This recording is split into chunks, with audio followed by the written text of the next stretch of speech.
Hello, everyone.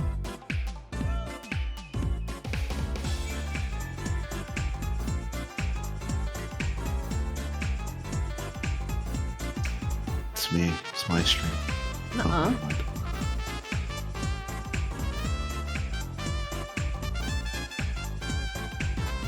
You make you disappear with a whisper.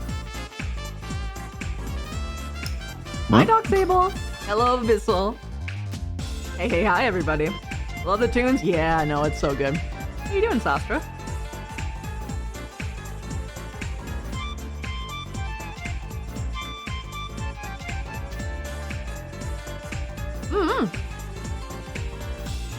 Doing great. Doing awesome. What you eating? I'm eating sugarless ice cream. That's mint chocolate chip. And it's filled with protein powder. Fantastic. And it tastes delicious.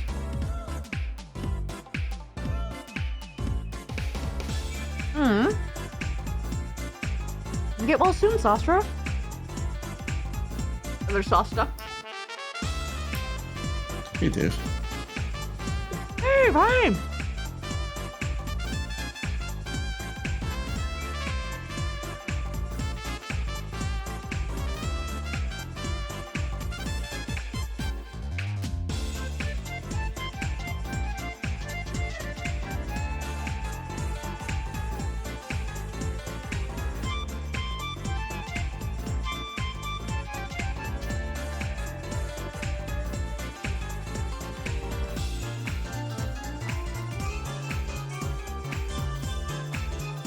So yummy.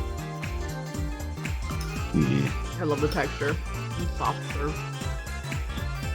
Yo, Daver boy! Oh my god. You might. I am you're gonna be excited to enjoying see some- you. Like, everywhere at that point. 3060s are great.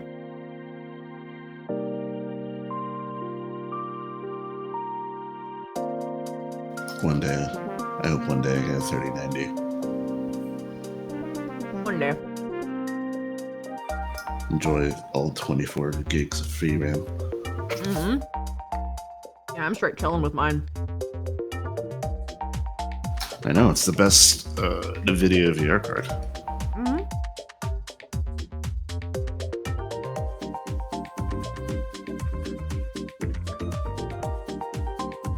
I have a 3080 though. Mm-hmm. Also, I found out something sad in Oblivion Remastered. Mm-hmm. I was making RP characters because, you know, I'm autistic like that. And I realized that orcs don't get the same hairstyles as everyone else. Oh. They only get like 6. That sucks. Yeah.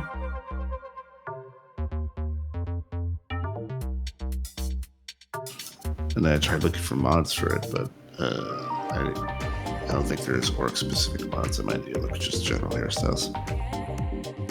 Yeah. Unfortunate.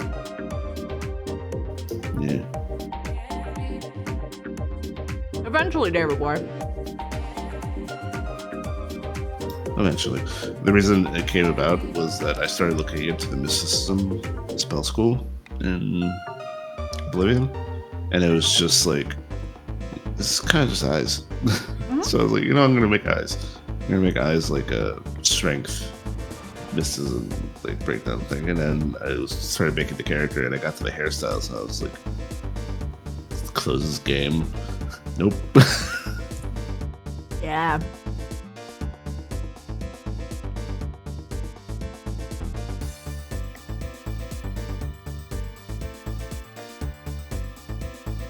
I mean, worst case scenario, when a mod does come out, you can just do a race menu and open it up. This is true, but the hairs are so bad that I don't want to actually play them. Alright. It's mostly because, unfortunately, for some reason, the orc hairline is like in the middle of their head. So a lot of the Weird. hairstyles, they just have a huge forehead, except for like the one that gives them a bandana.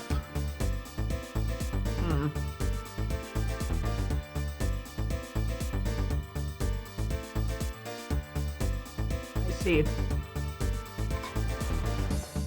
That kind of Yeah. sucks. Oh well. I know. Also, there's no true black hair for some I reason. know, right? I've noticed that too. It's so weird. People actually have black hair. So I know. like, what?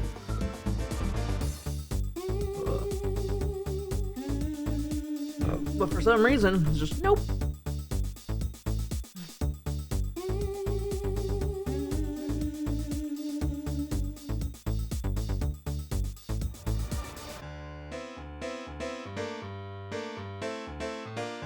Snoop.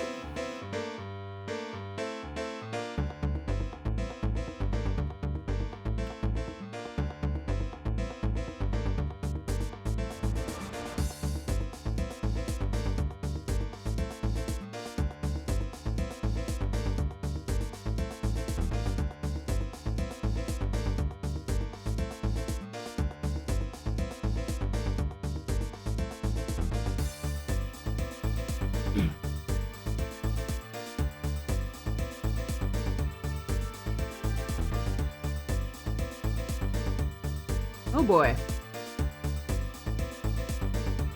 Are you trying to figure out your thought process when you first made these notes? Yes.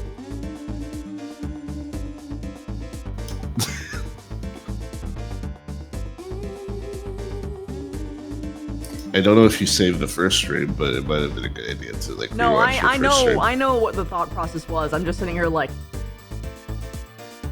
how should I like go forward from this? And I think that what I do is, I have to start breaking down the continents into lore documents, like all of like the regions that like actually matter, Yeah. as far as like playable characters go.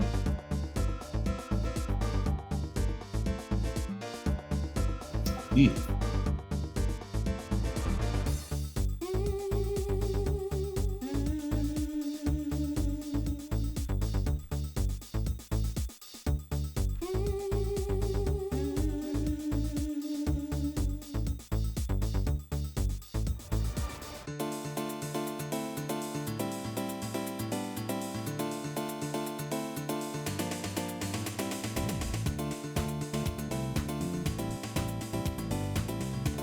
Yeah, that sounds about right.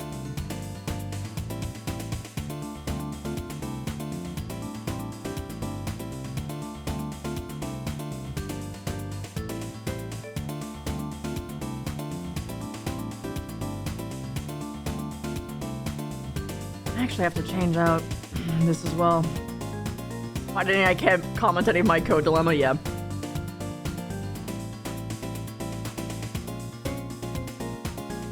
Let's do this.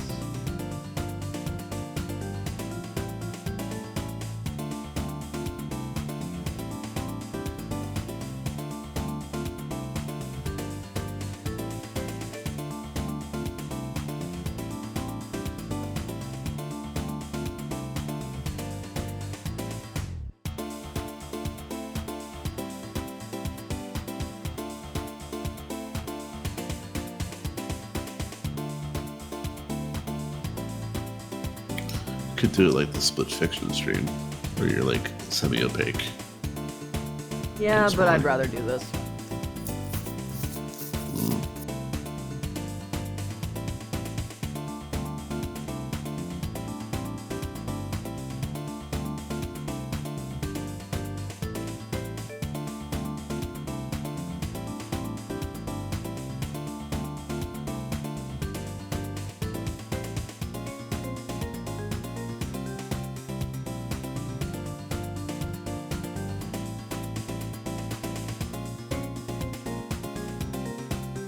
Oh, that'll mess it up.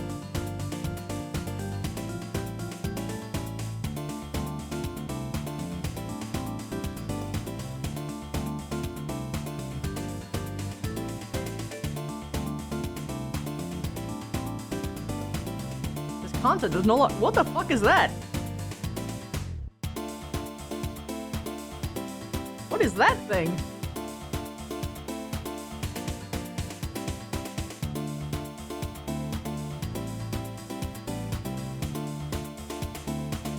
Anywho.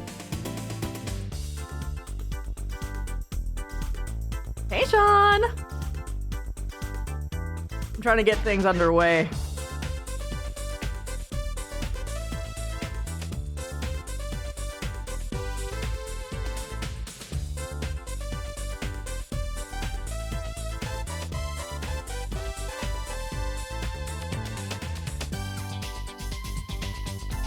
Something that's important that I gotta do outside of ironing out the keywords is I have to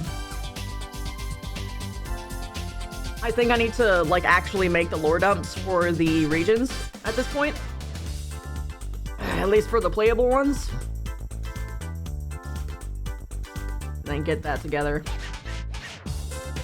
Yeah, it works so you can't be super chatty, but big excited. Yeah, no, it's all good. Sometimes you just got a lore dump. Yeah. Well, I mean, because I want to make sure that people have all the information that they need to make a character that feels fleshed out in their mind. Yes. Like, I don't want people to come into this and get, like, stuck with the ums, you know? Like, they should, like, really feel like they understand the, like, general vibe of, like, their character and, like, the extent of their people and things of that sort. And then if things, like, get really off the wall, then they can ask me for help, but I gotta figure that out.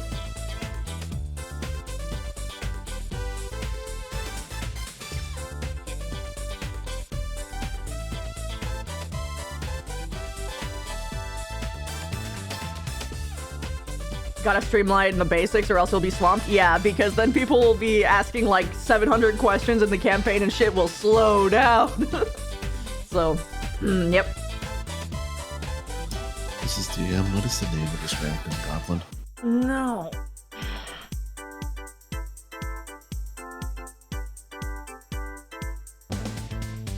Perch effect balance. Oh my god. Past Christy. Okay, so I have to also make this, like, separated into different things.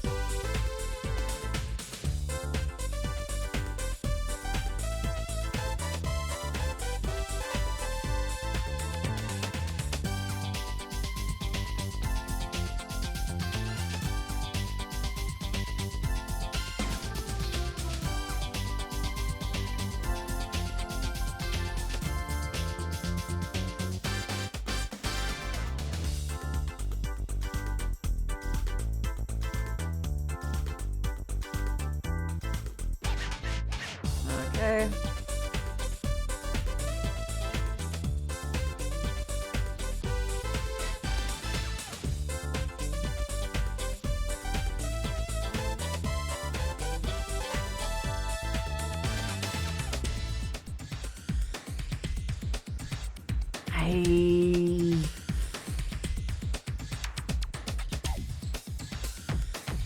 I gotta figure out a way to organize this in a way that makes sense.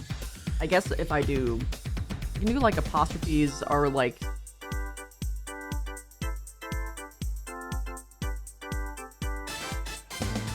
apostrophes for like the sub-race, I suppose.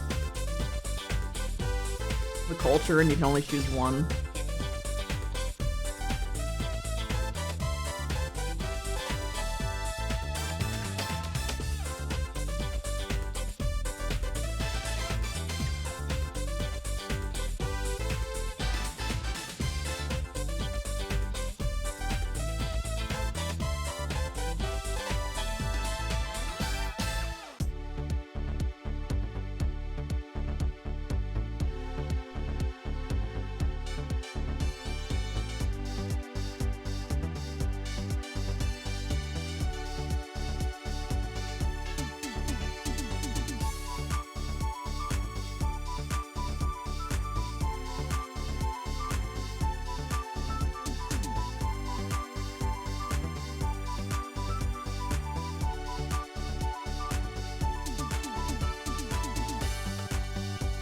Go.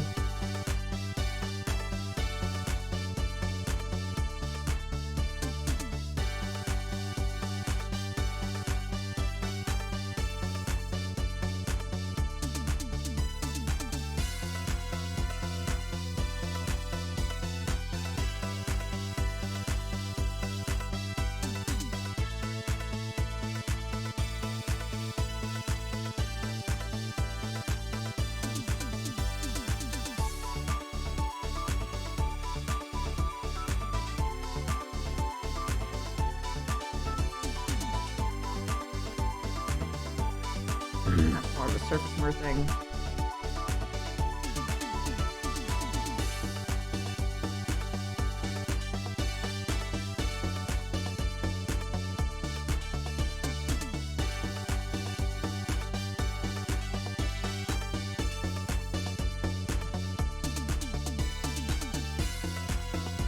Hi, Zodiac.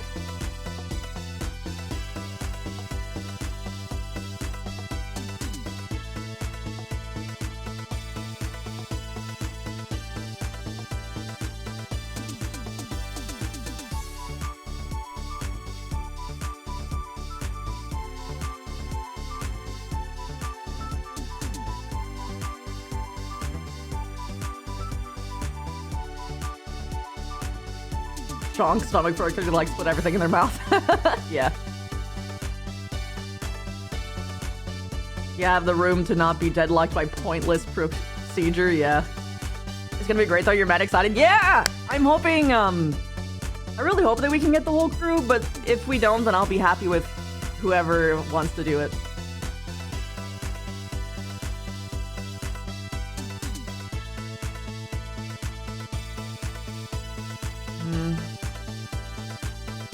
I've been autistically waiting for this for a year, I think. Yeah. Shit got in the way. Yeah.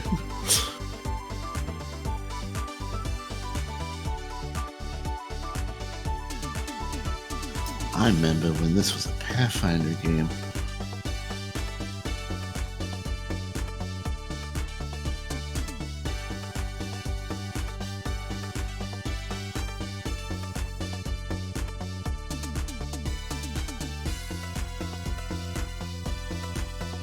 Zodiac is asking if you want to hear something funny that happened to them in D&D today. Of course. What's up?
Let's see now.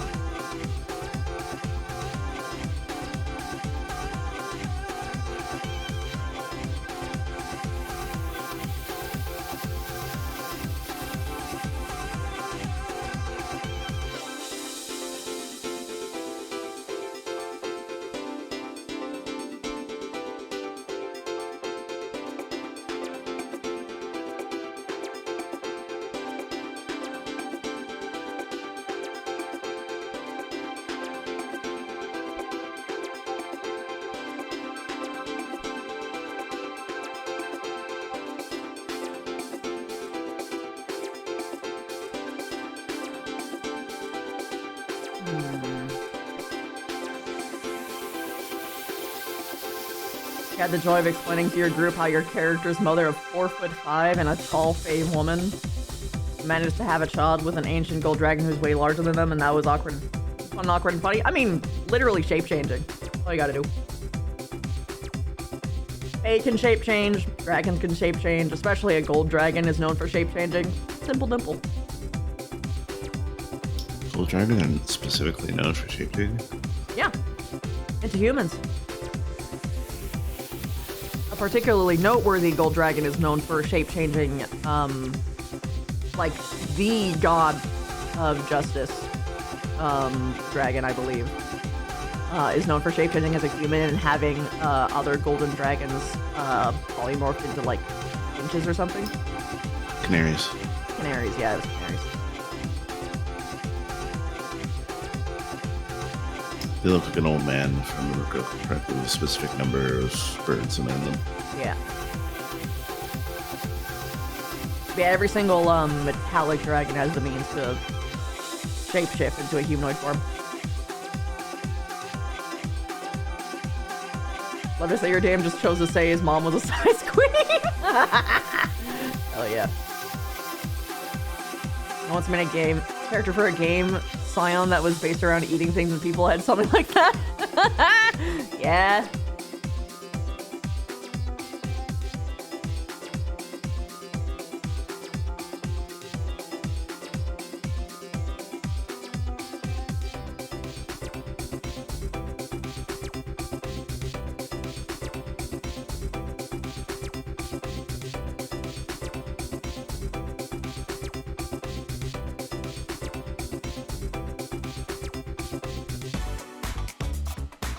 Yeah, there's no orc hair mods of the lake available. Oh, there will be later. Not right now. Yeah, yeah.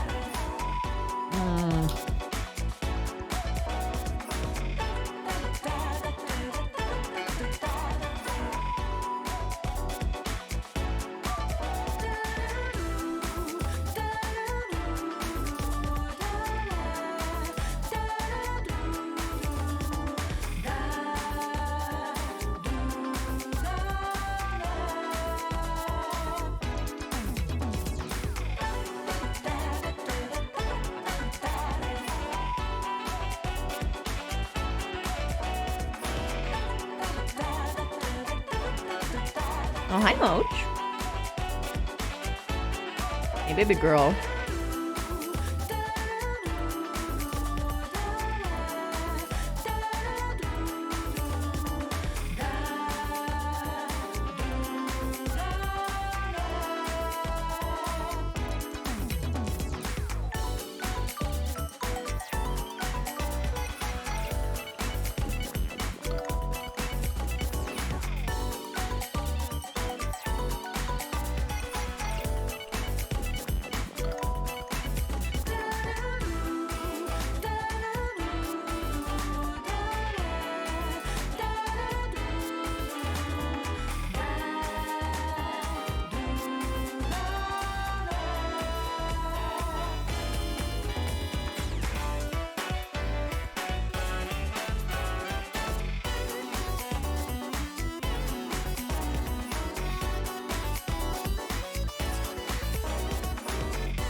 Your poor rogue went to try and steal from the dad's hoard, only to be disappointed because the Gold Dragon's hoard is actually a giant library full of fiction and historical books. Dude's literally a bookworm, and your rogue wanted gold. He ended up accidentally finding his tasteful collection section. Oh, of course.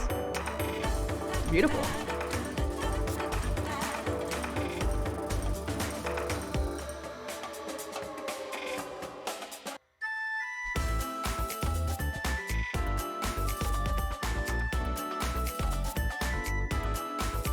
Can you imagine if they made like a modern fantasy setting and you like found out the really eclectic weird nerd that like collected like old school retro games and figurines and everything was just a dragon and it was just their hoard?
Hi, Scavenger!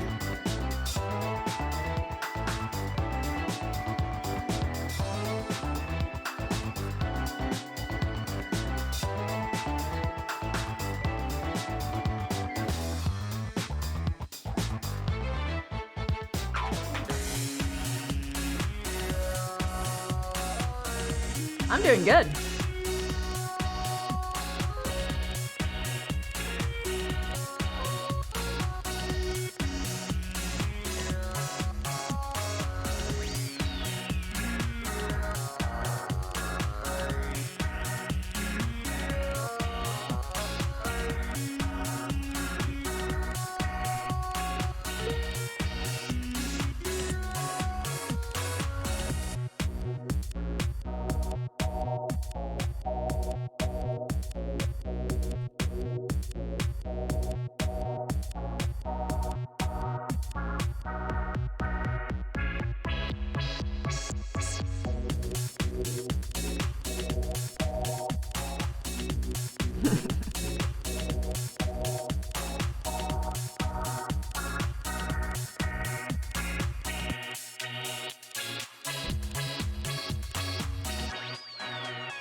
Oh god, I'll have to break down all the gods too. That'll be important. Hi, Mochi! I'm doing good. I'm just doing prep work for so much lore. There is so much lore. Oh my god.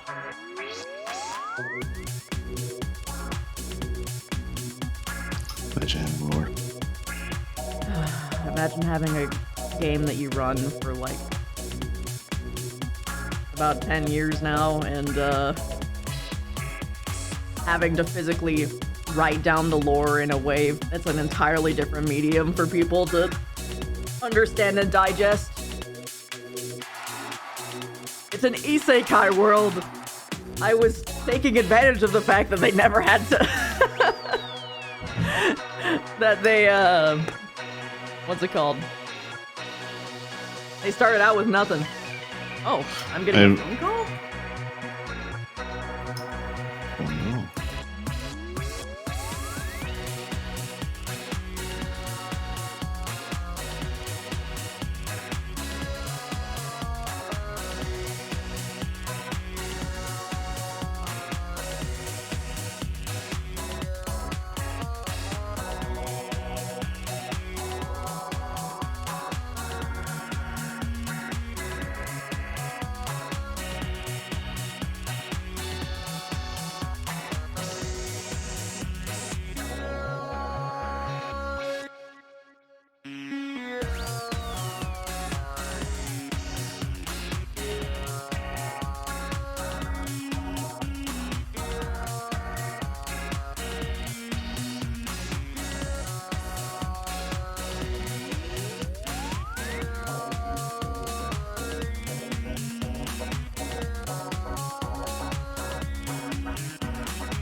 Sorry about that.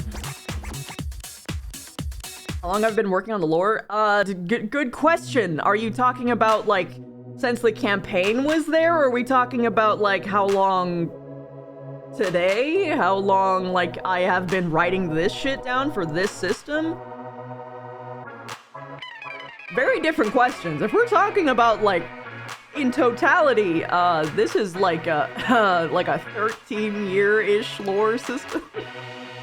I just have to literally repackage all of the lore in a way that simultaneously tells everything that everyone needs to know for character creation and doesn't spoil all of, like, the inner shit, which tricky balance, turns out. Really easy to run games like that, but not quite so much. Yeah, 13 years. Elena, Magna the Witch, who pops in here, is actually one of my players in that campaign that has been running that long. It hasn't been running for 13 years, but that's how long I had been developing like the world that I wanted to run. It took like 3-ish years to get everything like together lore-wise, as well as like get things together for like how I wanted to run it for the campaign itself.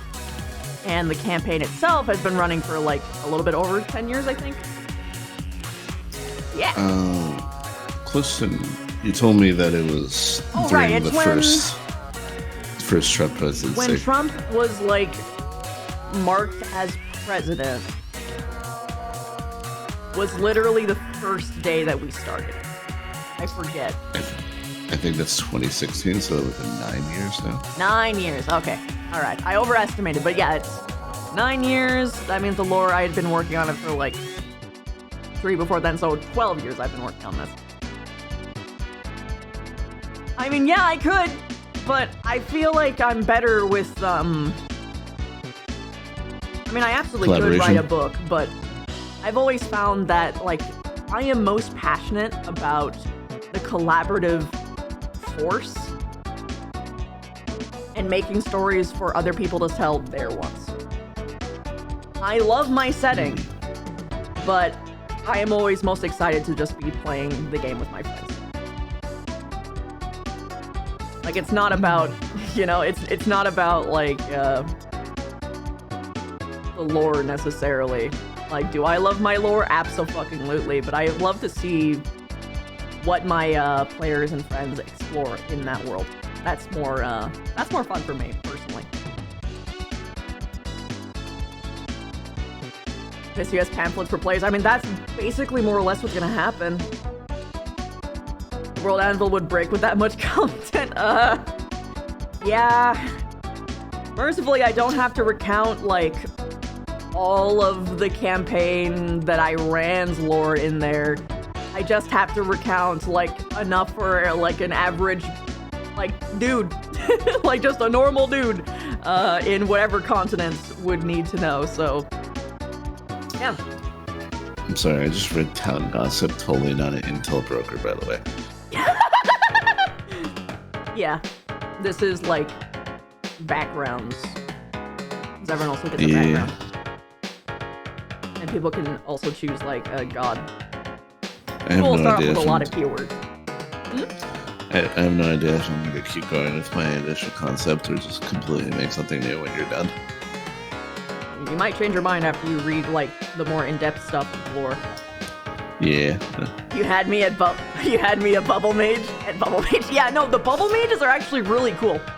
I'll get you an idea. So, the Abyssals and the more surface mer kind of use it in a little bit different ways, but there's nothing necessarily stopping them from using it in the ways that the other one does. They're just a little bit more effective at it. But, like, think of, the biggest thing about mer is that bubbles don't pop unless you do it on purpose. And the reason that like everyone who is not from the ocean pops bubbles constantly is because it's a fucking skill issue.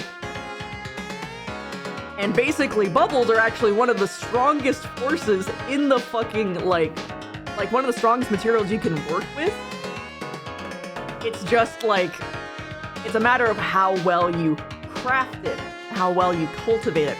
And to that end, because water is memory, it encases sense, sounds, like, alarmingly well. I basically took that concept and expanded it to, like, its extreme. So basically, you can record messages in bubbles. Like, you can, like, there's, like, an entire, like, catalog within, like, the merfolk, like, kingdom. Like, there's archivists that just record special moments and times through just auditory capsules within these bubbles, which people can take out, pop, and listen to. Their whole job is literally just to maintain these bubbles for, like, generations upon generations. It's really neat. But, like, that aside, like, a combat example of this is, like, sometimes people will just straight up make fucking bubble mounts. of like fish creatures that are just entirely bubble. Just fucking go to town. And basically, some people will like recreate like moments in time, like people through these bubbles, and especially if they have like other bubbles in the past of like, say like if you have like your mother's voice in a bubble, you can then take that bubble and integrate it into like further uses to make sure that whatever you construct would have your mother's voice. Yeah, it's cool shit. You can also, there's bubble prisons.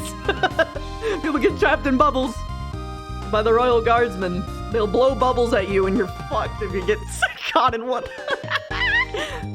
Yeah, fun stuff like that. Like there's also like capturing really loud sounds in bubbles and then popping it for like a stun lock effect. It's really fun.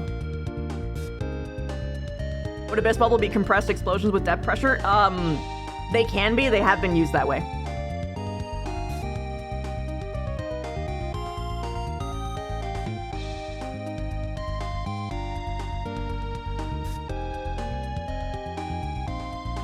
The only, like, downside of bubble magic is that you need a water source in the first place to cast it. So if you're in a fucking desert and you want to cast something new, sucks to be you. But that doesn't mean that you can't take it with you. You absolutely can, like on the land and otherwise.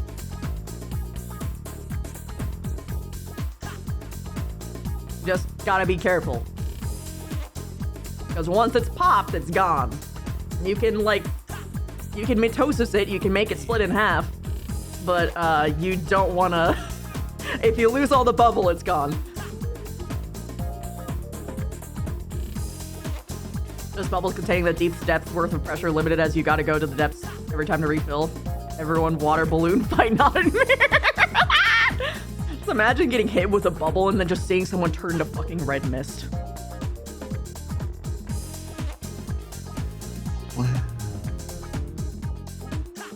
Yeah, no, the ocean people are really fucking cool. I love the fucking ocean folk. Considering your feelings in the ocean, it makes sense that you put a lot of work into them specifically. Oh yeah, I love the ocean. I love nature in general. Animals, creatures, life.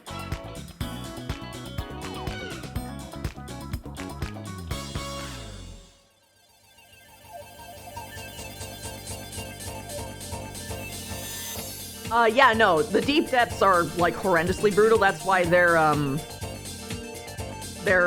got, like, abyssal shit, leviathans.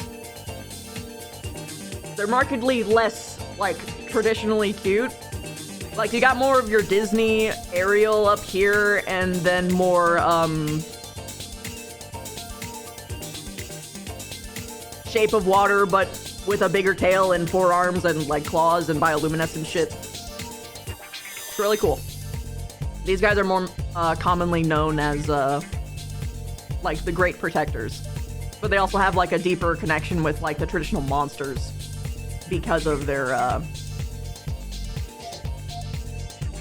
that's just how they were created. Because, the merfolk have, like, so, okay, I have to take a step back. The reason why they are the way that they are, there was merfolk that was just normal, what you got, merfolk. And those were creations of Sashay. Sashay is the mother of the ocean. She is the god of the merfolk, the god of merfolk. And then there was Skelos Lynch, a once human, one of the few gods that were, not primordial, meaning, like, not just, like, always there. It was just a human dude who figured out how to craft the true polymorph spell himself, but he made a better version. Basically, I have an origin for, like, who created which spells and how to, like, shape the world in a crazy way back when I was running this in 5e. But basically, Skelos Lynch was a human who figured out how to create, like, just create. Like, he has basically greater creation is what I would more likely call it as, like, an actual spell. Because he can just create from nothing. And he can change things. So what he was more, when he was a human, he had a bit of a kerfuffle with a village, let's say, and he got kicked out. They did not like his practice of magic and his exploration of magic. So they kicked him out, and he was alone. And then, of course, he wanted revenge. And he was really fucking pissed about it for a very long time. So he dedicated himself to his magic by himself until eventually he created life. He made it actually the first dragons. And when he made them, immediately he realized that his wrath was inconsequential to the love that he had instead come by making his children. He is the father of monsters. However, of course, things don't have a nice ending. The village heard of his plans finally and saw that he had created monsters.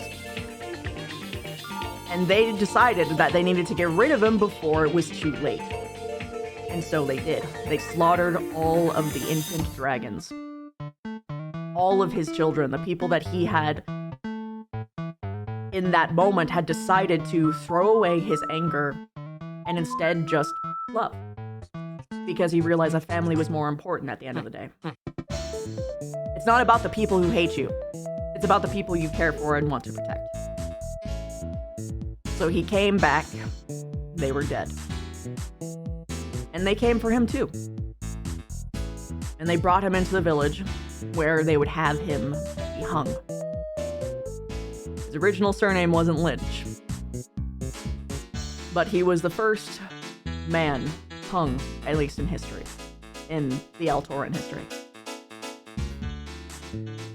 And he gave out a speech so frightening, so horrifying, a swear of vengeance, that upon his death, the moment that he was hung, he ascended. And he became the god of monsters. There are gods that are ascended in similar ways, through infamy, fame, otherwise. And then there are gods that were just always there, like the old gods. That would be your death, your life. The god of secrets as well. And there are some that are formed from sects. Like, sects, to be clear, not sects. As gods die and they lose their position, inevitably there is a throne to fill. And sometimes you find a lot of gods that are kind of just like supplanted into that zone because they just want to, they either like want more territory to have like control over the world, or one just happens upon it. Hi, Elena. Hello. I'm talking about Altoran. I told the Skelos Lynch story. Oh my god. Hi, Elena. His bones are so white. He obviously bleaches them. He looks so good. He's really like splattery, by the way, because he's a human. But he's a giant skelly man. But anyway, he and Sashay, Skelos Lynch and Sashay had at one point a mutual understanding, a hatred for mankind. And their goal was to eradicate it, but even more importantly, Skelos Lynch and Sashay have one of the strongest focuses on family as a whole, as far as all of the, gods so far inhabit. They have a very strong core tenet towards protecting your family, those you love, and like focusing on that in particular, and that's what drew them together.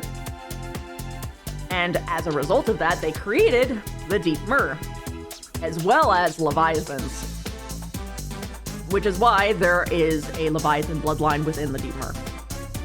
So remember when I said that like all this lore is like figuring out how to package this?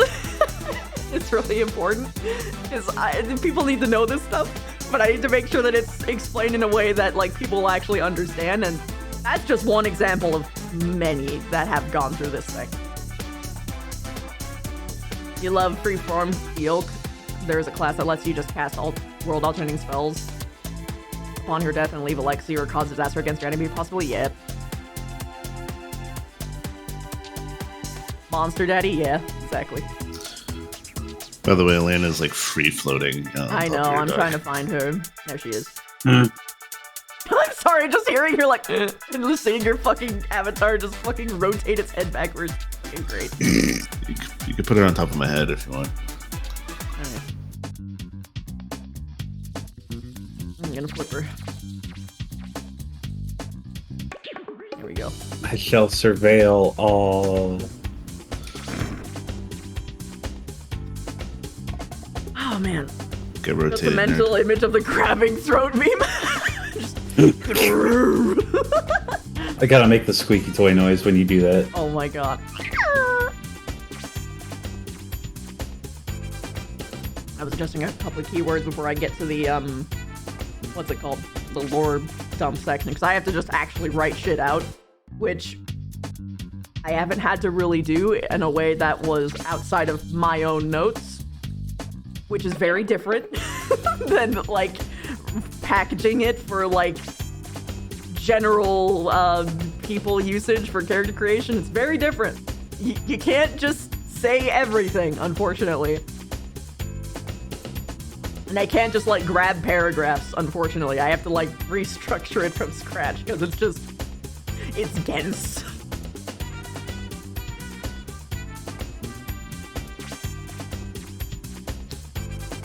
Hey, remember when I said that, a man ascended to godhood from fame and infamy? Yeah. Anyway.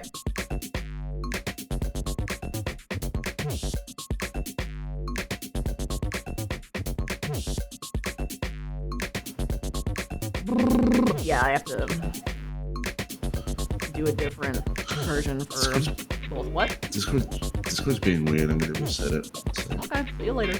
Lena's just gonna float in the void.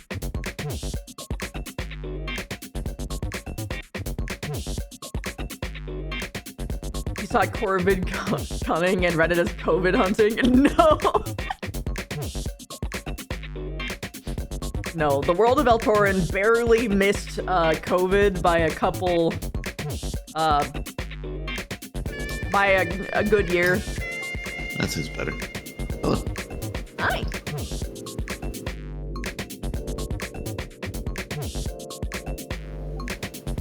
Okay, let's make a nice and pretty document.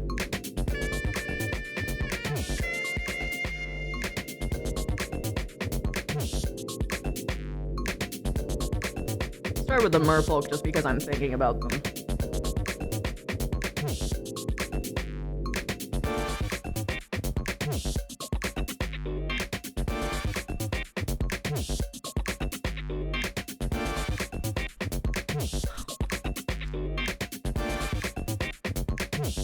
The poison class?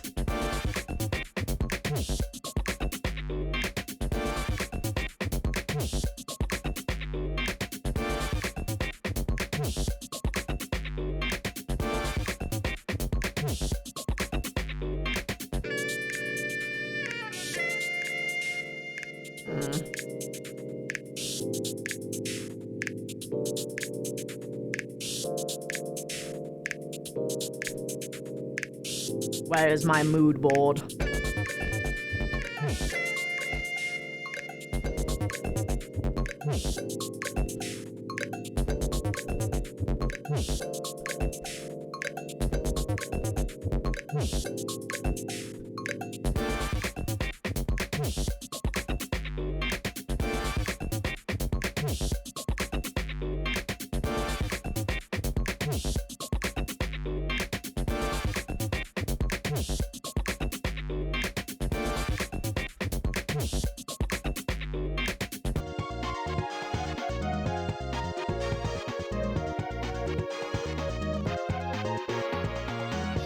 Oh god. I want pictures. But I don't want these pictures.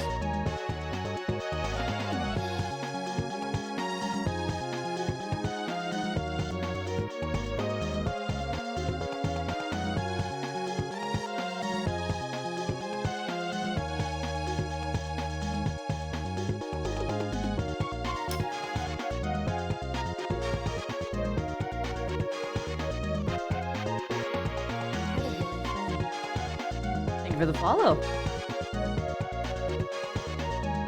What's that? Hello, Danny.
I found the source image. Perfect. Look at that quality.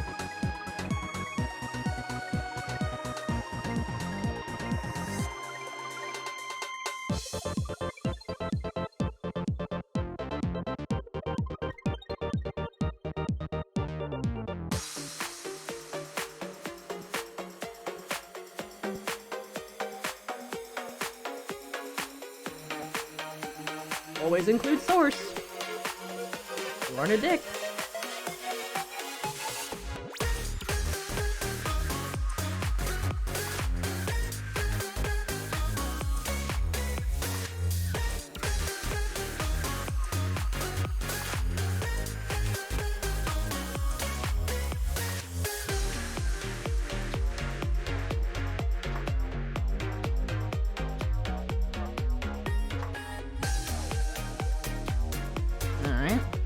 Ocean mer.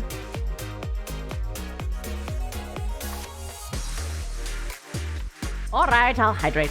Thank you, Jamie.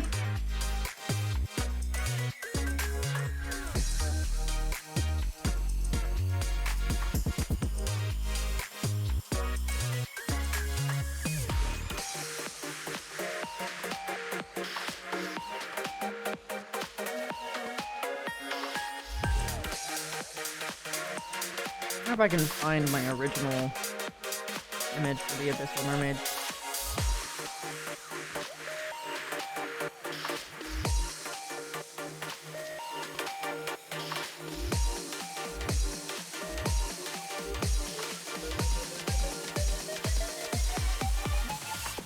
Ooh, I won't.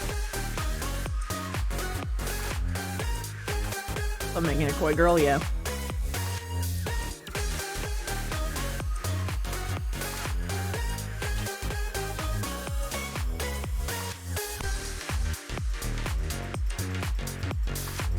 I'm interested to see if the undead thing that happened in season 2 will happen with the Mer. If you remember when, because the undead were like the first unveiled race, and everyone made like undead OCs, and, which is contributed to them being one of the most popular races when it finally came out because people had a lot longer to come up with a character. Maybe.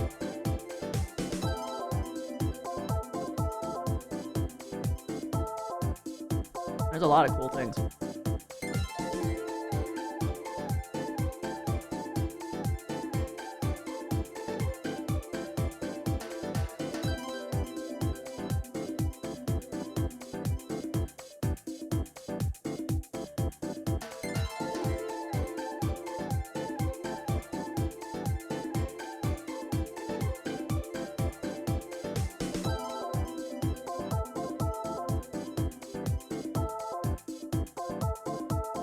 I remember trying to find the Monster Mermaid images, and it was so hard.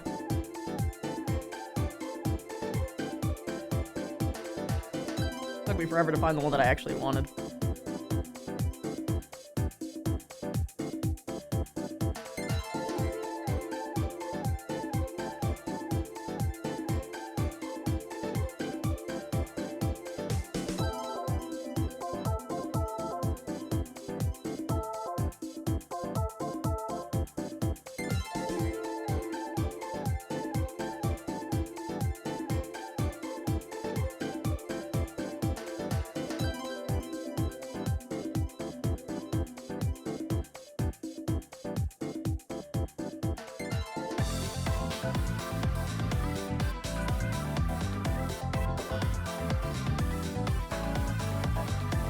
Come here, Pinterest.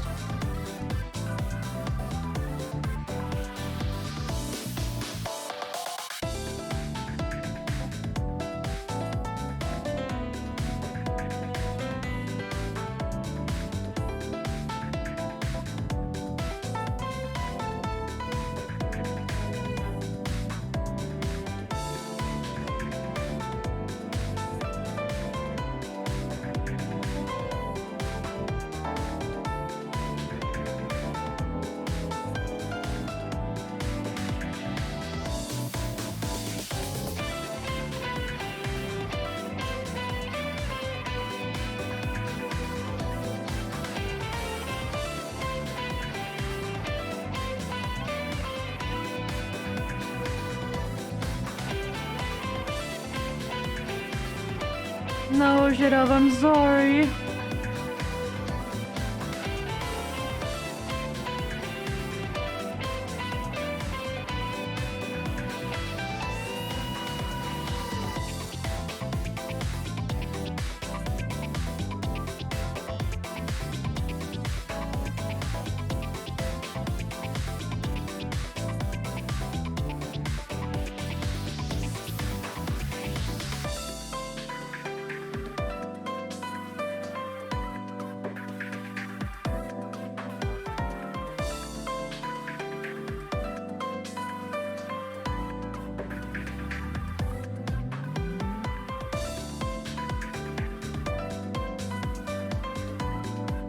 Oh, wait. I could just look up Scylla.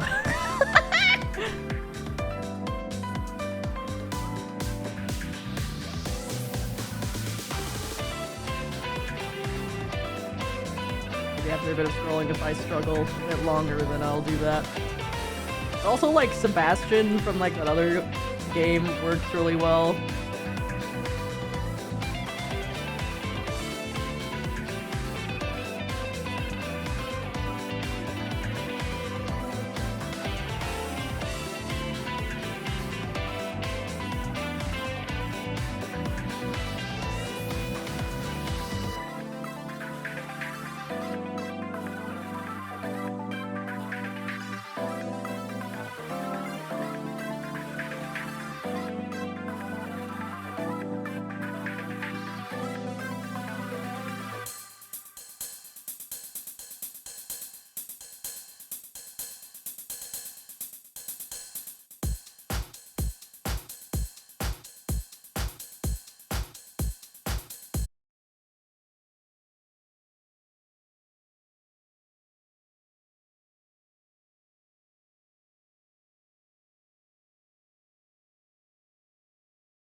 put a boy in there.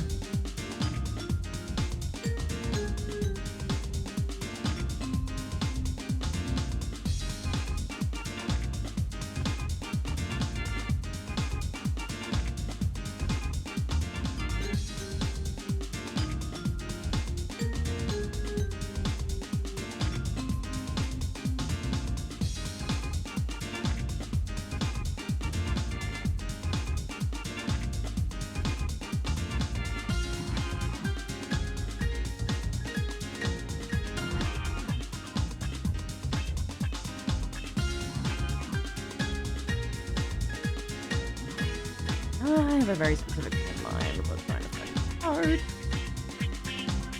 That's important.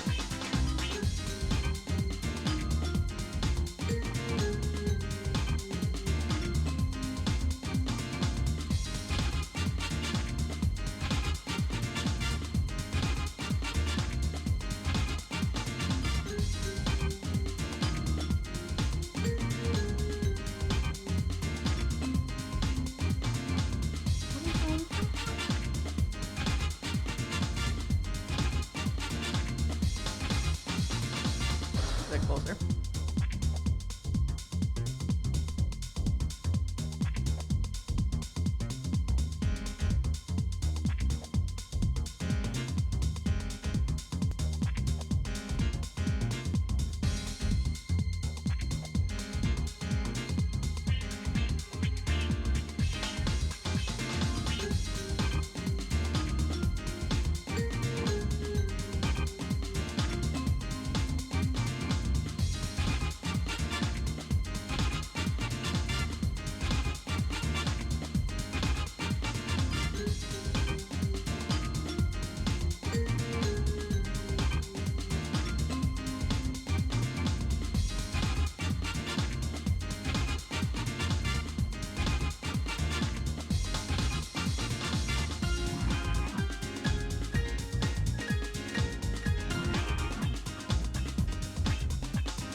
Well, right.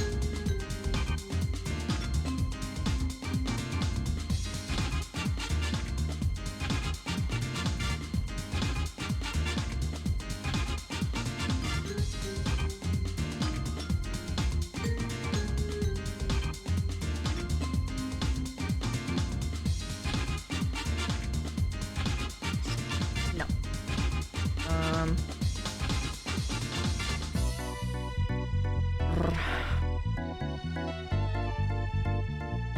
We can get that on.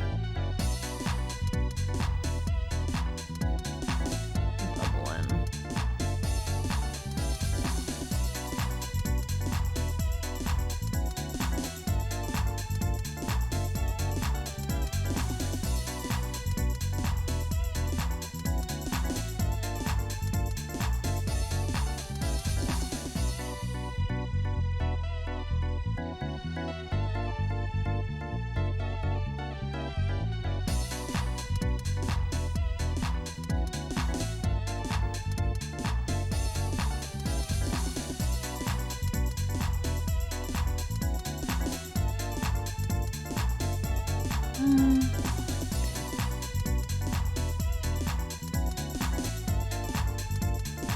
I cut the wrong with these images.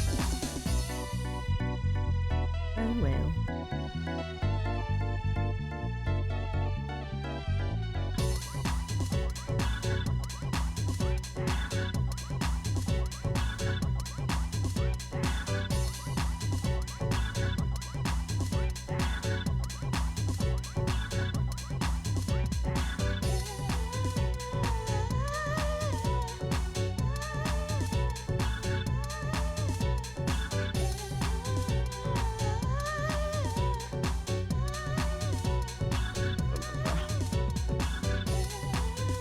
Yeah, I should probably just call it quits on that.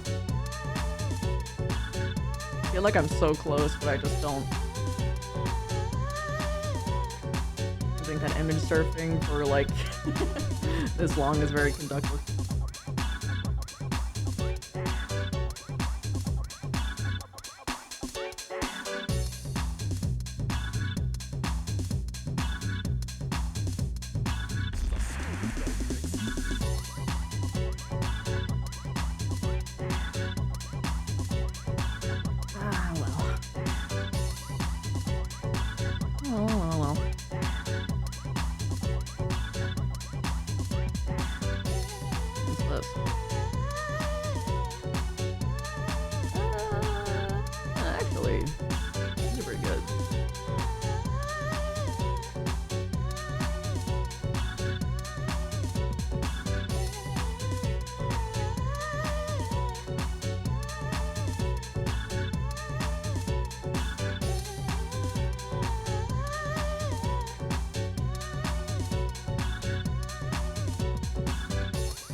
No,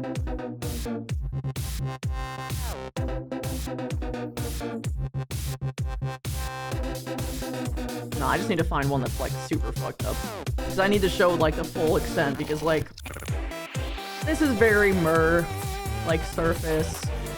This is like deeper, but it's still got some of that in there. And this is closer, but I need something that's just like completely fucked up. Give me terrifying mermaid monster. Yeah. Come on. Give me something. Maybe I just take out the mermaid part and I just say terrifying water monster. Okay. Yeah, that's working.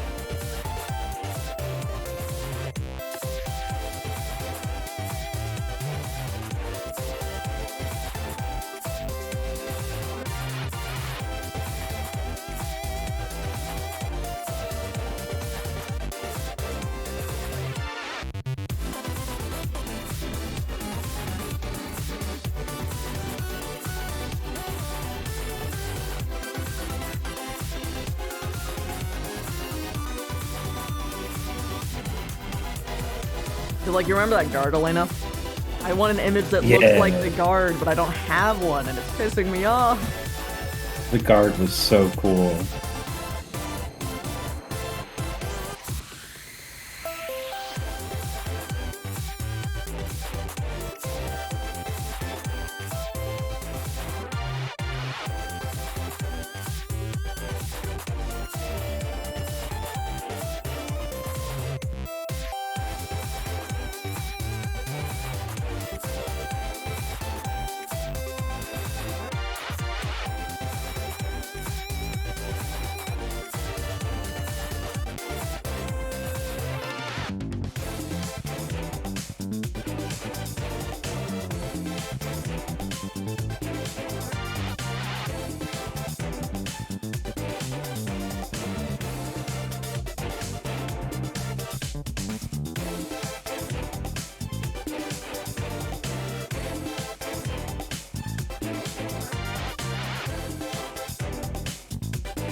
Alright, we're cooking.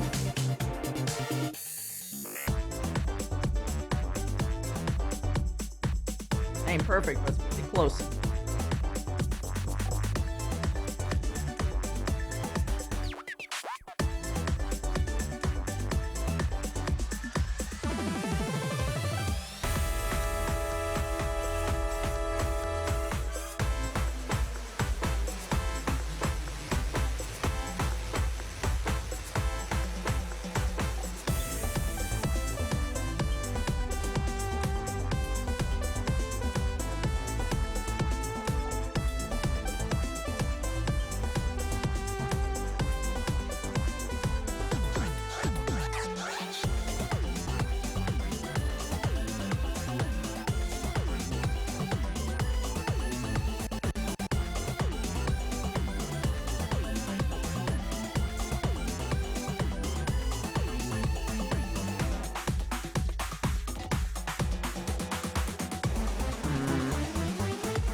Okay.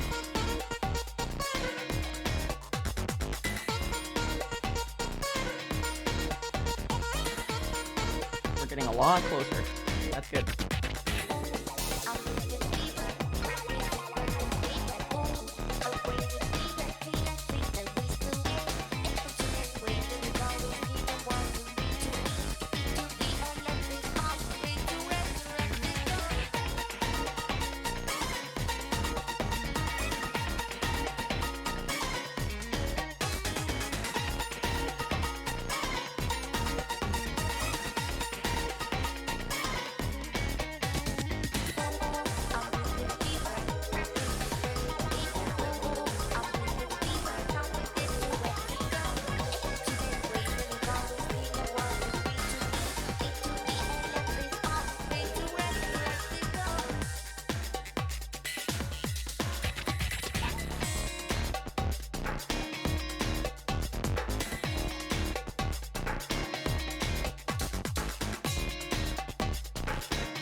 How did I end up at Evangelion?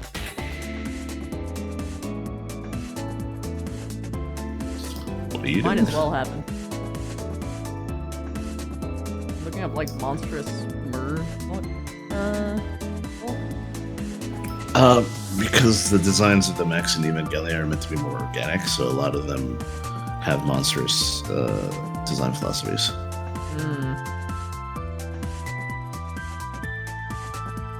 I must go acquire goods. I wish you all a wonderful day and a wonderful stream. Enjoy your trip. You did.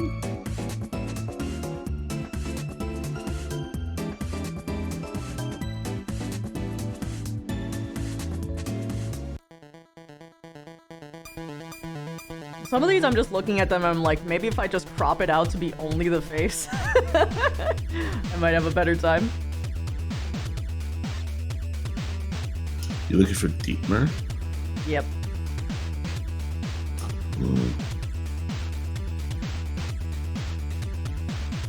So is that Sebastian art on the screen? Yeah.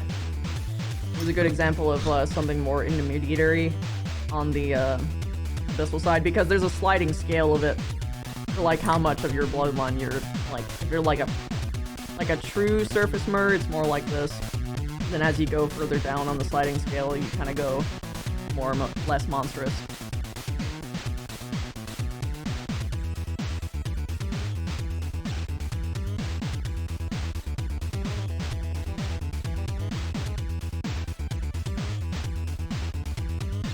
Oh, okay. I found some good shit.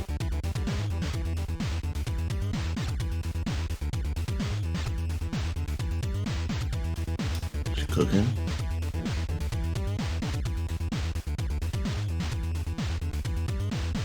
That's exactly what I'm looking for like Leviathan faces.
Okay, I have a choice.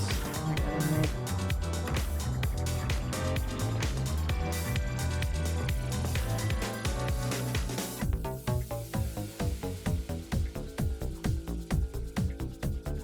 Do I try and chase the full body image, or do I keep it to a head? Got a pretty good head one.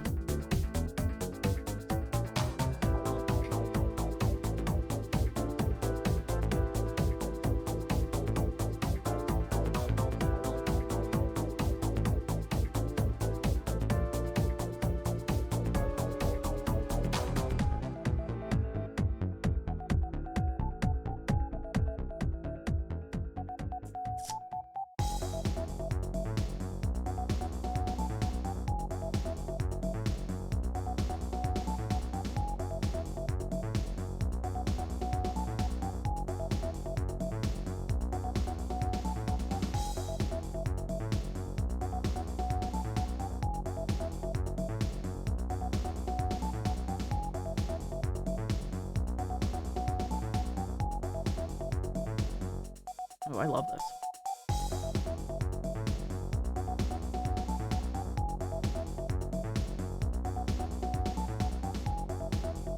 Damn. Can't use that one. It goes against my morals.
Gaia Chris looking ass.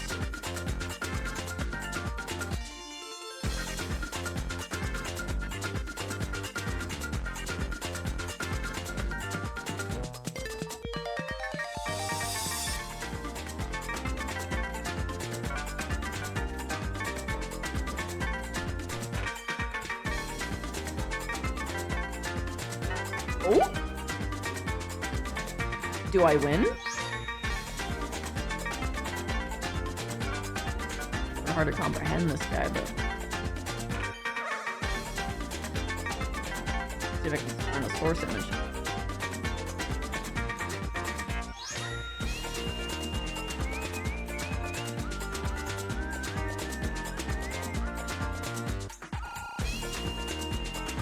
Ain't no way it only exists here. That's some shit.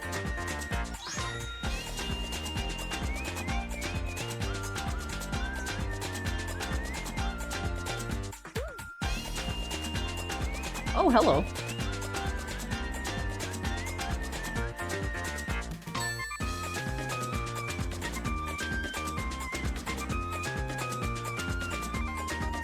Damn, people cook on Mermaid.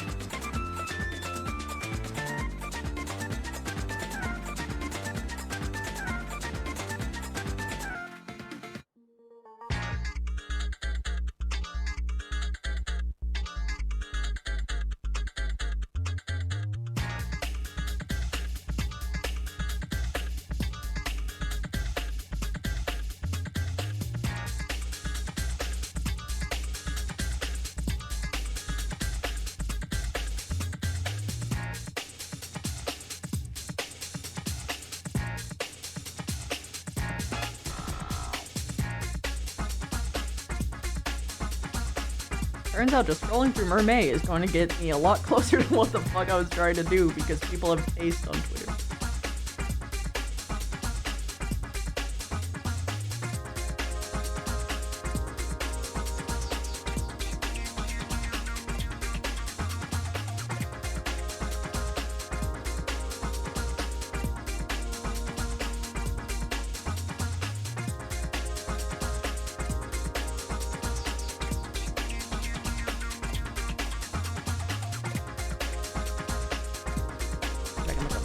With it.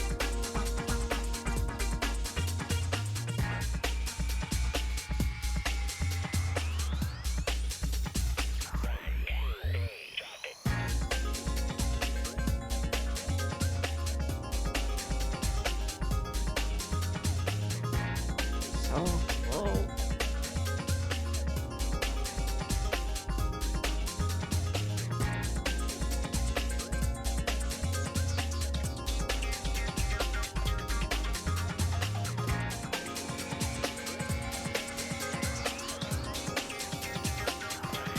Fried Swole Fish, Translucent Merfolk, Humanoid Water Monster. Okay, I'll try that. Ocean Eldritch Horror. Maybe. Terrifying Visage, Amazing Sense of Sight. Writing up racial traits? Yeah. So I was, so basically how the system works. Oh my god, I just cracked my shoulders. So basically the way the keywords work is, in the system of no dice, there is no dice. There is only what you are and what you can do. So what we define as what you are and what you can do is by these keywords. And basically, through clever wordplay, my players will convince me that their character can do something. Yeah, keyword system. So basically, they just gotta tell me what they can do, and I will believe them on it. Assuming it's like a proper fit into the word. Like maybe I'll be like, okay, that's a stretch. But there's also negative keywords that will bite them in the butt.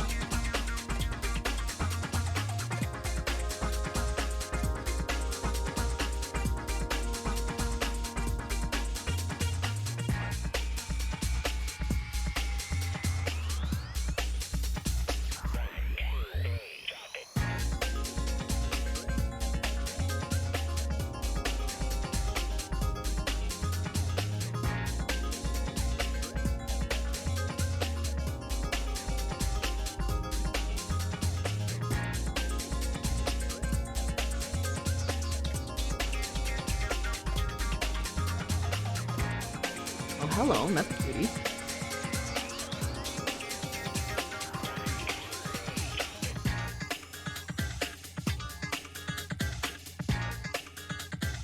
More like that, please.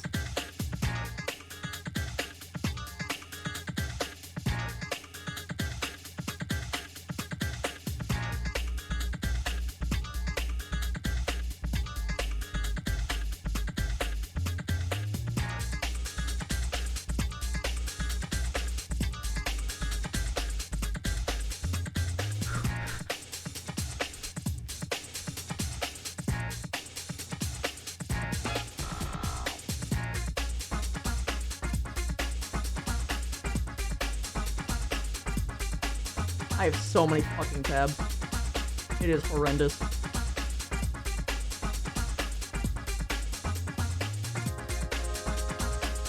Stretch it as long as I got the stretchy keyword? Yeah, pretty much.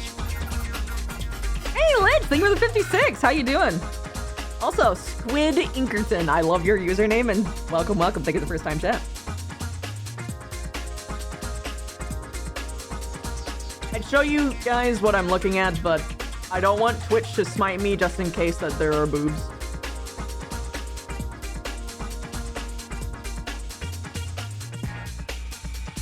Or some other grotesque imagery. Because I do not have safe search on, because if you do, you can't find the good shit.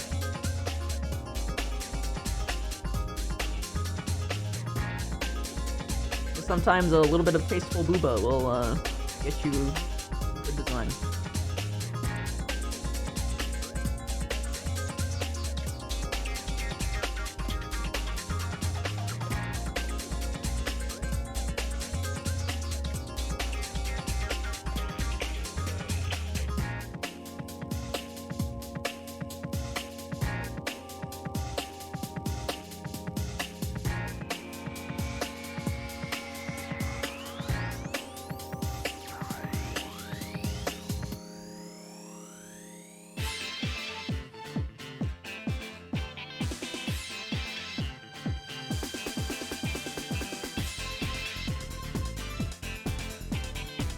Scrap concept for a Leviathan from Subnautica?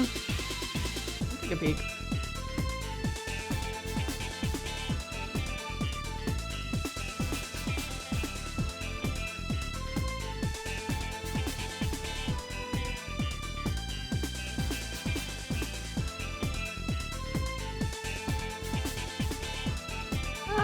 Not quite. Close. But it still has to have hands.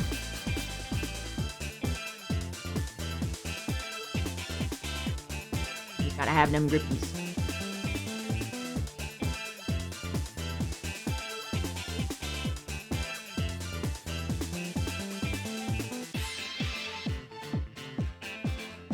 ideally multiple, but...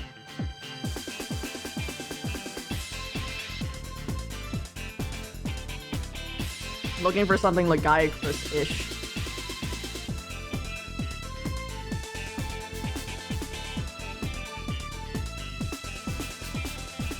Oh, this could work.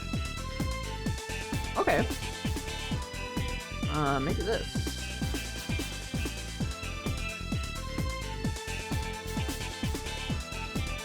It's a very weird line where you want to have like a bunch of fins, but you don't want wings.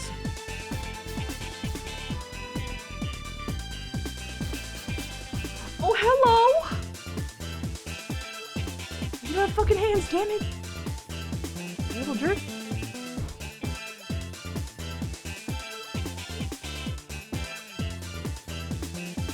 Ionic fish? I think that might make it a little bit smaller than I intend, in terms of presence.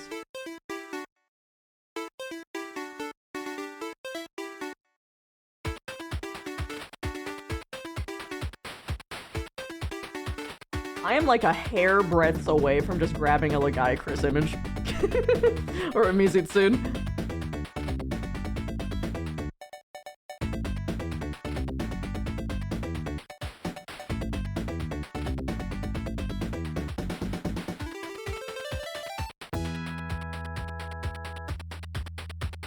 Hello.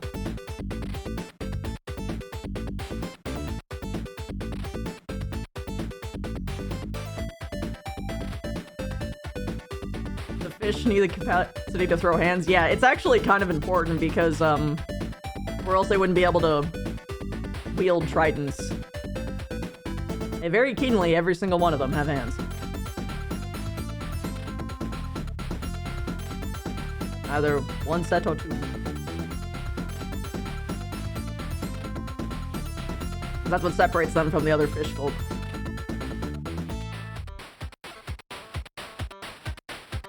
Guns are kind of dope, yeah. Kind of need that for tool making and such.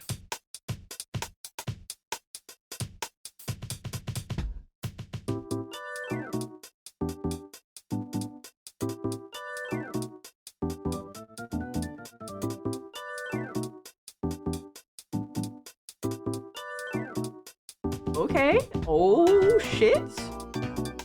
Oh my god. You don't have a face, but I love your body reference image.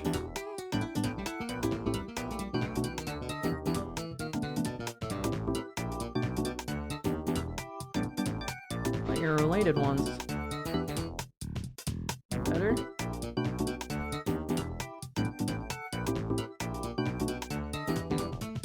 Not perfectly.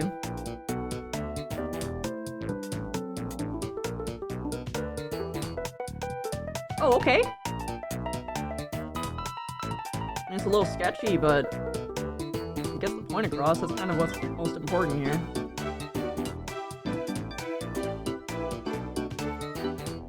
Need hands to lift up small folks to protect. Kinda, yeah.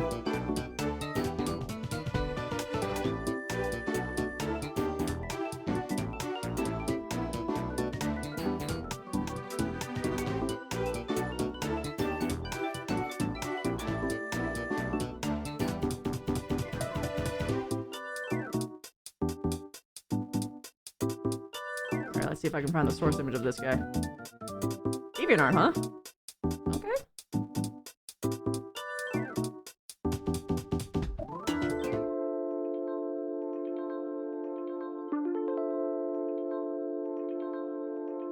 Your art style does not seem to be consistent. I don't think this is actually your art. Oh, this is their favorites. Okay. It's a bit different. That's okay though, because that still means I can find the image in here. In theory.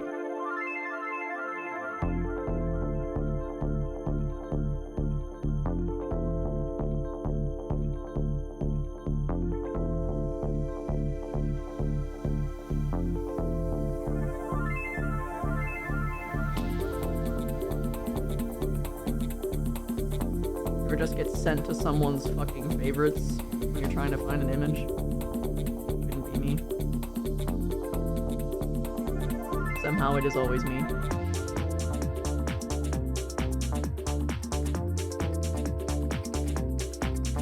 Fish folk are just a school of tiny fish. There's a lot of fishy things going on. That's all I can say. Fishy feuds. Old like hamburger.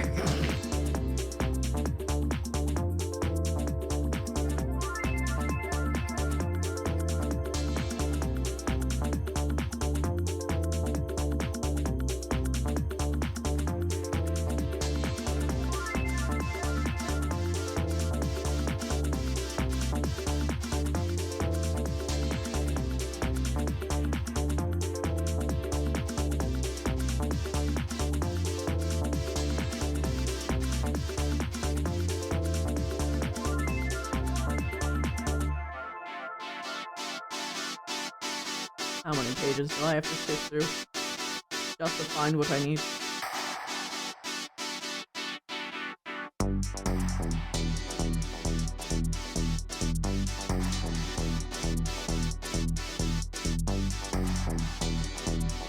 Where to go? It's not even in here somehow. I'm going to throw hands at Google.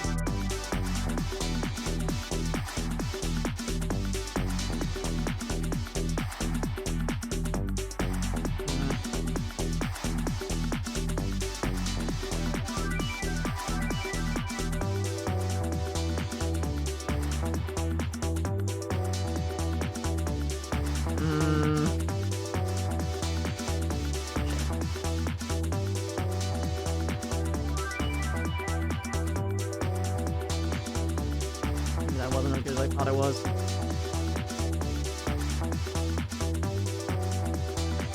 You know, the funny thing is about finding the original image is the resolution's a bit bigger, and you see a little bit more of what's going on. What is this? Oh, this could work.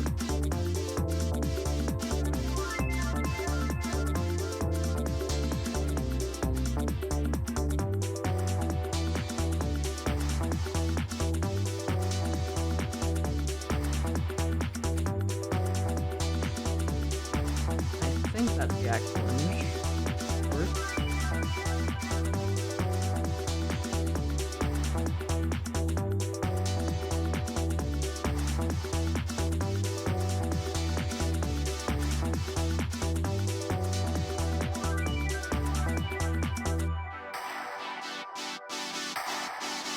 Doesn't have a good face reference, but it shows the body shape of what it could be pretty well.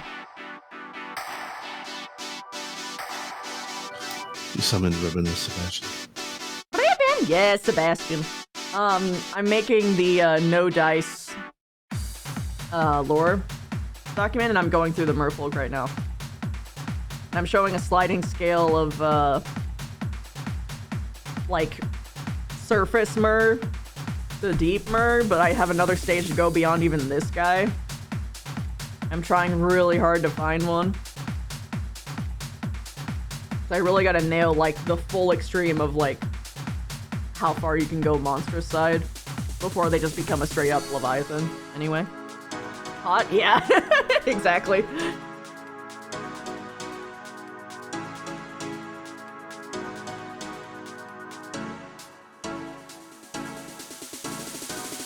There's a lot of very keen changes.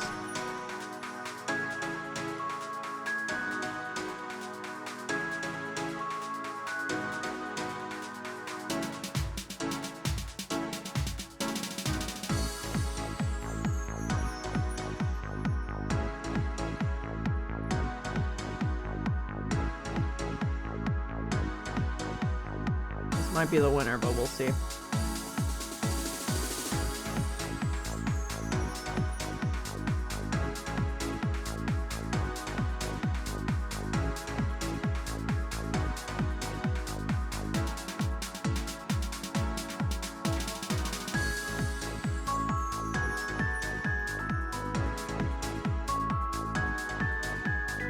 Ribbon did it good today. They made a treat at home instead of buying one. You made a treat? I'm so happy. Oh, fuck yeah, we did it. We fucking did it. Oh, I'm so happy.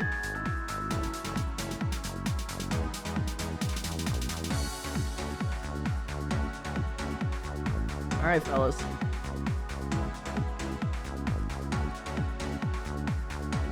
Look at this shit.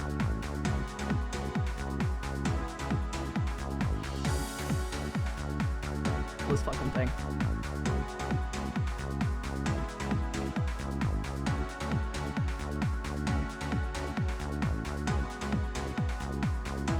Got hands-ish. Wait, no. He doesn't have hands! No! Where are the hands? Damn it! Also, Christy, He's got boobs, I can see them. Darn it. What? I was pointing that out. What you just said. I need hands! Okay, I guess I can go to the backup image. I just wanted one that like showed off the like monster details of like the face really well. I guess I can just do another image for the monster like face, I guess. Alright, here we go again.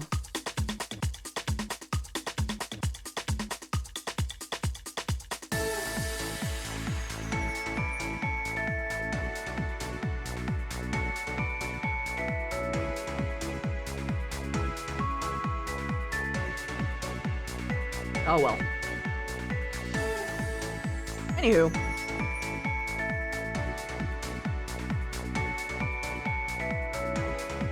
Did it appear? Nope. Here we are. So, what I really like about this one is that you can tell that there's like human elements with like this. Like you just imagine like those like actually moving like hands. So then you got like all the like obvious Leviathan elements with like the tail and shit. So neat. But yeah, like I said, there's not really much for the face there. Let me lean away.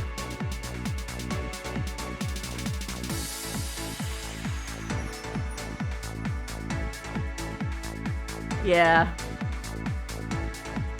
Has thumbs, just no fingers. I mean, that's not... That still wouldn't work, though.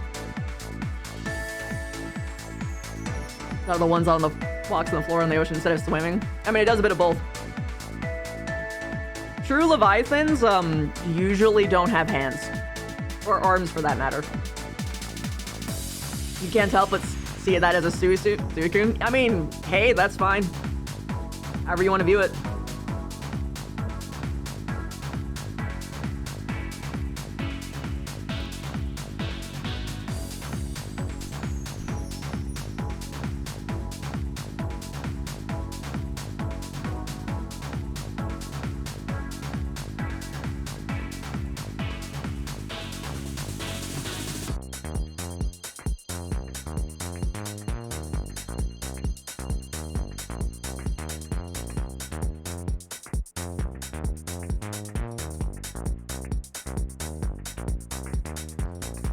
I need one of, like, the mouth. It's important to capture how fucking fucked up it is. Kind of like an eel.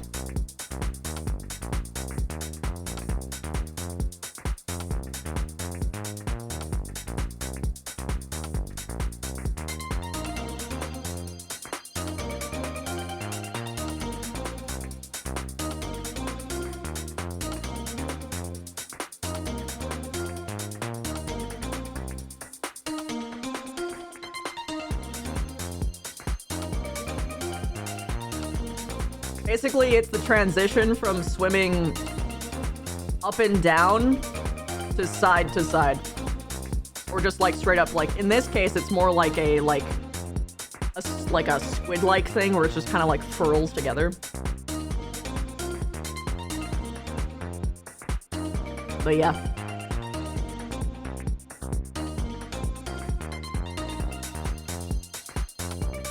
Hands are important.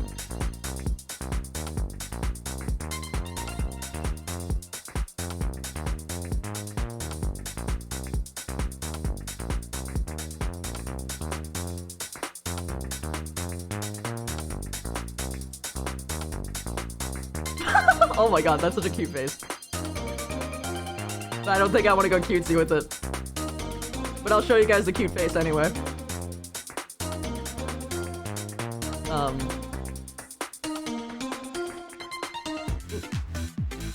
My mouse gets confused with this setup I got here. Look at this cute face. Like this would be like a Leviathan blooded face. But I don't want to go cute. But maybe I should. Maybe just like a couple examples, like a little mood board of it. Unironically, just having links to mood boards would be cool. Mm-hmm. Mood board for every race. Rather, place. Place and race, I suppose.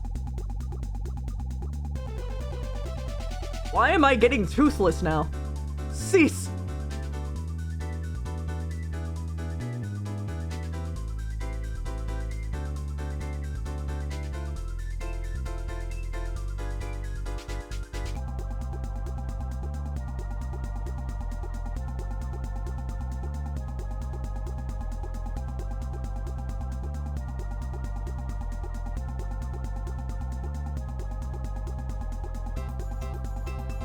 Oh, well, there you go, I suppose.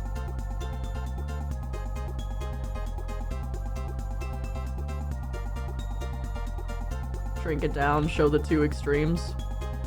Whoops. I meant to get the image.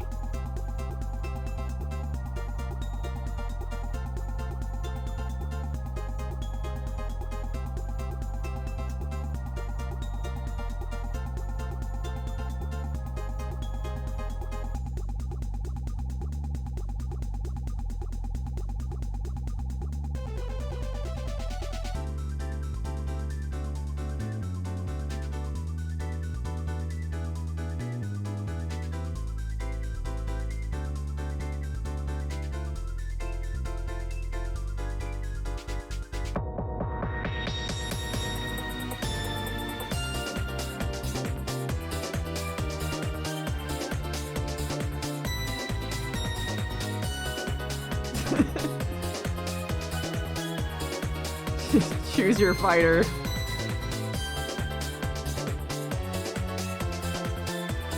Oh.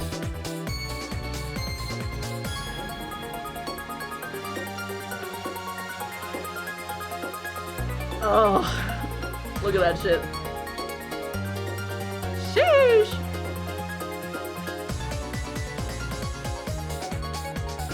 This is the wildest mission board.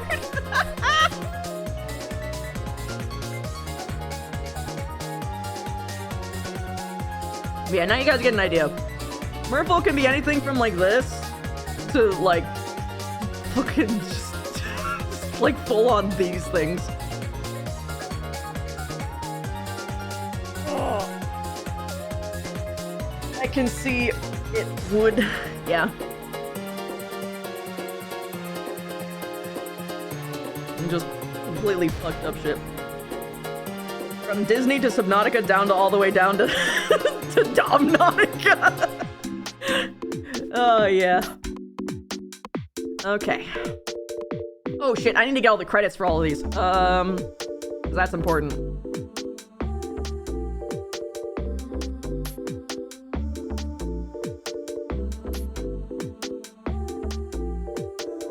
Zane, oh my god, wait, no way. Are you telling me that this one doesn't? Ah, fuck. So something that can happen is, like, on Pinterest, they will take pictures of something and then crop it down so small that, like, Google search won't find it, which is really shitty. And I hate that people do that. I can't find the ref image for the one on the right, which sucks. I have this one, so I'm gonna put that in right now.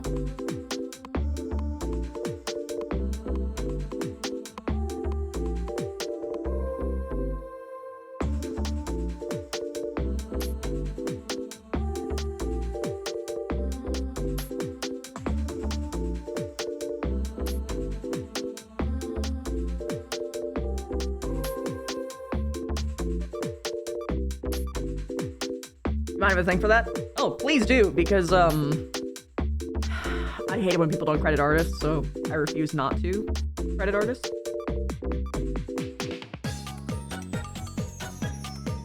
Like, if I can't find a source, I'll throw up my hands and say, help, but that's, like, the extent of it. It might find it even if it's edited. Try this one. Oh, okay. Alright.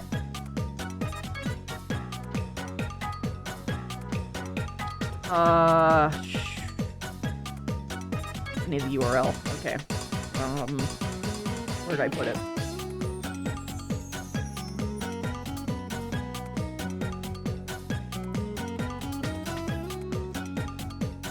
I was kind of kicking myself for, like, taking that long to look for images, but I feel like it's so important to have, like, a visual reference for shit.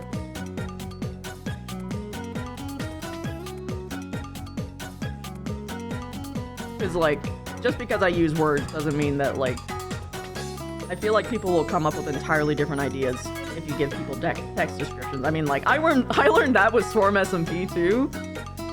With, like, how people interpreted, like, what considered, like, an animalistic person. You found people who were, like, straight up animals, and then you found people with ears on top, and I was like...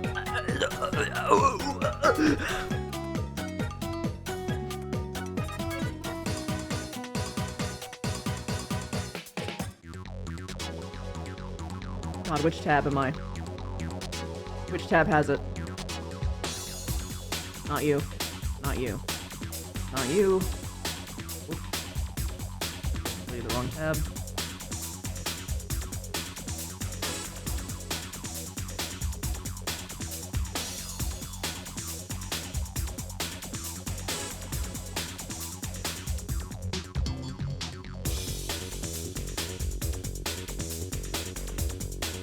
Might need to throw it into like a Discord chat just so that I have like a URL, but we'll see. Oh, whoops. I actually want to show you guys this. Abyssals don't need to look always like dark and dreary. They could easily look like something like this. Credit to Nightcrow, by the way. It's just that they just need hands. That's all. Like, they can look like this elegant. Because Leviathans vary a shit ton. But yeah, like, you could be pretty like this. You could be like little smooth and soft looking.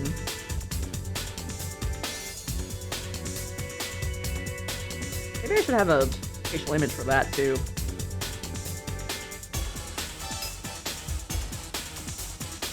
But before I get too off track, I'm gonna get the adaptations go crazy when under those conditions, yeah. And also, when you just have, like, a dude crafting you in the first place, sometimes it's just like, hey, wouldn't it be funny if... Accelerate evolution in the deeps, yeah. Wait, I can't... Am I gonna have to get a screenshot of this image? Oh, no.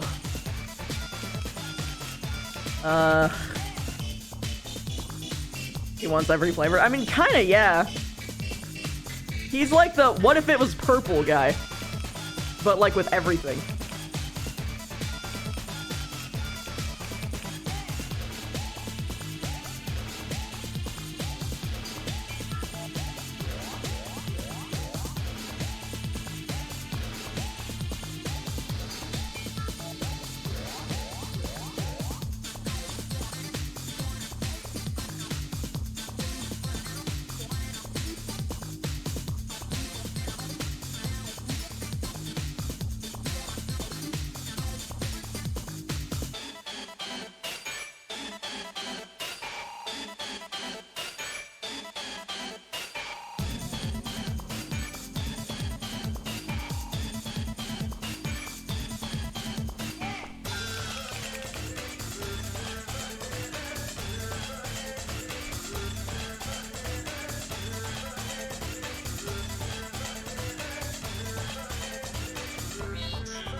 What the hell? Now I'm like deliberately looking for a dragon with like a soft face, like a water dragon. I can't find them.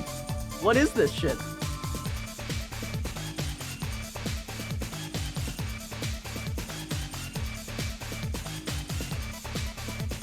Maybe I just crop the image, then I just credit them.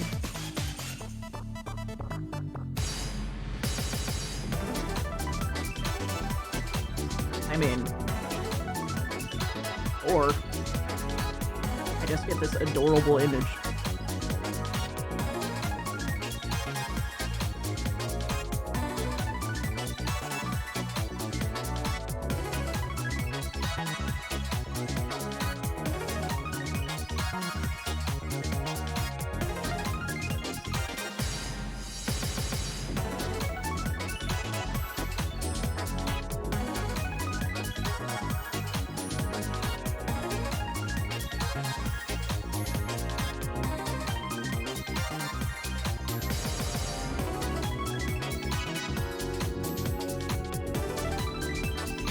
I want to use this as the ref, but I can't, so I'm just showing you it because it's really cute. Look at this. Look at him. Oh, you can't see his full face. Let me fix this.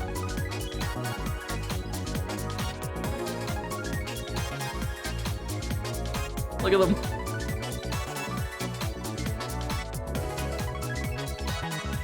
Are you gonna have a separate thing for crustacean folk? No. They're under the same rules. Generally speaking, it's whatever aquatic animal, hip down. So you can be a crab. Generally, all the rules apply. The only real thing that you need for a leviathan is, like, 4 arms. And, a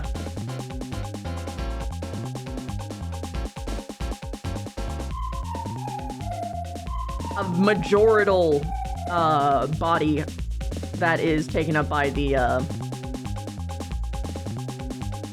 creature plus, Leviathan-like thing. So you would have, like, long bodies for Leviathans.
Oh, so many reference images that I want to have, but they like just barely don't fit the criteria.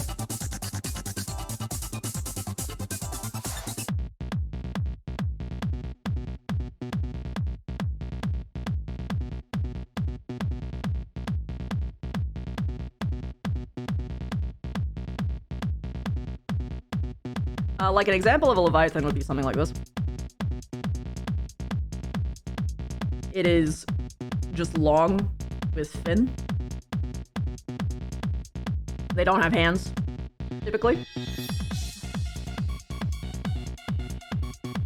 And Leviathans do in fact talk. They have sapience. And they have their own magic thing. They're like the dragons of the water.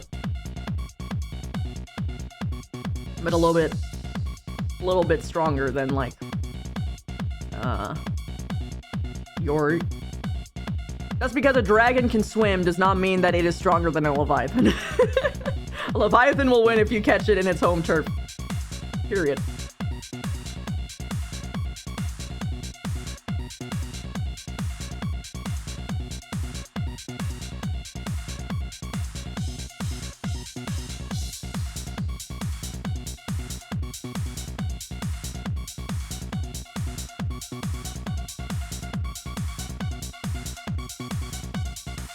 I have to go to the bathroom. I'll be right back. And then I can focus a little bit better. See you guys in a sec.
Hello.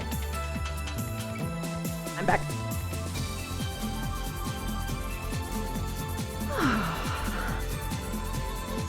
Hi, Oizen.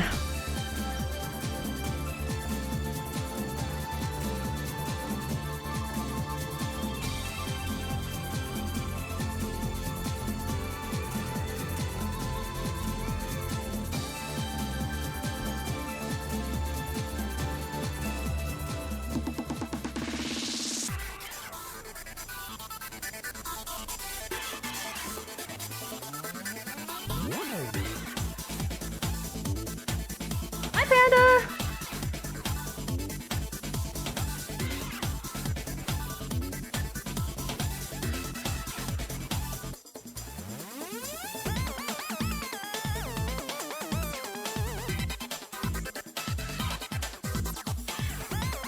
I am confused by this website.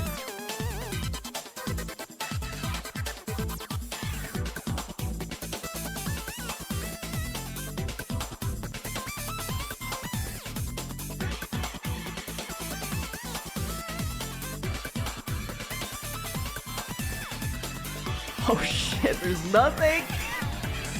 That's not good. The closest I've got for a sauce is just linking this Pinterest page. No! I know Pinterest ain't the source. No one posts on Pinterest. Fuck.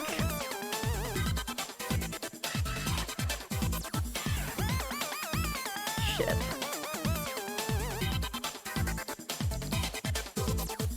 Okay, well.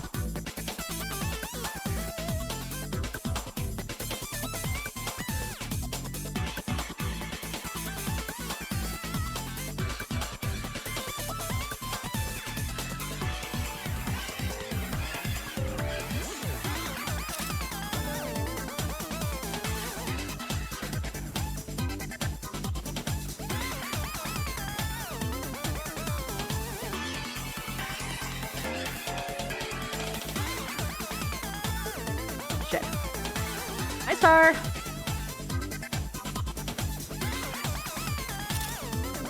Oh.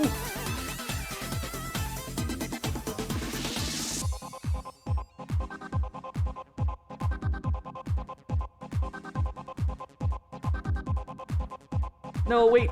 Damn it. Fuck. Wait, no, it's fine. I can post it. Post it here.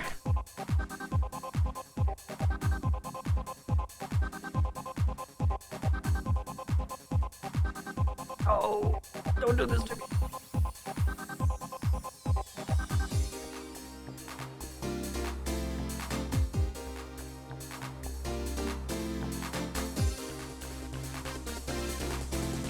Oh man.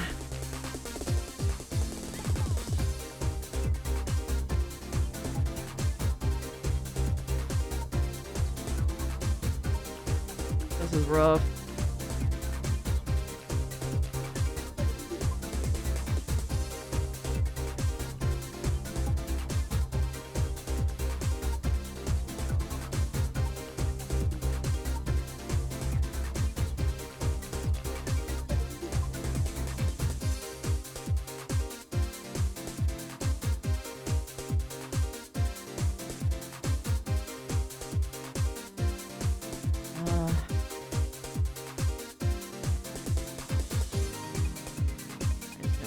this. And then I guess take a screenshot.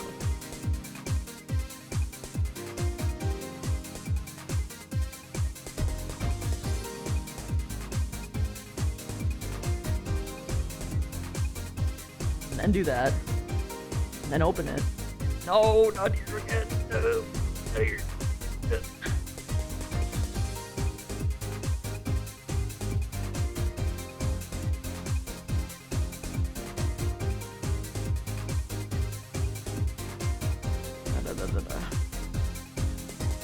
Grab that. And post the link.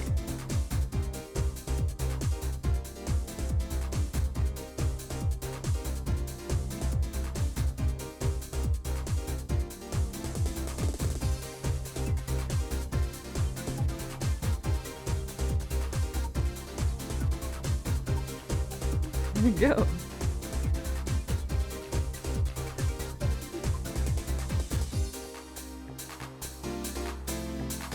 Okay, sick.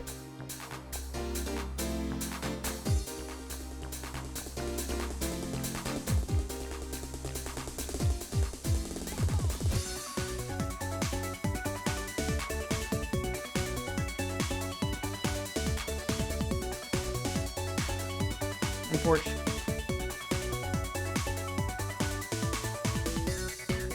Well, the sauce for this one pops up someday. Tell me.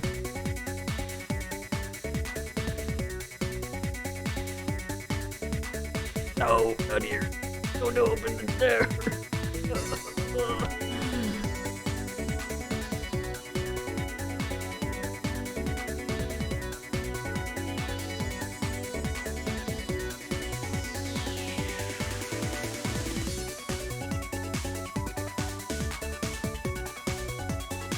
That's some shit.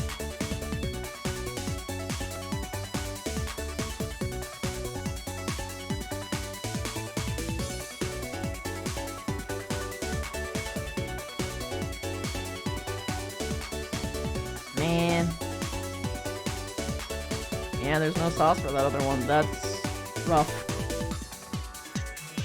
Well, if they pop up someday. Oh, I did not credit the Sebastian image. Whoops. Oh, wait, no, I did. It's right there. It's stock key. I've got a very clear thingy. No, the Blue Water Dragon has it. I don't have it for this guy. I don't got this one.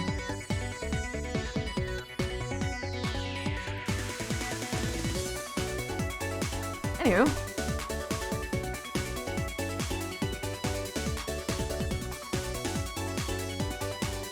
How do I want to separate this?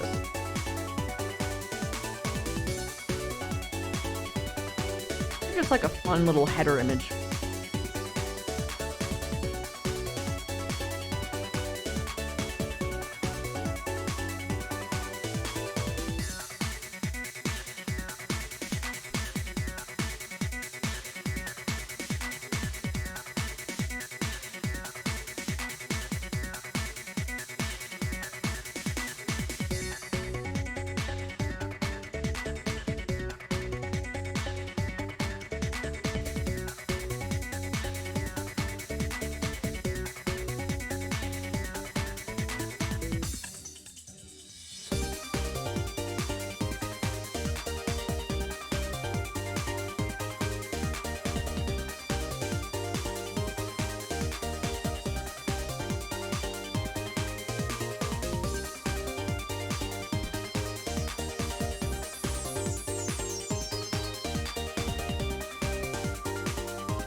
Yeah, nice header image.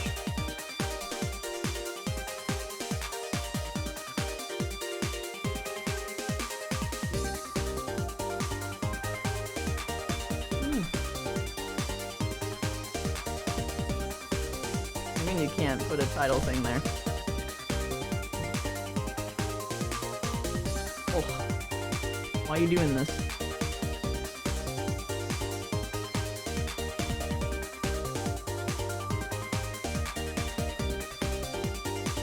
hate how that looks.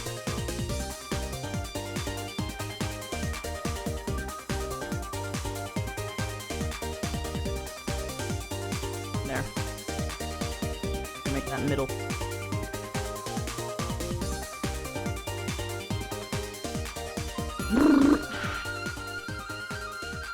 Hello, Thunder. Thunder.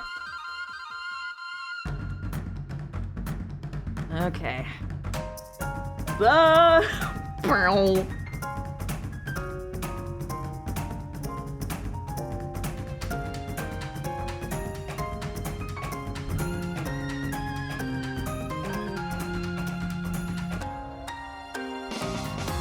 Oh!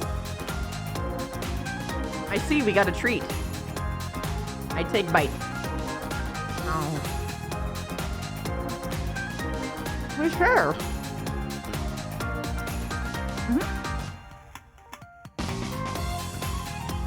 What? But the rest of the fam has to have it too. Oh my god. Chief just ran over and gave me a chocolate cream bun. And he ran away when I said that we should share it with the household. It's just here now. I guess I'll have a bite.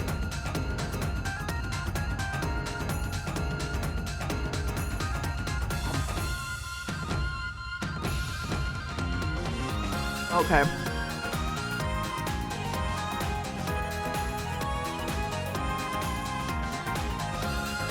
Here's a genuine quirk of me. I can only write when there is music that fits what I am writing to.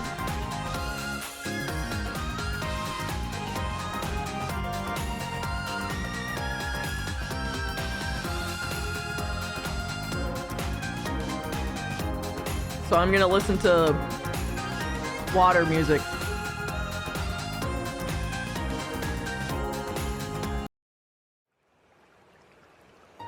Water level stuff.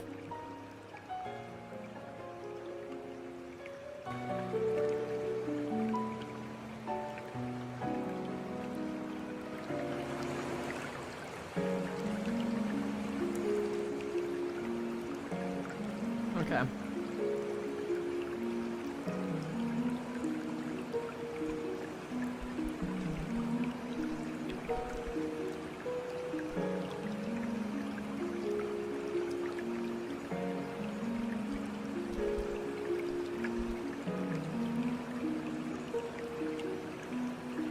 Sometimes I wonder if I should make the world have a different name than the Eltarian continent. Ah, it's so confusing. Oh well. Hello. Hello. Oh. Were you using me as a copy paste editor? Yeah, sorry. No, you're good. I was just wondering if there was a reason outside of that. Yeah.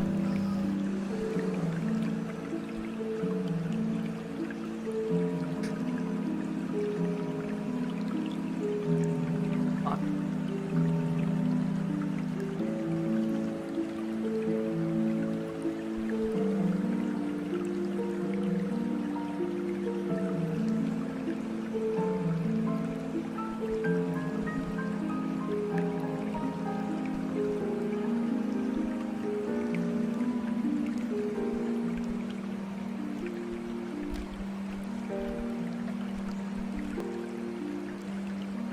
Probably make this a little bit bigger.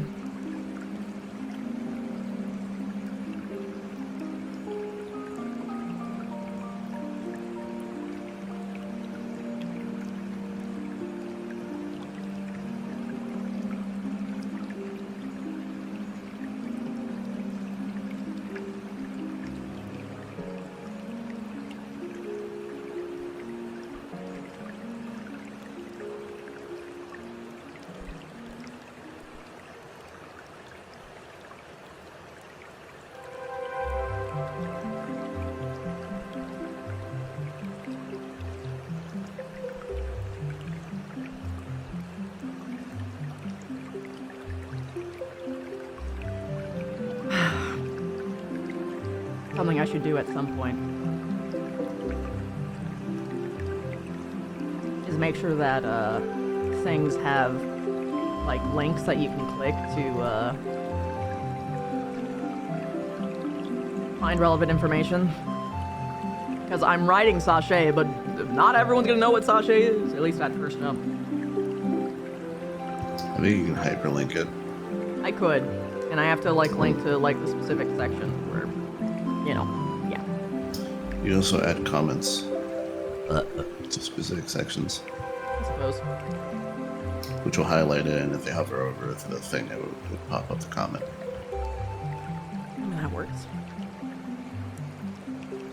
Unfortunate star. I think I should probably just write with that big of text. Because it just kind of looks good.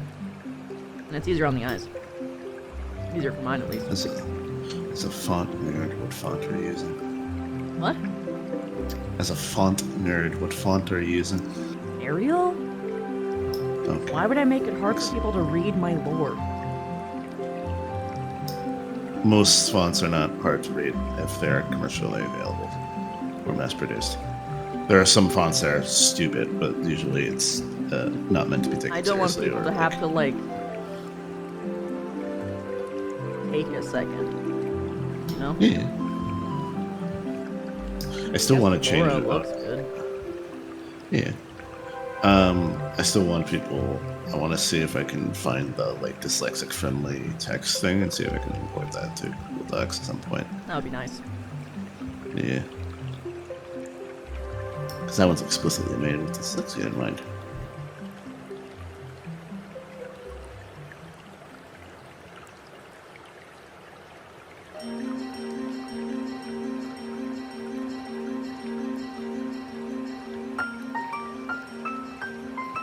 Oh yeah, I forgot about my hero.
It took me this long to realize that Dr. Eggman has black sclera.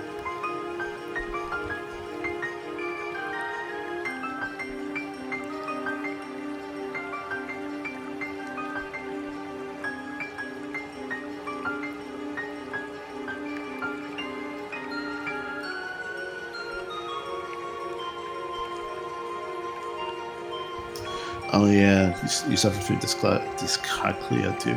Start. Yeah.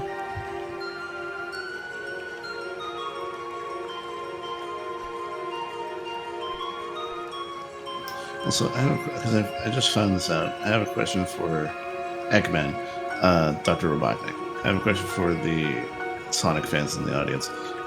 Because apparently this is in contention, because there are certain ideas that we call comics that make Eggman have black sclera, and some of the older cartoons do that as well. But some people don't do that, they give him like normal human eyes. That's something that is a mainstay from the original comic for Sonic. It's not actually indicative of anything. Because also in the original comic, he was a robot at some point. So but currently in IDW, he is not. Well, when it comes to fan art, or things of that nature, like artist depictions, do you think the black sclera or no black sclera? No black sclera. It's not canon anymore. Because that's something that's specifically from the Archie comics. Like the beginning Archie comics, not even like the later Archie comics. See, Dave Boy's with me in this regard. I don't think I've ever seen him with human eyes in canon. I've only ever seen him black scare or fully covering goggles or glasses.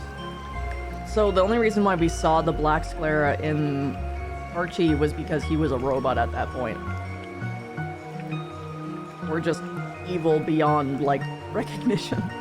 So, it's just that so the reason I'm saying that is that there's artist depiction.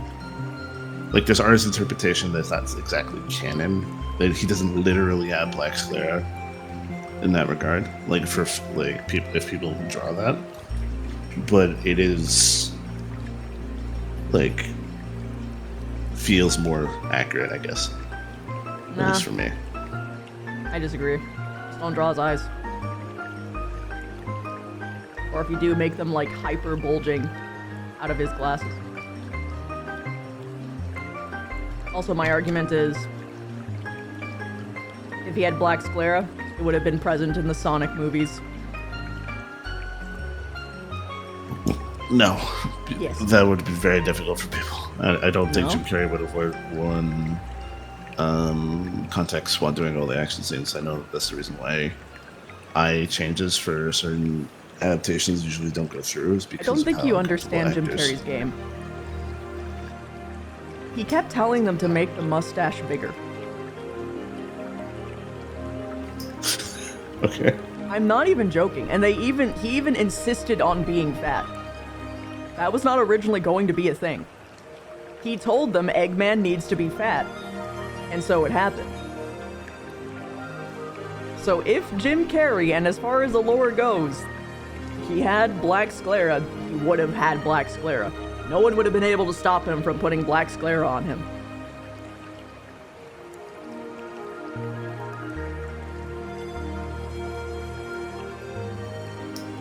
Carrick says Eggman does need to be fat, otherwise how is he Eggman? I mean...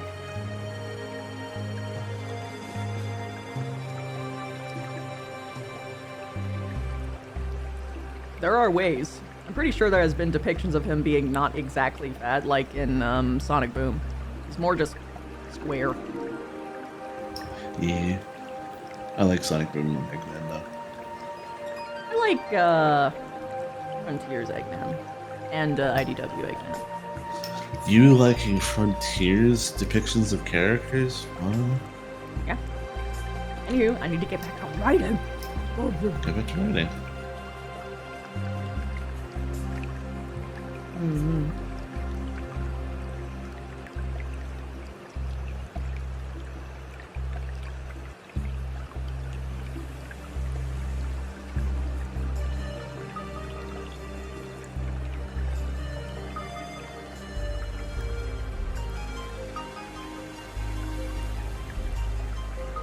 He is a power type star. That does make sense.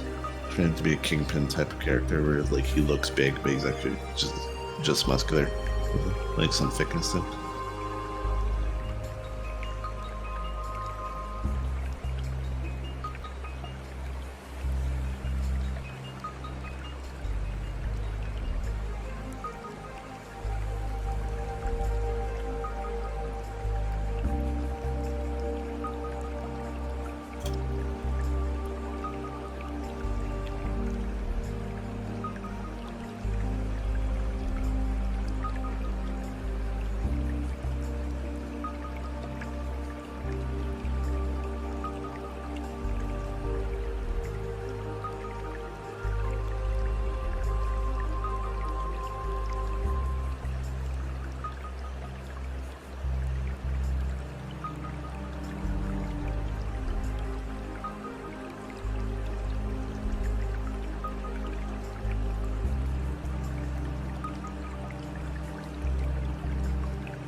my.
Whoa.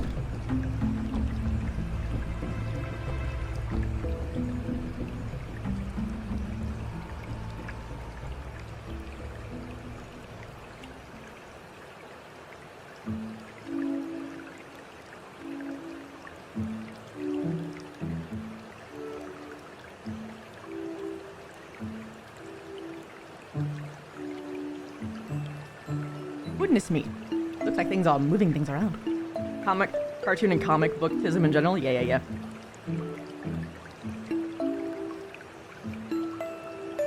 Also, hi, James.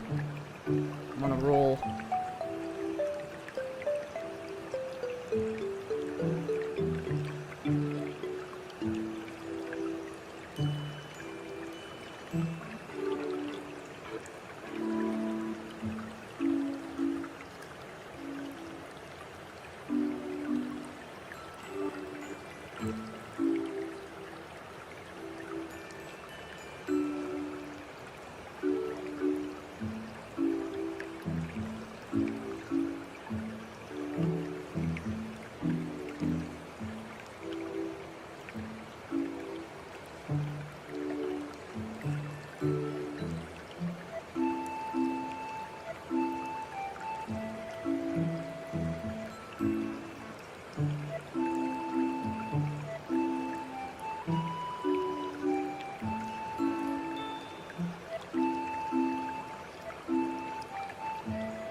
She is writing lore, James, for her no dice TRPG type of system. She's going to run. Right now, she's writing the Mer. Yep, I'm doing the merfolk lore. This is what their shtick is. They have a sliding scale of surface to deep abyssal, going all the way down to like make it a little bit more monstrous, to like just full on like Leviathan blooded ones.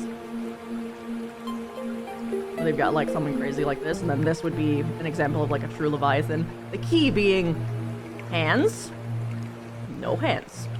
And of course, they would be much bigger.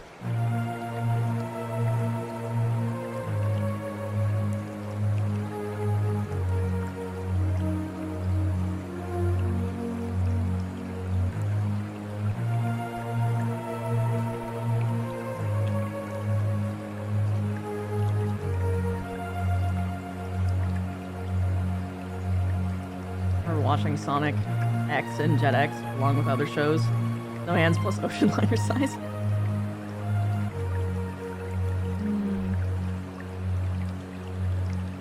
Slide this to the left so you guys can actually read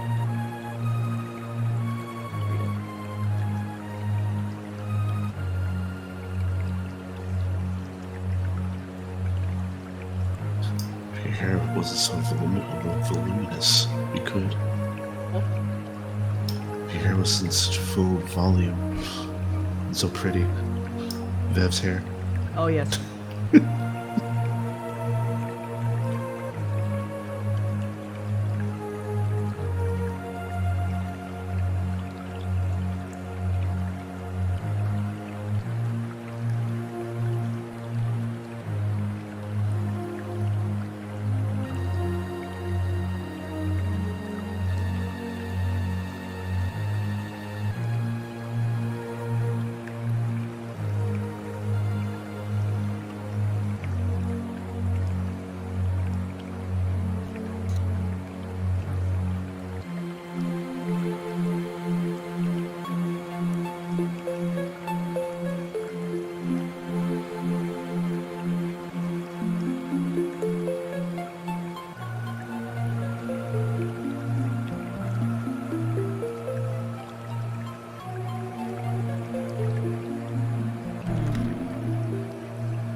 Sisyphus' revenge. I see. Throw in the boulder.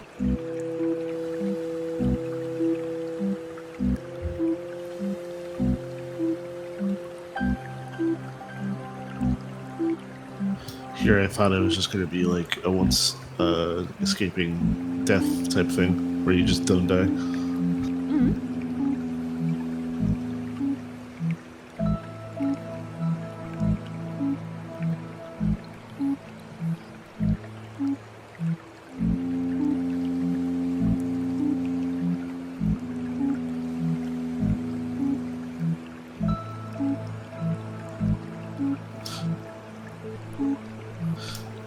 Those are two very different characters, Kaiser.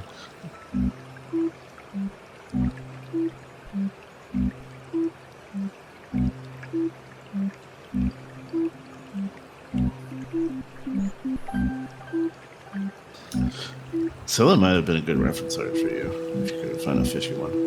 Oh yeah, no, I was considering Scylla for a bit, but I realized that, it had a different problem.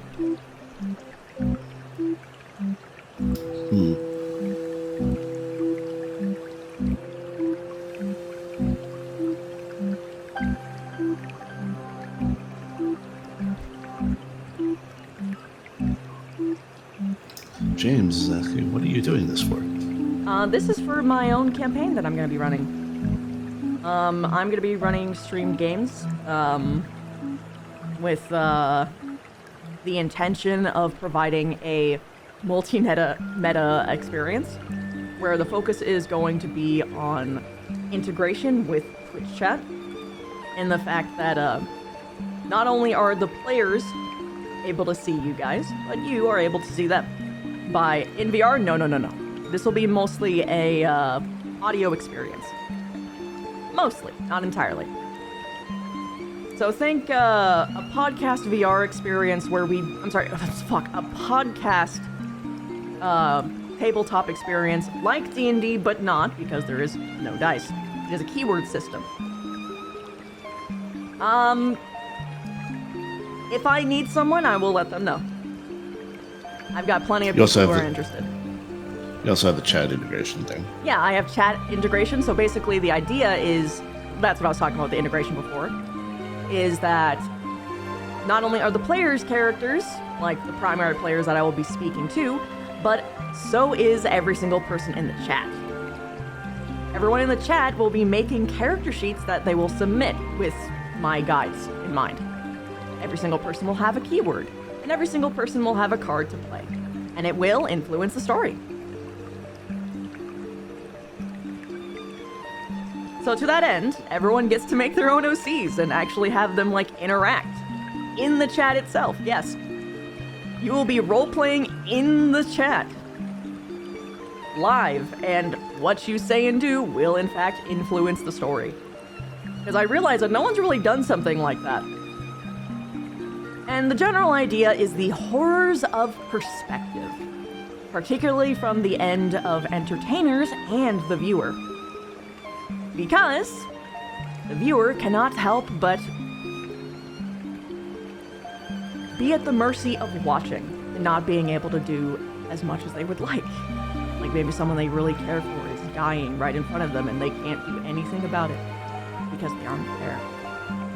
And to the other end, with the person in the dungeon, in the labors of which you are all being beholden to, their fate is at the whims of whether or not you like them. And whether or not you choose to help them. And even then, it might not be enough, because maybe they aren't enough. Imposter syndrome, among other things. For those who were a fan of Chrissy's old character, Stella, it's a very similar... Not very similar, it's kind of a similar thing in terms of chat integration. Yeah, I'm taking that, but sending it to the moon. Yeah. So think of it like, it can be something small, like, what do they find in the chest? A single torch? Or Death Paw, the ultra-leveled familiar. You could just vote for the fucking torch. It's a mimic.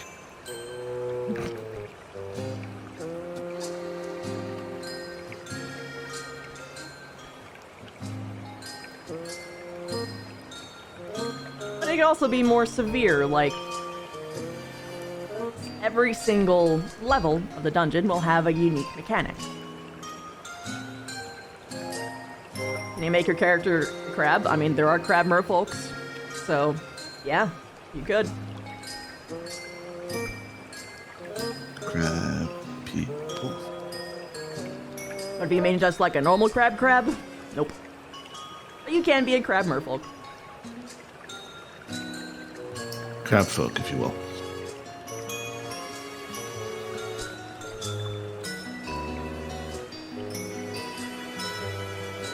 Yeah, there's a lot of things like changelings.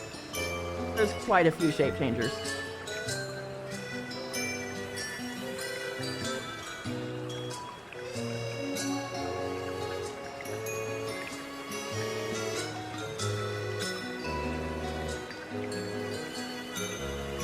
The only problem being is that if you're in the chat, what are you disguising as? Oh, of course there's Dragonborns. There's full-ass A dragons. different chat.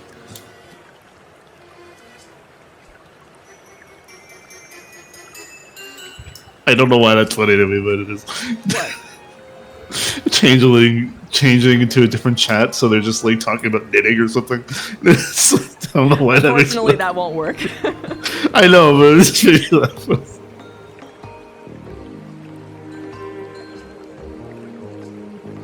But like one of the key things about you guys making character sheets is that something that will be required is for you guys to list out people that your character knows. Because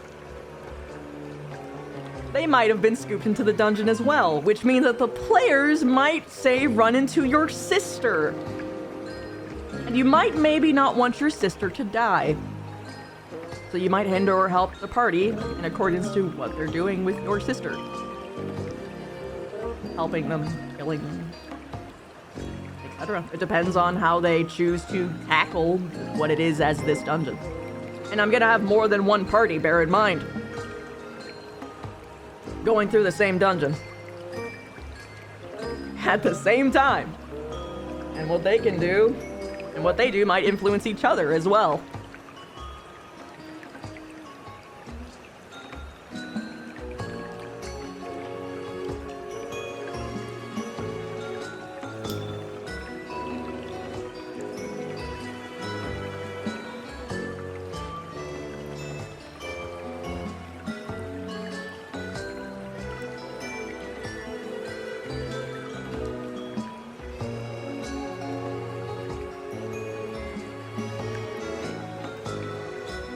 I mean, just go Abyssal.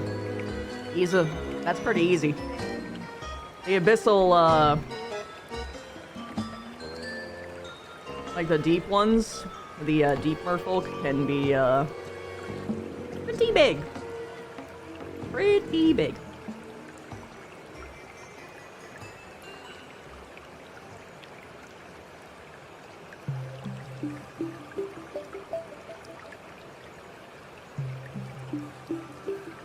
Just be a little bit spooky too.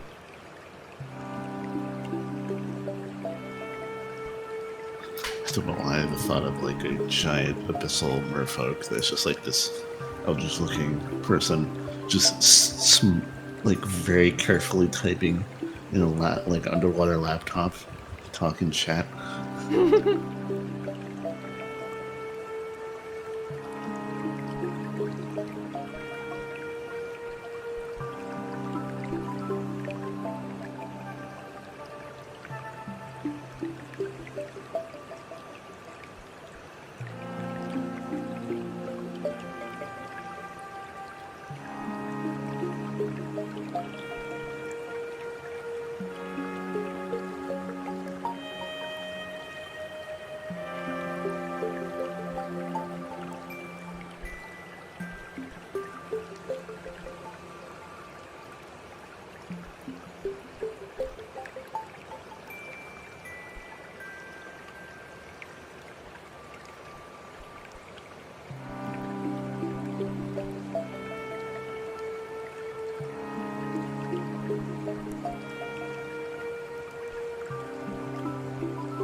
Forgot how chill smithing was? Yeah.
What's up, James?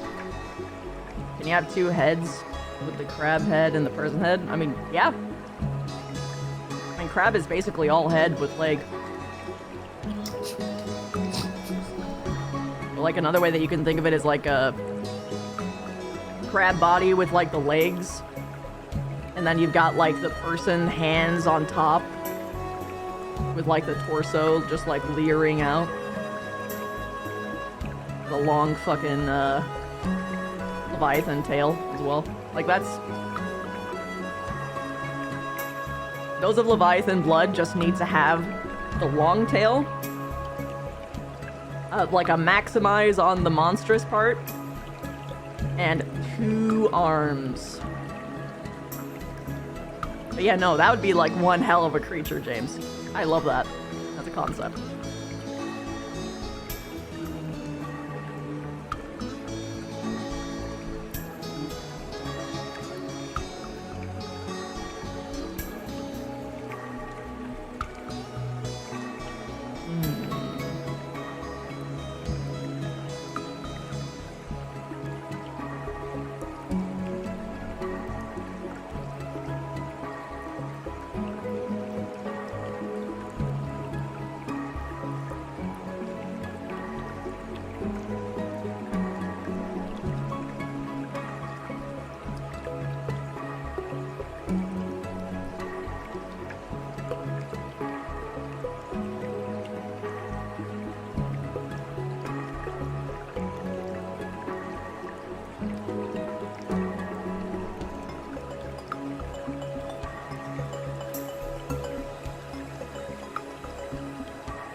You wanted to have 2 mouths to use? Yeah.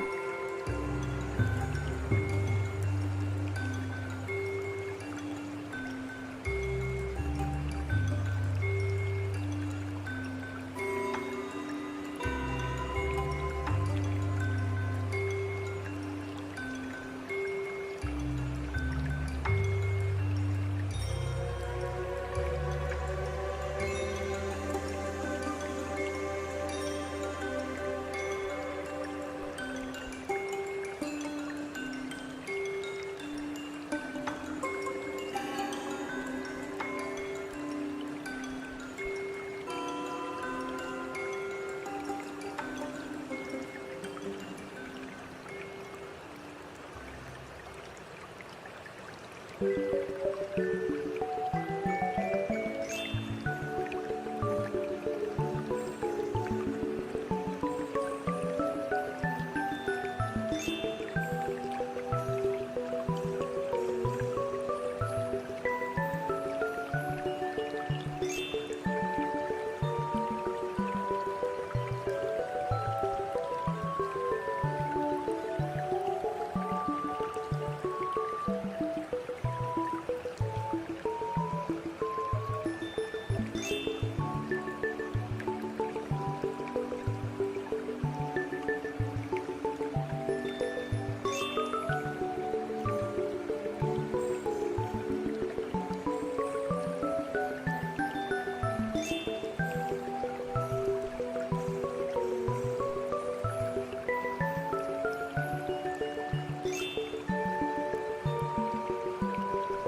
too short.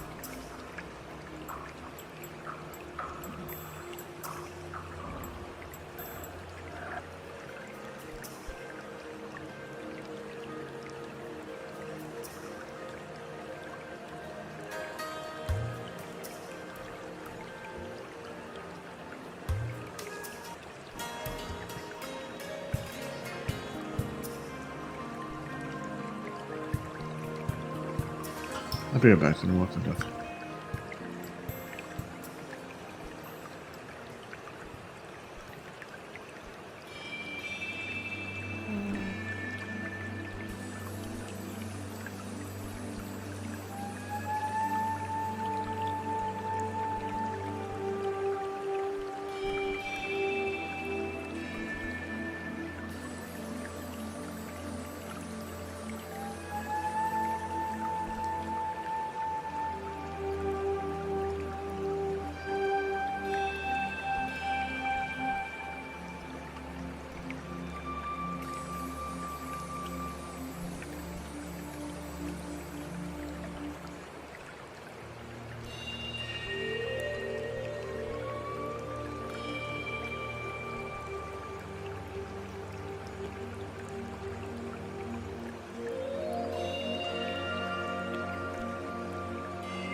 I have a lot of names. Which one should I stick to?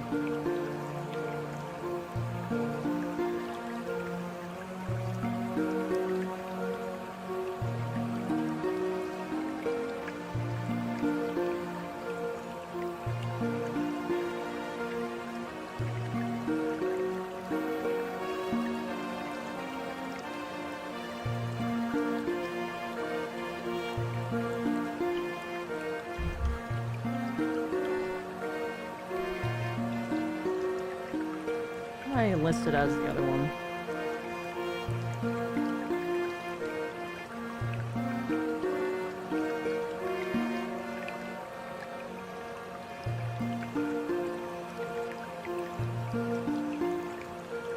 A different word that I can use for that.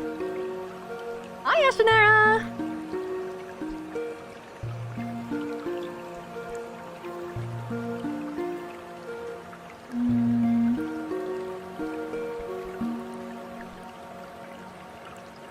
How you doing, girl?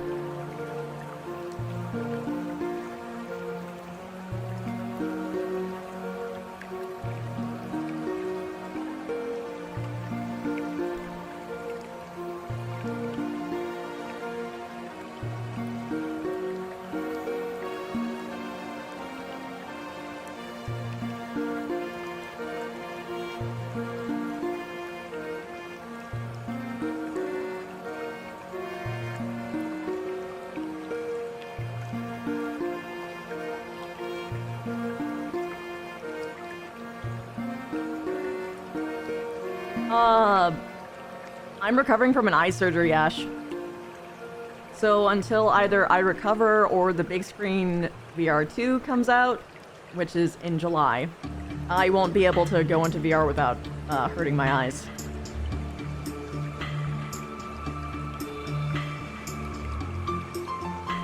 Yeah, yeah.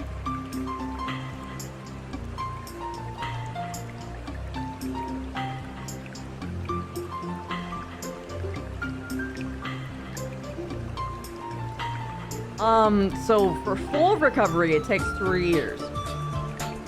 But I would likely be able to do that before then. Like, year 1 or 2, but I'm pretty sure that once the big screen VR comes out and I get the, like, no contact gasket, I will be fine. Because it's not the light that's the problem, it's the heat and the friction that's the problem. And mercifully, with the new headset, I don't have to worry about those things. Because it won't be touching my face.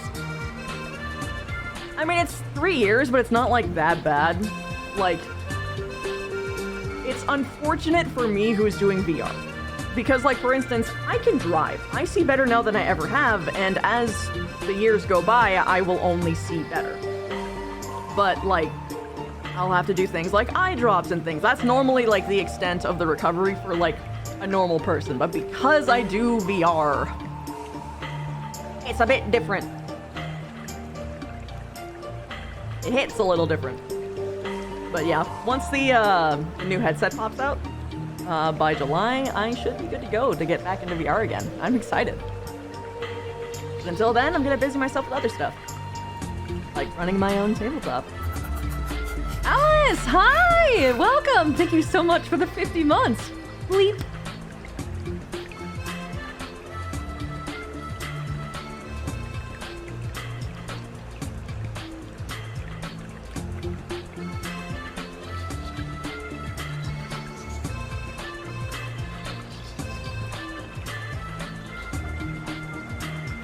I found out that there's terms for, like, depths.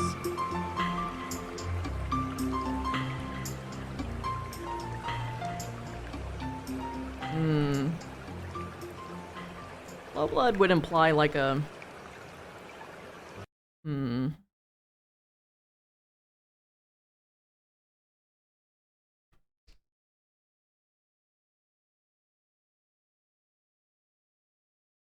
don't want to use words like true and pure because that wouldn't be, like, what they would refer themselves by.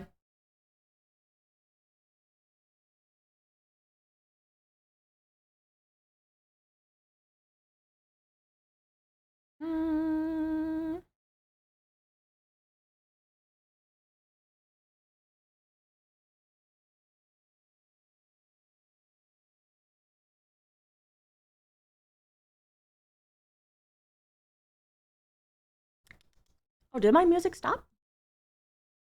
Is this quiet?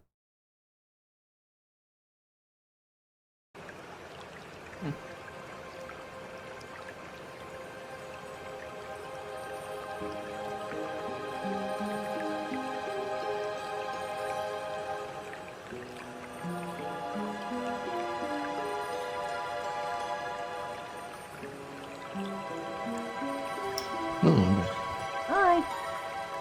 okay. How goes the writing? Pretty good.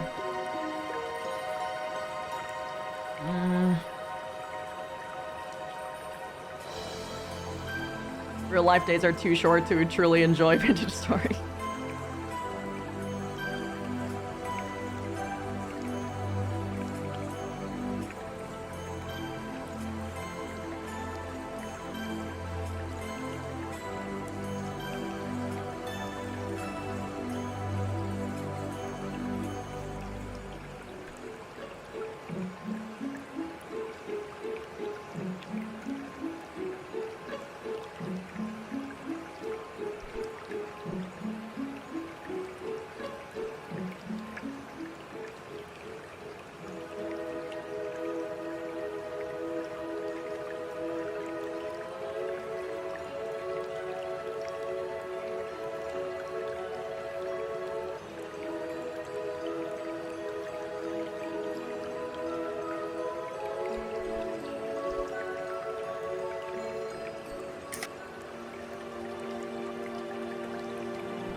Where folk remind you of how pretty his monsters are? Yeah.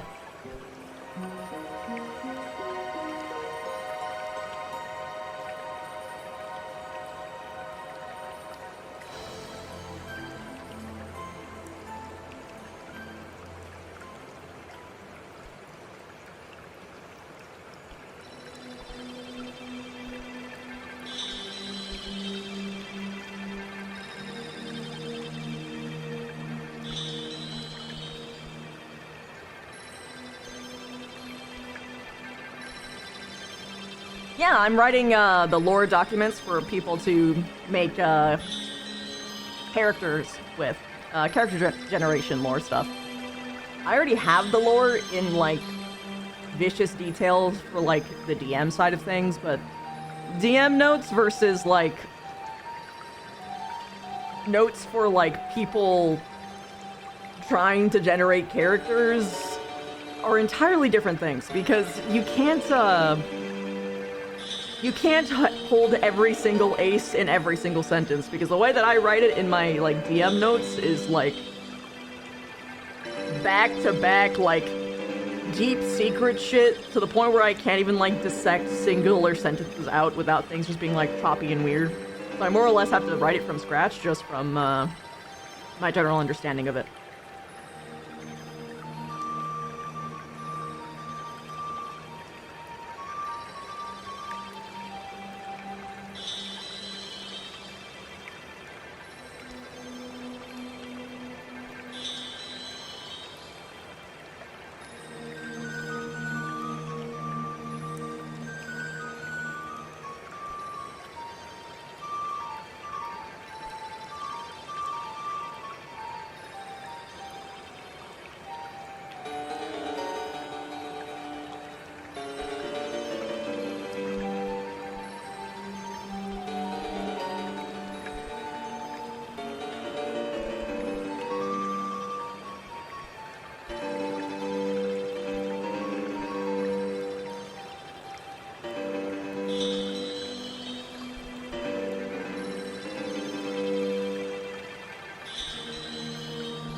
Mhm.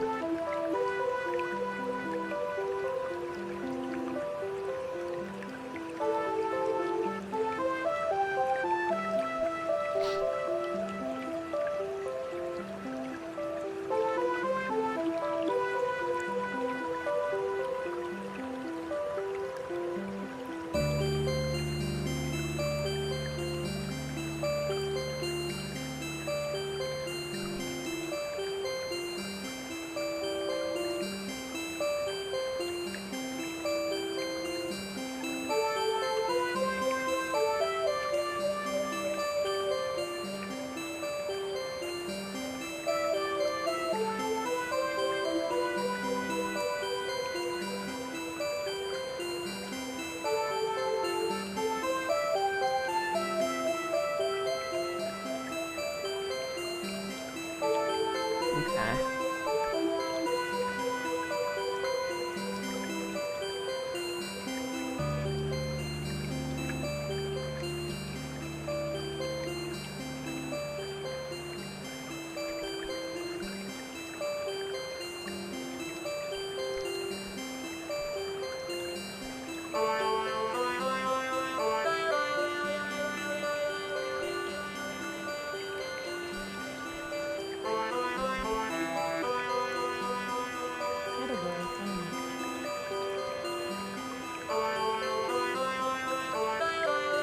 Thanks for the follow. Let's see if I can get this right. Elfzy.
Yeah. This is a tabletop I'm making from scratch myself, system-wise, as well as the lore technically is something that has existed for about 13 years. I'm sorry, 12 years. It'll be 13 next year, or like within like. No, yeah, it'll be 13 next year. But yeah. This is mine. This is my baby. The way that this tabletop works is that it's called no dice. Yeah, 13 years. The way that this system works, it's called no dice, meaning, as the name implies, there is no dice. There is no random chance. There's no clicky clackies. What you will need to move on is your keen puzzle skills, as well as word association. All you have to do is convince me that your character can do it. And what you have to convince me are keywords associated with your characters. Things like, if you're, say, one of these mer, you would say, I'm a surface mer who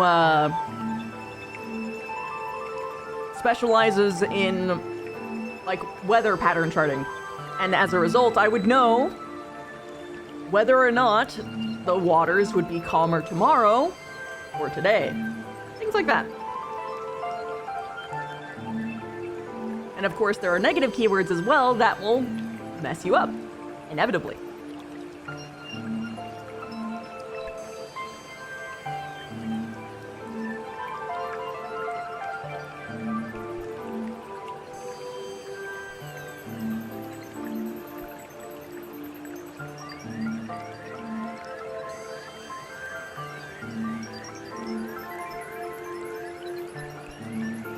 Oh yeah, combat exists.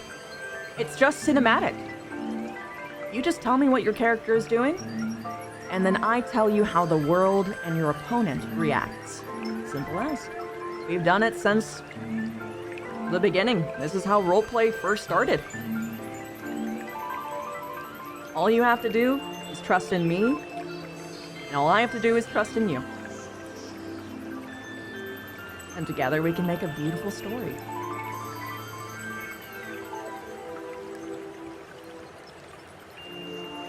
A pirate mer that stays on the tip of the ship, as it's the only best place for their long body. Yeah, no, mer and pirates have relationships that go back decades. Centuries. Kind of, yeah, except just more of an auditory experience. Theater of the mind. Classic.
Okay, now we get to move to Middlemer.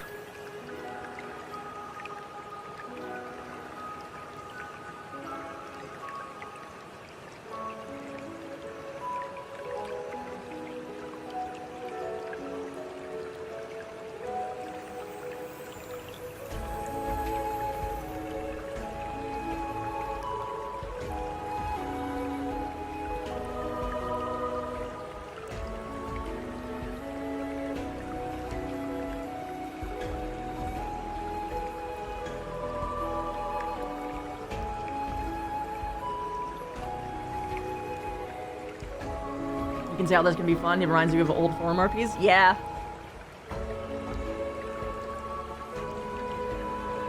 You have to put...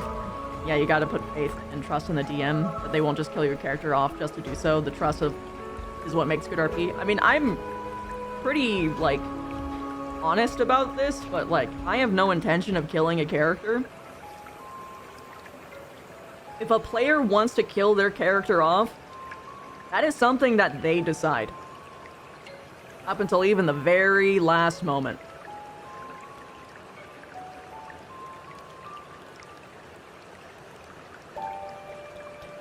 And there's no, like, judgment about, like, them, like, not killing their characters or things of that sort. I think there's plenty of a great story that you can tell with a character still being around, just brutally maimed, for instance. And I think that there's been way too much of a fetishization of forced permadeath that has been going around that I specifically want to go against. That said, if someone wants to kill their character, in this system, it's probably easier than probably any other to reintroduce them. Not a problem.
Maybe I should call them mixed. Mixedmer or Middlemer? What do you guys think?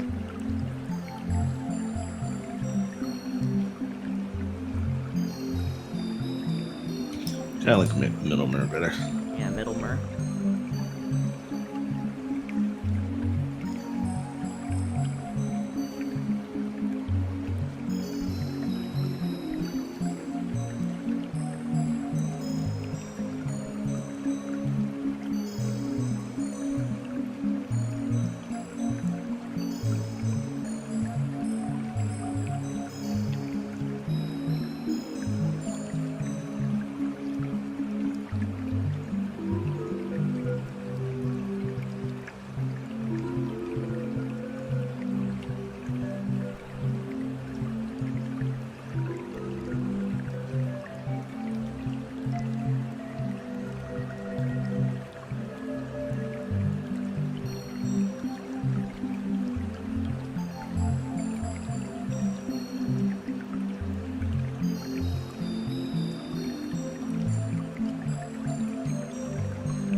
Forgotten to indent.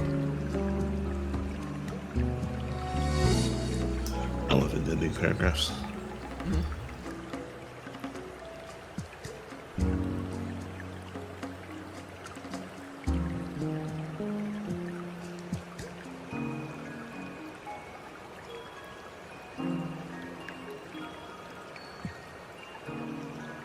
I feel a terrible injury would be better than permadeath, as it can lead to future story of them struggling to keep going, or them accepting their accepting their fate and retiring to help a group otherwise. Yeah. Generally, yeah. Buttergolem said, permadeath is a thing that, in my personal opinion, while it can lead to amazing development for other characters, the pain that can cause, it also ends a story and all future potential that character could have had, all for one big scene. Yeah. You kind of shoot your shot, have your moment, and then you're kind of forgotten about, unfortunately.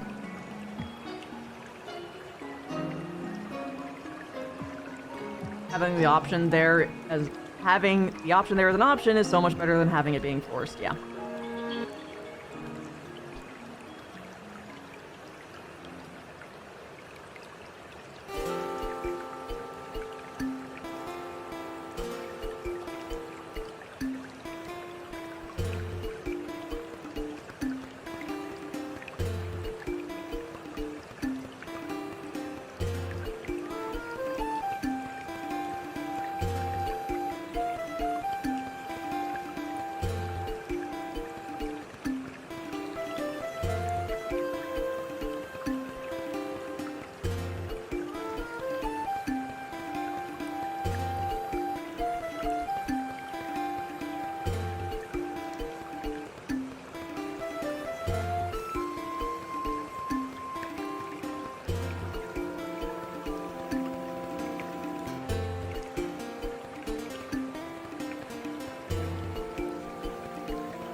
Buttergolem says, I can agree with that. Injuries on a character, whether physical, mental, or emotional, can lead to a whole lot of interesting potential, with the character having to either live with, get over the new burdens that they have to live in their life, while also being able to cause emotional response for other characters with the suffering that character is going through.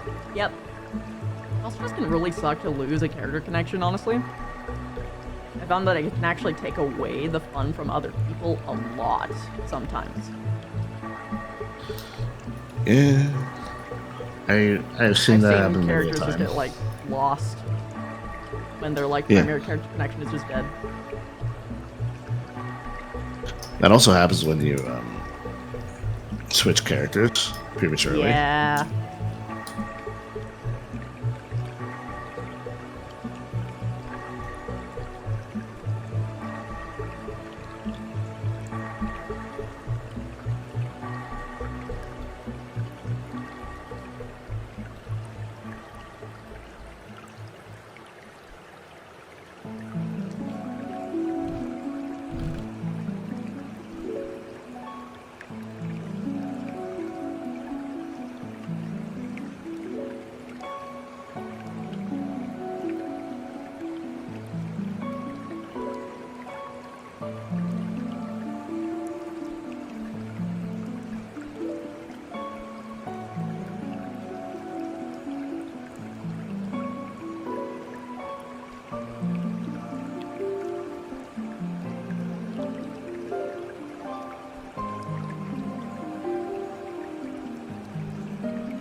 Butter says, it was kind of the philosophy I went with my metaverse character Tao, who could recover from any physical injury, including death, but not the emotional or mental toll that injury would entail, or forced to go with how they live with.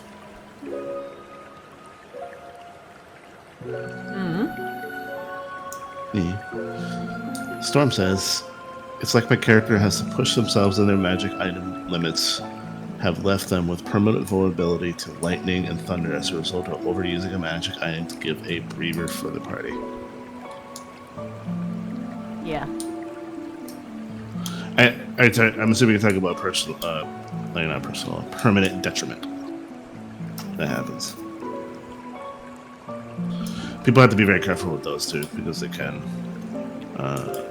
If you give someone a mechanical detriment, it can cut into their enjoyment. Oh, it absolutely can. You have to be very careful about it. I find that it's better to just let the character themselves, like, decide that. Like, an example would be...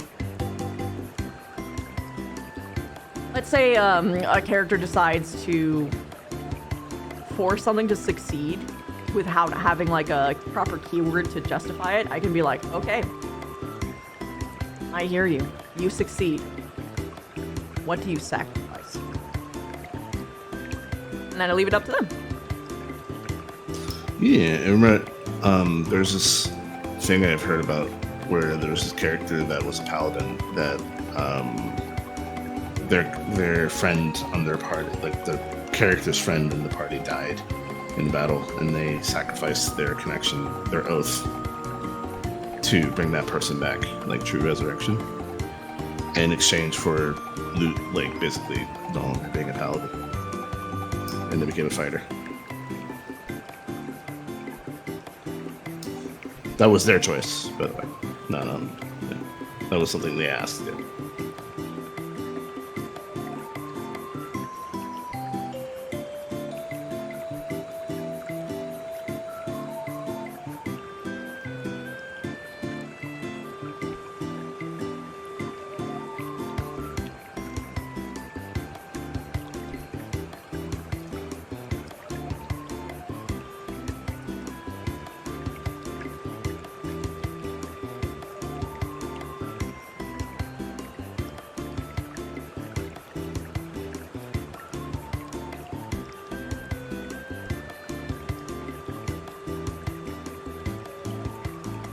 So he gave Sick a permanent detriment after drinking 2 dwarven haymakers and knocked out Ryder, which is why he no longer has taste. The one that knocked Ryder out, I see.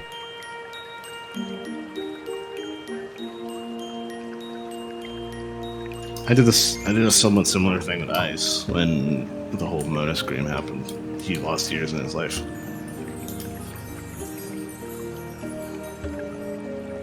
He's got some cool white streaks in his hair.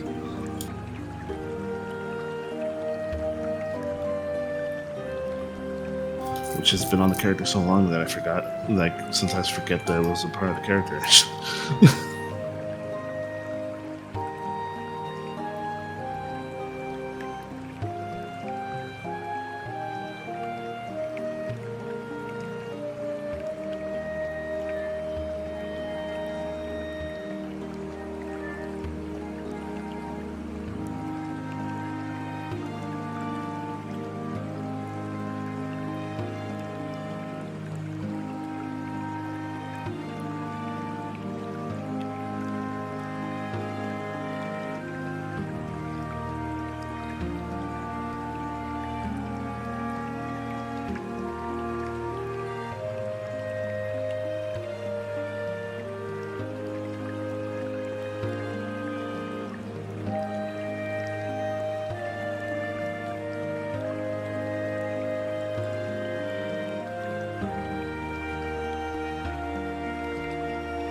People seem to forget that guns, like, a firearm has a lot of cultural significance to a lot of people, either good and bad. There are people that treat guns differently than they do any other weapon. Like you're perfectly fine swinging a sword, but if someone has a gun, it feels different, not because the character, not because like it is different because both are weapons, but because of the cultural reinforcement that happened.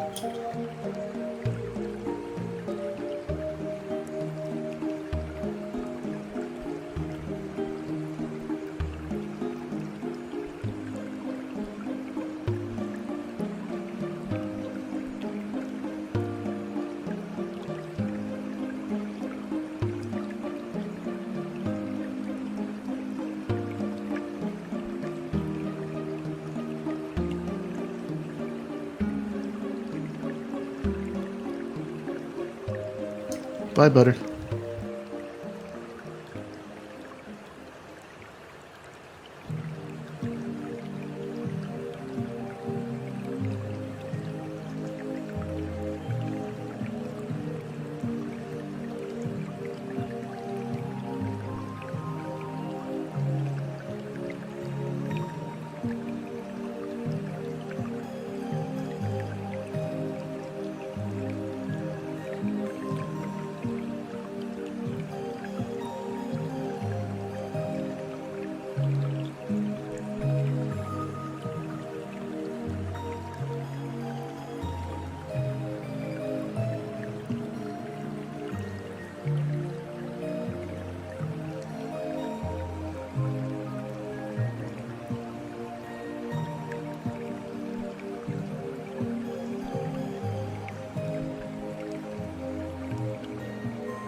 A fucking lot. Ash, there's so many. That's the part where I'm kind of staring at this with like a little bit of dread. Because I'm not just covering the races, I'm covering continents. And the continents I could write books about on their own. Including just like the cities, right? But I have to cover like the continents with the cities and the races that they're in between. So it's a thing. Someone please make Essie stop playing with your heart so you can take the Chrono Trigger remake thesis. Oh, Square Enix. Oh, yeah.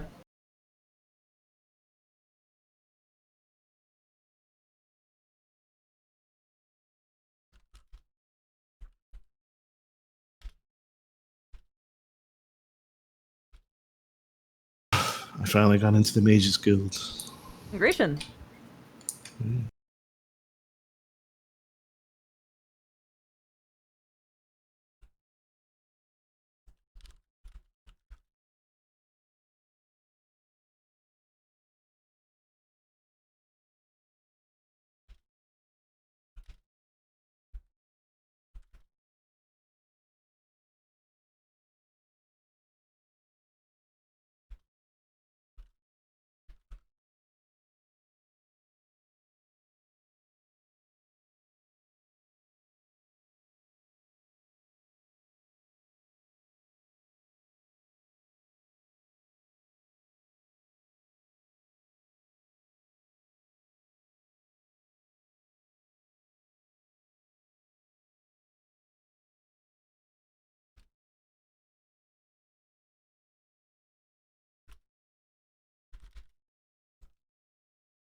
Oh, the music stopped.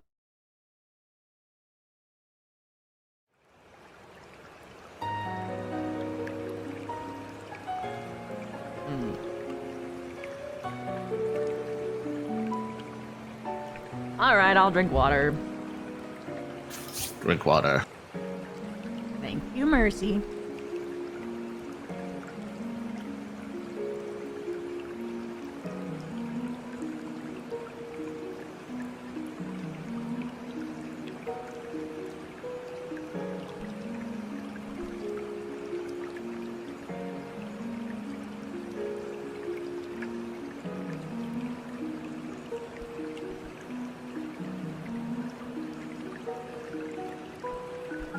Of course, of course.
All these waterfolk themes, yeah.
The one before was the Zora one, yeah.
Okay, we made it to Leviathan Bloods. This isn't it by any stretch, but it'll feel good to have all of the,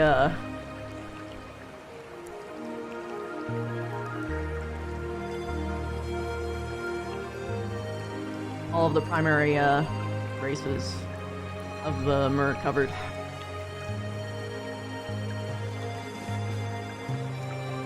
I guess I have Leviathans too, but still.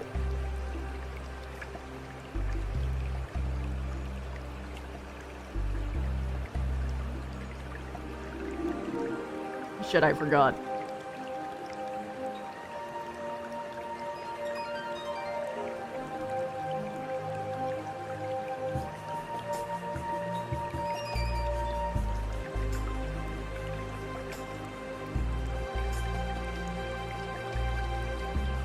Damn. They need another paragraph.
When am I running these tabletop sessions? I'm trying to finish everything by the end of the month. At least as far as finishing, like, the prep stuff. I might launch a little bit into the next month. July. Yeah, July. But that depends also on, like, the schedules of my players and things of that sort.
I was already running weekly sessions. Not of no dice, but I have like a different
Hi, Moch. Yeah?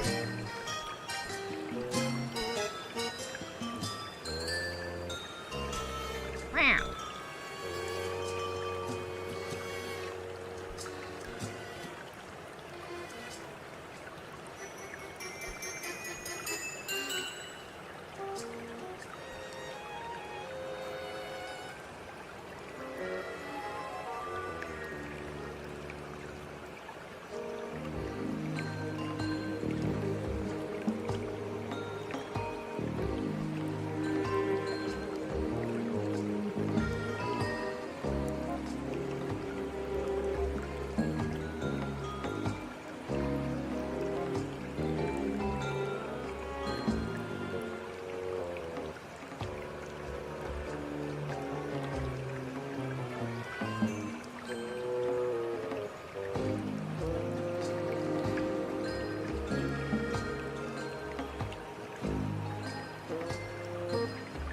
Oh my goodness, I have so many biscuits on me.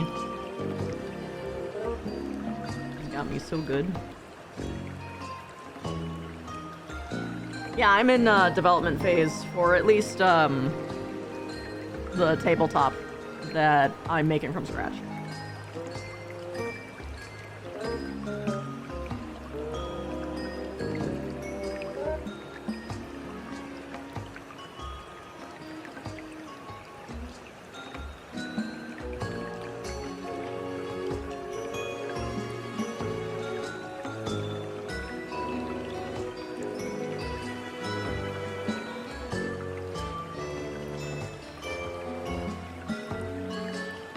Wow, Nintendo made Palworld remove the flying with towels? That's weird. It's a weird thing to target.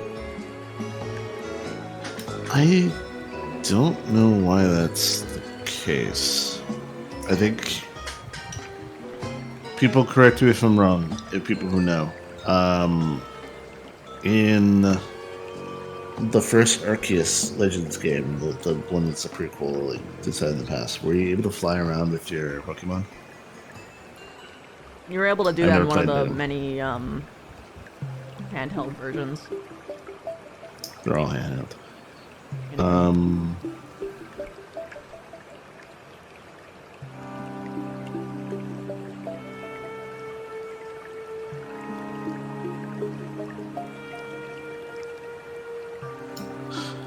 I Disagree with that, Storm, but I understand your sentiment.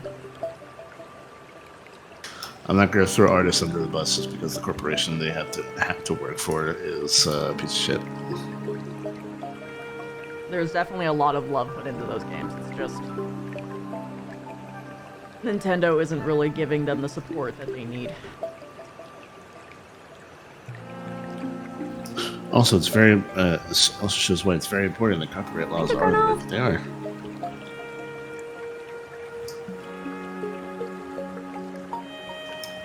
Oh, and why it's good to have strong copyright. Yep.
You see, OBS, this is the reason why it's very difficult to have these types of conversations, is because of how complicated it can be.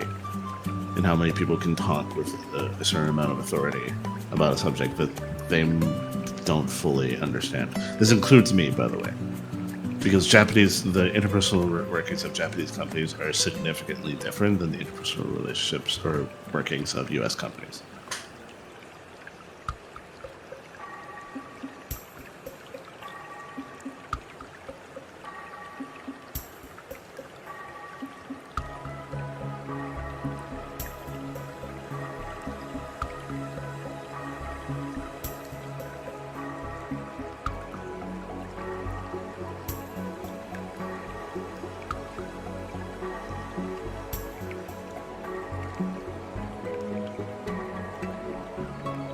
Yep.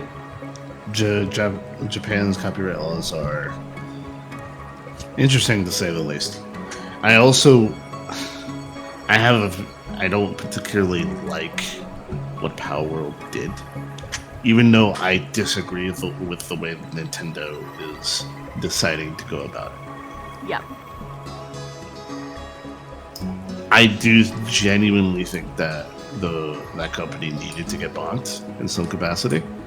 Particularly for the like one Pokemon that was very obviously like, you know. Yeah. But the way that Nintendo's deciding to go about it is not great. To say the least. They're going about it in a way that's going to hurt every single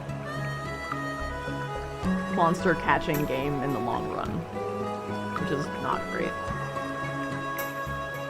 Because if they're going after Power World for the flying Pokemon thing, no other monster catcher will be able to do that. Which is a problem, because, I mean, it's not like that concept was especially unique, but it just sucks. Do you wonder what's going on that we aren't allowed to know yet? Nintendo has pulled the patent lawsuits before, but that was because someone was using their patent stuff to start suing other people. Ah, yeah. See, the interesting thing about that is that Nintendo has threatened to sue a lot of people, has actually sued a lot of people. Yeah. They don't seeing actual results of it, because when you read Power World's the devs talking about, hey, we need to change this and that, it is the way that they said it was, we are doing this so we're not forced to do more. Which is an interesting wording, or an interesting way to say it, in my opinion. Because I'm wondering if there's a lot more to it than people realize that is hidden behind lawyers and litigation. Because people straight up just don't like Nintendo, specifically lawyers for the lawyer side of Nintendo. So, I don't know. I do genuinely think that Power did some fuck shit in some ways. But yeah. The gliding thing makes no fucking sense to me. I don't get why that's removed. Because they copied Breath of the Wild's gliding system, but then they kind of Yeah, but you can look at Genshin Impact. I know. That straight up did that. It's a monster catcher, and I believe that they did that specifically in Scarlet Violet.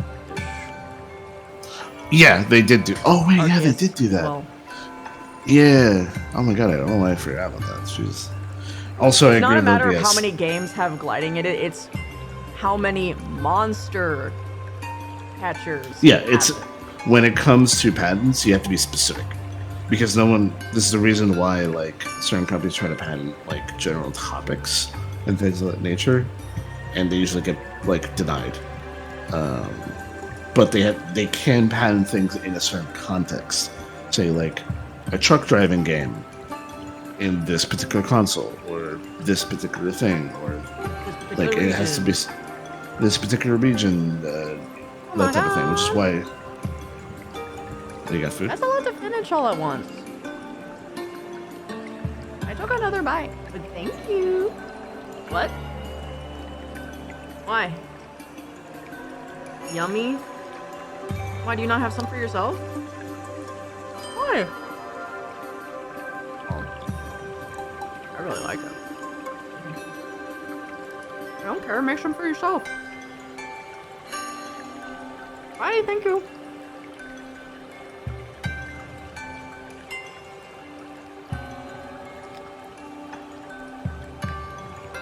They actually found something with Palwor's gliding? I think they might have actually found something. Oh, like the same code or something? Yeah. No, they're thinking that they're thinking the same way that I'm thinking, that the way that they worded it indicates that there's a deeper thing going on. And they would not have had to remove things if there wasn't some type of legitimacy to the litigation that causes the... Oh, true. Yeah.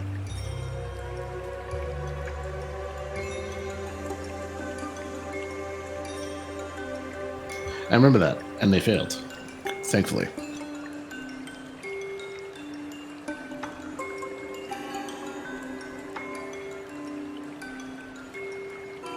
See, that's being too broad.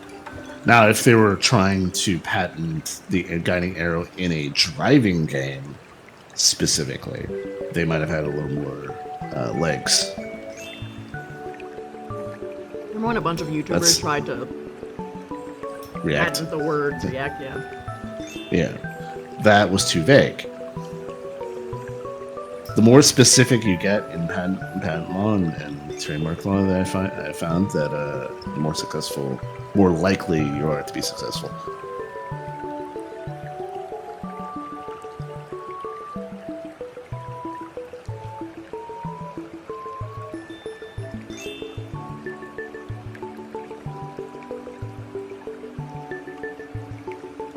See, the reason that this is also particularly interesting, OBS, is that 9 times out of 10, that when Nintendo takes a swing, Nintendo takes a swing at someone, they're not in Japan.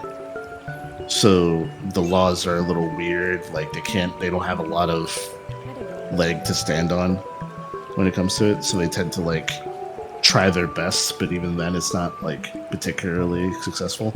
Like the example being like there was I don't know if you know this, Christy. There was a supermarket. What? There was a supermarket in, I forgot which country, it was a South American country, I believe, that was just straight up called Super Mario. Mm-hmm. And the reason being is that the person was named Mario, and then there was a cultural thing for markets of that type to be called Super. So it was just Super Mario. The difference, though, is that they did lead into it a bit by having like Mario art on places and around things, and they tried to sue the thing, and that didn't work because they had to do it in the laws of the land.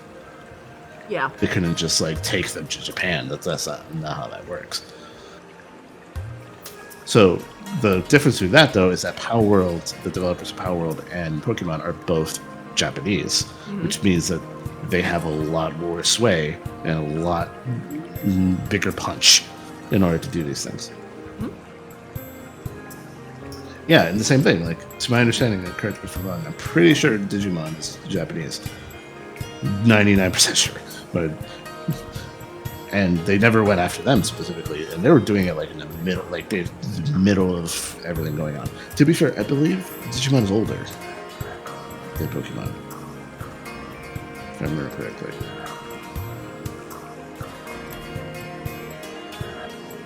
Look it up. Yeah, look it up. Yeah, it is older. I think that was one of the things I remember, like a factoid. Let me look it up.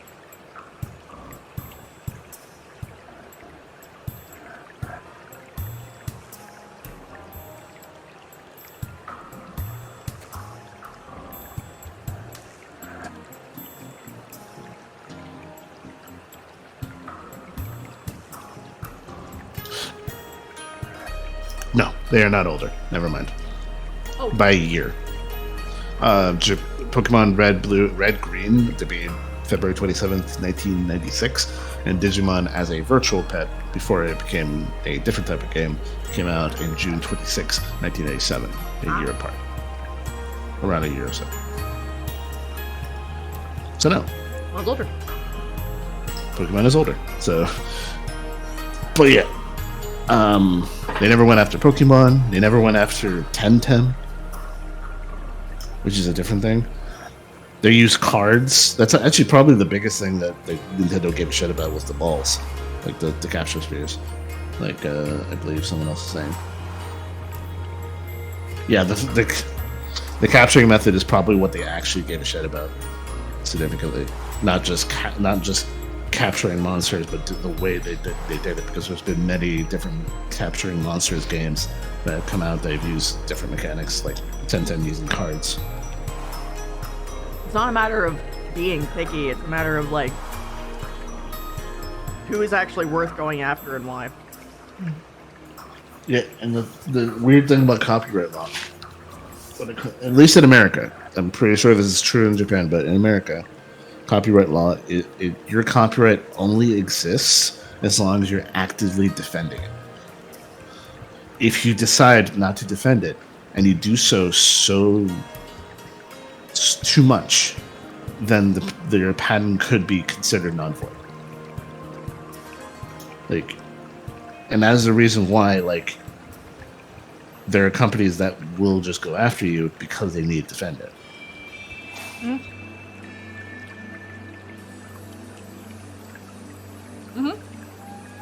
Yeah. That's them. And there's companies like Larian who go the insane other direction that I wish other companies would do, where they actually give people's fan works licensing under the copyright, so that they'll never have a problem. Which is crazy, by the way. Like, actually awesome.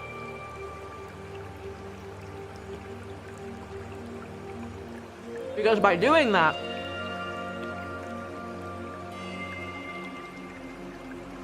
it's considered official. So they'll never get in trouble. I think it's called a common use license. No, not even. That's a different thing. This is something that Larian's been doing recently. It's really cool. Right, Mega?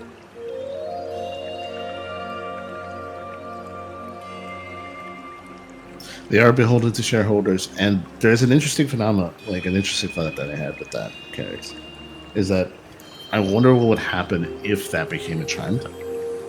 Because copyright in the way that is structured currently is built on faith, I guess the way to put it, is built on like, this belongs to me because I say so and I defend it type thing.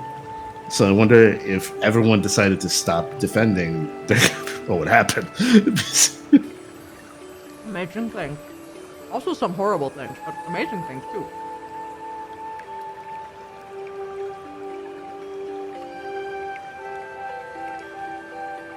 I mean, look, the way that I see it, Wizard of the Coast is actually worse than Nintendo.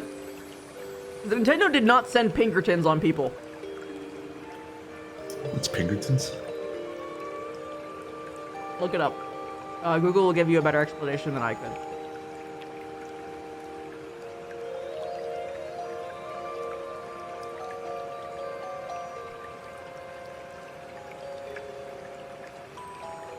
Oh. Yeah. Oh, didn't they? Mm-hmm. I remember Nintendo like freaking sued this guy to like the stratosphere because he was doing like this emulator shit. I forgot what it was. Still not Pinkertons, man. Nintendo was just barely underneath them because they didn't risk physical harm to someone. Virtual. If Nintendo was an American company, it would be beholden to American copyright laws. They would probably chill the fuck out significantly. Japan's yeah. copyright laws are significantly weaker Japan's crazy. than America's. Like, I could never live in Japan and be a streamer because their defamation laws are worse. Like, Japan is infamous for this one thing. Oh, I gotta fix this, like, I got showing their teeth. Their defamation laws are fucking ridiculous because all they need to do is prove that your comments got in the way of their work. It doesn't even matter if what you said was true. They will pass the lawsuit. It's insane. Yeah, Japanese work culture is fucking awful. So inherently, any game that is made in that environment, I have like a little bit of sympathy for.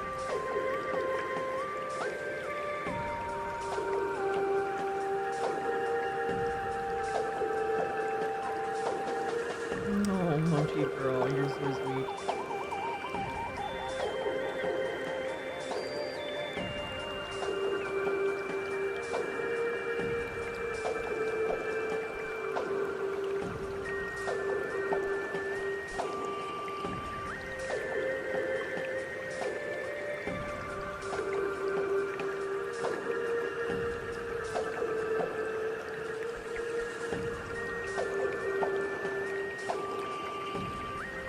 Yeah, the Japanese criminal justice system is bonkers when it comes to a lot of shit.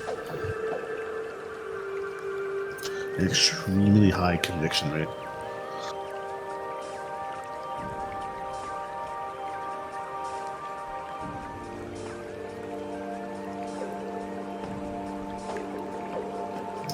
Mega, that was that's certainly a joke.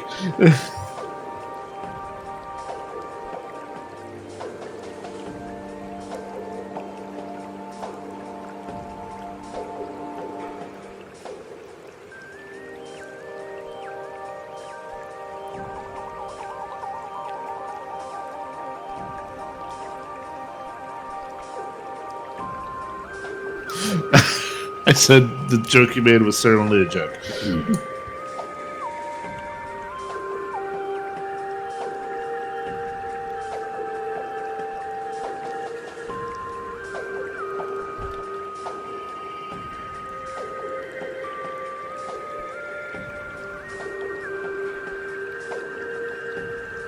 It's because the social contract in Japan is a lot more enforced. Like, if we're talking about neurodivergency and neurotypicalism, I guess it's a word, not really, but it is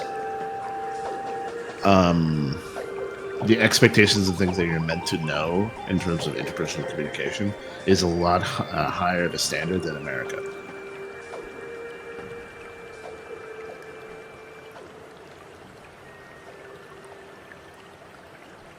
Also, that is true, Garrix. That is true.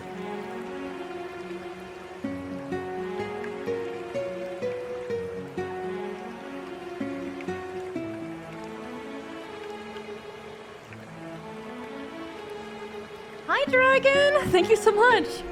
I'm glad you like the model. It's nice to see a couple people that actually like the real monstrous things. Thank you! I hope you enjoy your stay.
Virgil says they follow the 3D artist that did your model.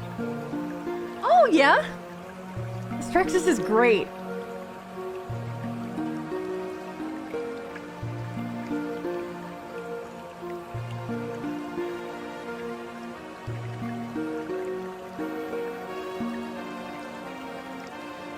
You think a spider girl would just stand with her pedipalps like a cat making biscuits? Oh, absolutely. Yeah, Strexus made the hybrid model, or at least the beginning things. Then Omega Slant and myself did a bunch of like modifications for our own sake. Like I changed the shape of the face a bit. I also changed the textures. Omega Slant made a bunch of like normal maps and specular maps for it, and I just fiddle-faddled. And Echo the Neko made the VRChat facial tracking and the OS this facial tracking, the iPhone one, was made with oh fuck, I forget their name. They're like a red dragon girl, and they work with the Strexus. They're in like the same team.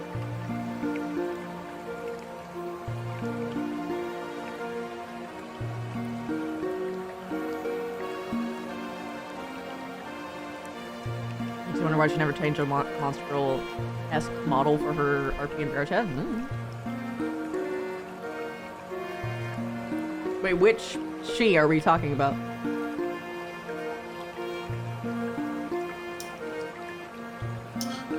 Strexus? Strexus and Strexus are two different people. Strexus is a different person, yeah.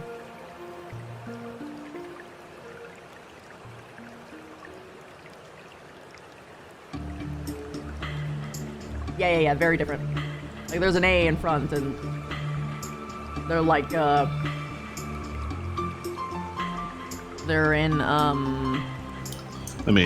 put their name what it's in called. chat.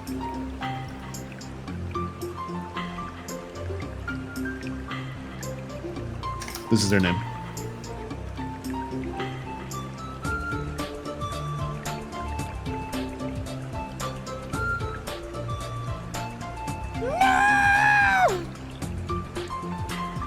Dude, this got me with a slug bug.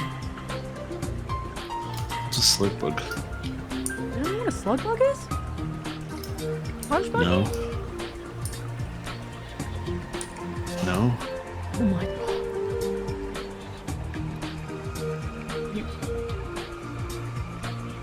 Hold on.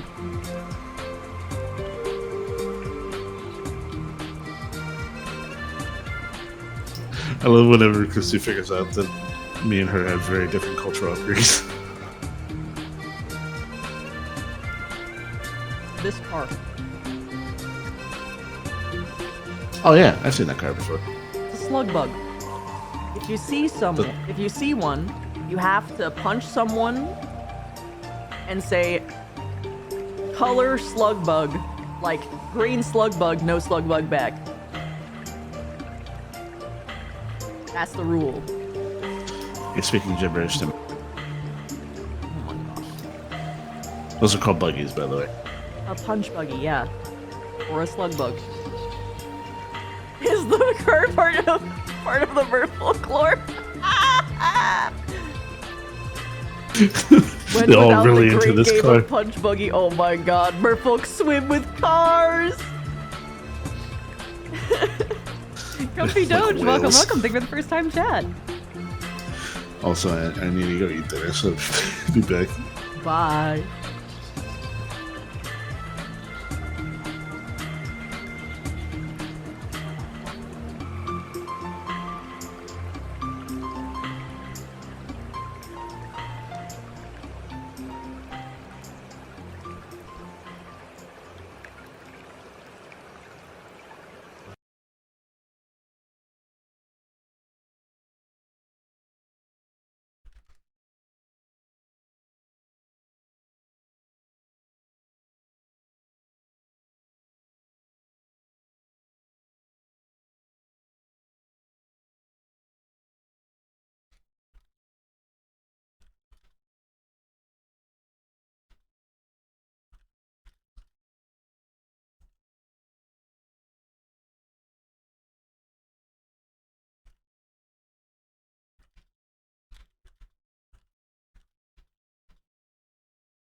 Sudden loss of music.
Thank you, Vital! What have I wrote yet? A lot. 13 pages. Including pictures, I suppose.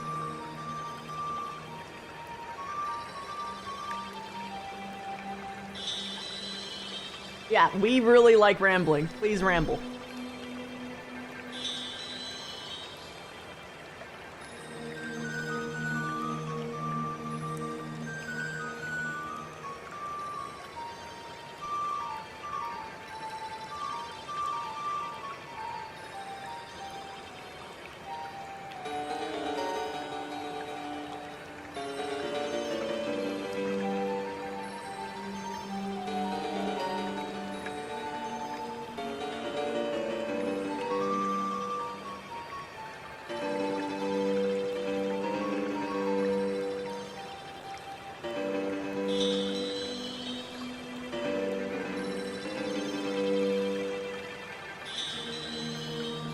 I mean, sure, Vital, but I love it when people gush on. That one Leviathan image is giving you some Nautica PTSD. Fair enough. Oh god, okay, so that's like the biology section covered. Now I need to do like history? And like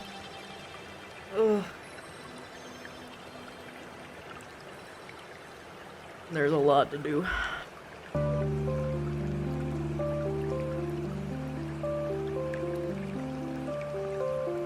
Oh, yo, that's awesome, Vital. What am I making?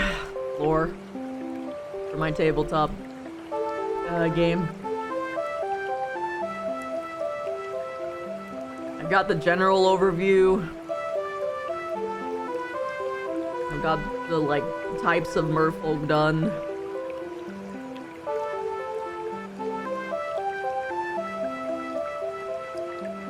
And, like, the Leviathan lore. What should I do next? What's a logical follow-up?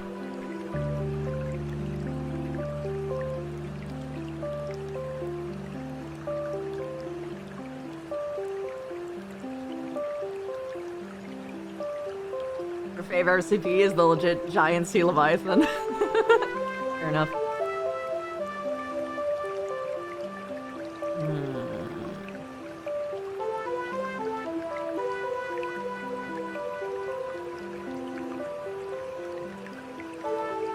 Abilities and traits would be natural after biology.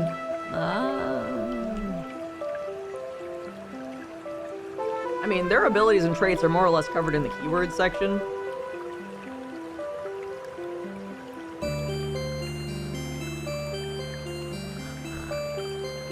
Yeah, no, this is gonna be streamed. This can't be an IRL campaign. The way that this works is I'm doing a multi-meta narrative style that is theater of the mind focused. As the name implies, there is no dice, it's all keywords. So, how this will work? Quick recap: World War 1 through 7. So, basically, how this is gonna work is, and this is why I'm excited for this. It is going to be a look into the horrors of perception, both as the viewer, like the beholder, and those whom are being watched. So it's basically a dissection of what it's like to be in the worst possible situation when it comes to being an entertainer and those being entertained. We're gonna be at the whims of simply watching people die on screen, kill each other, just try to survive. The fun part is, not only are the players players, but so are all of you. You all get to make your own characters using the lore that I'm making right now to make your own characters, which you will be able to speak as your characters in the chat room. Because basically there's a big old fuck off crazy wizard who is connecting everyone to a live stream of them all being forced into this super dungeon that he just kidnapped people to be dropped into. So yeah, cool shit. And both sides get to influence the other. I'm really excited to start it.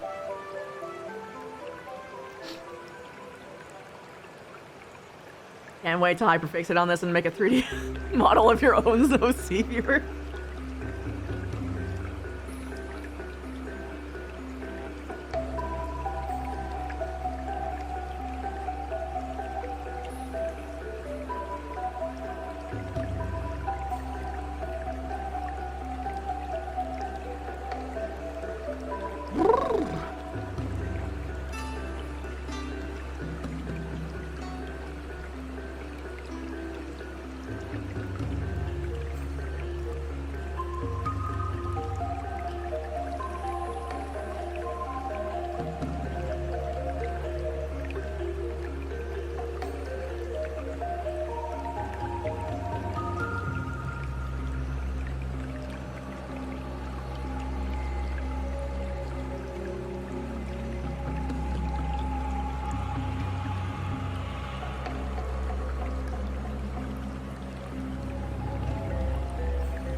Hello, I'm back.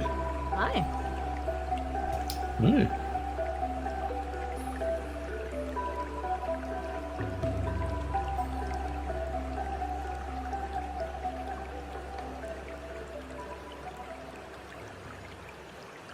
That's confusing.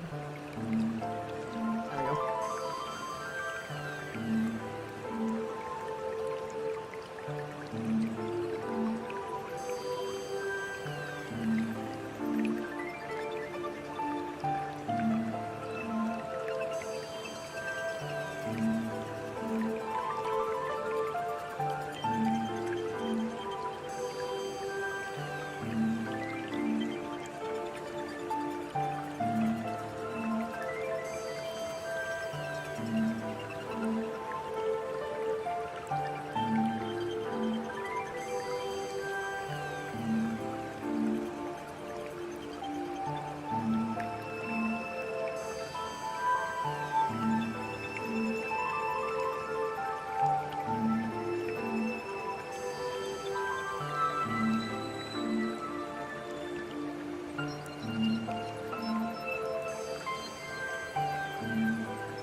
Of course, Mega. Making a heavily deep project like this, especially as a part of a factor fixation, when it's done, it's simply a matter. When it's done, just simply cannot drag their friends to show it up. Yeah.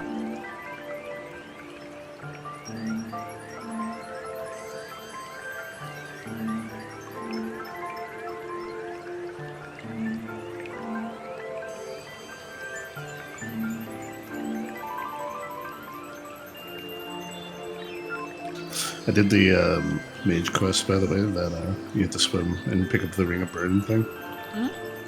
But since I'm a strength build, I just picked it up and I'm like, oh, nice, and swam back up.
Want to make artwork of my 3D model and using your D&D world? Go ahead.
Christy, I can verify that your bug is still there.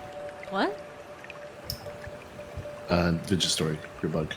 My is still bug? There. Yeah. And they're also building your workshop. It looks good. Yay! Can't wait to peek at that after stream.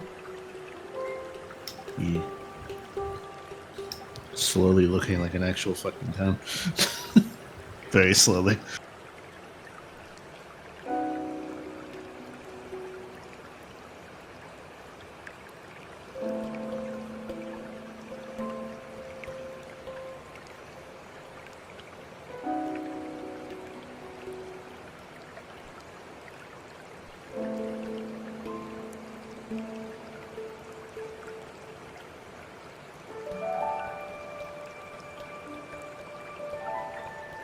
Yeah, Storm. We're slowly renovating the entire map.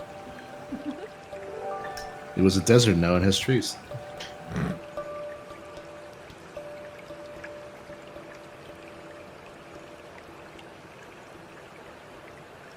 What happens when you irrigate dirt? Increase the quality of the soil.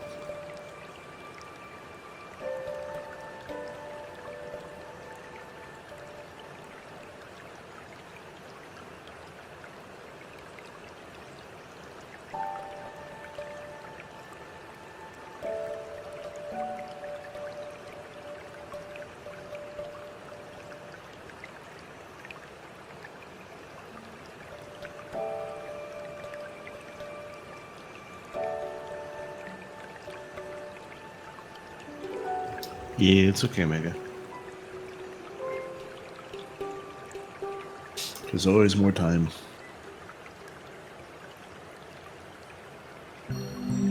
There's a couple of people that got introduced yesterday, so it was not a big deal.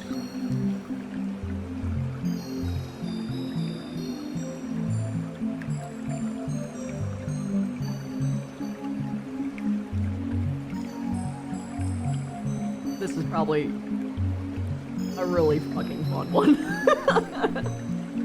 Don't know any better? Mm-hmm. Yeah? It's gonna be a fun one.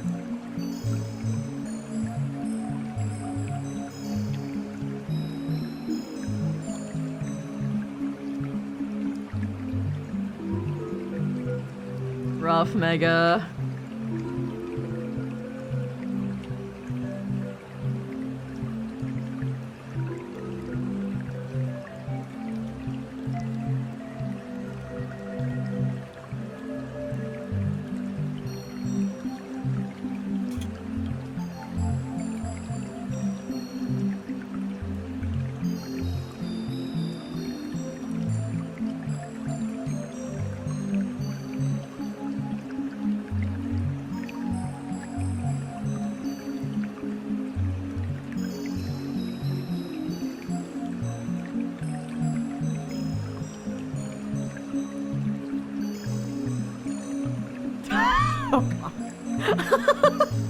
Oh no, this is cursed! I was imagining a... Oh god. I was imagining a level in the dungeon. It's just the the cringe dungeon. And everyone is forced to get, like, a cringe keyword. Like one's Fortnite dance. And it must be used. Sonic OC.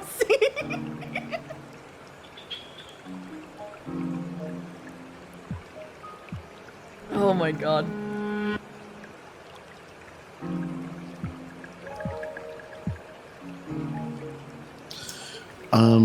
Mega, all the classes are like useful, but pick what you want to pick in that regard. I will say though, if you fast, yeah. I will say though, do not steal. I will say though that we don't have a lot of tailors. Correct me if I'm wrong. I think we have pretty zero. sure we one person in the VS Gen said they wanted to be a tailor because they know so we didn't have a lot of tailors. Oh, Even then, two tailors is still better than only one tailor. That's true. But do whatever you want, man.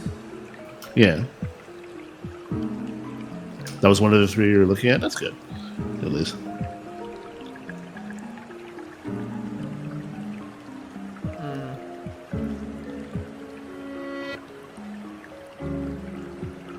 We're going to have to deal with 10 days of winter at some point, so we need to prepare.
I see. You're a chronic filler.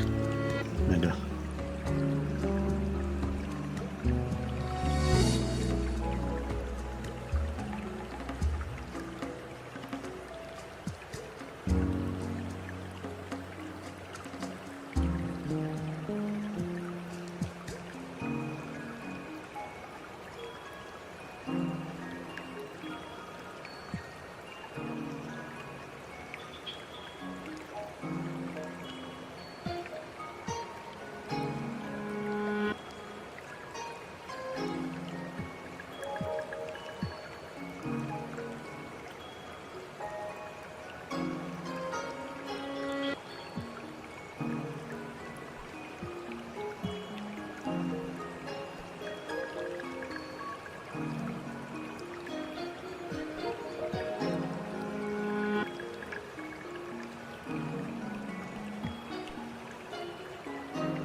Y'all ain't ready for this.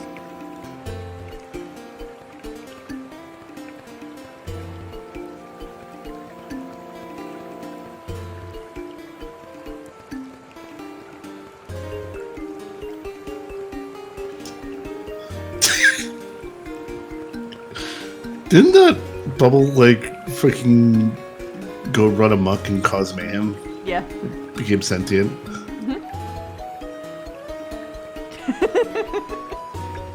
Did that episode lie deep in your subconscious until you made that?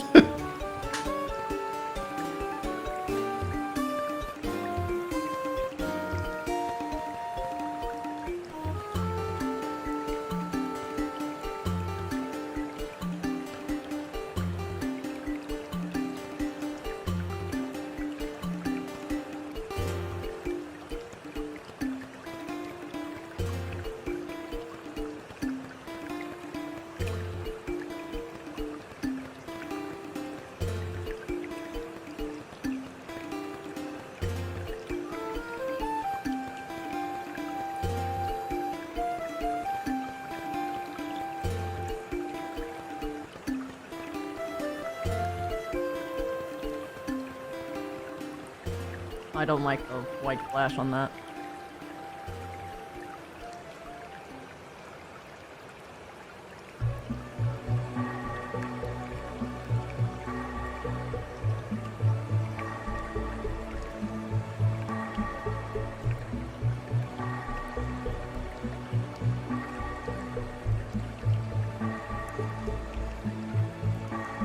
There we go.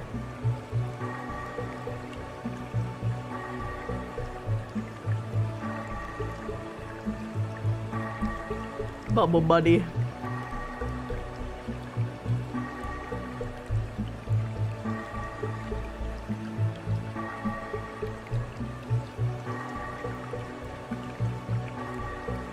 Yeah, that's right, Mega.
Whoa, what is Siren Song doing down there? That should not be down there. That's an upper thing. Yeah, Siren Bloodline.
Fantasy creatures rule! Water, water, water!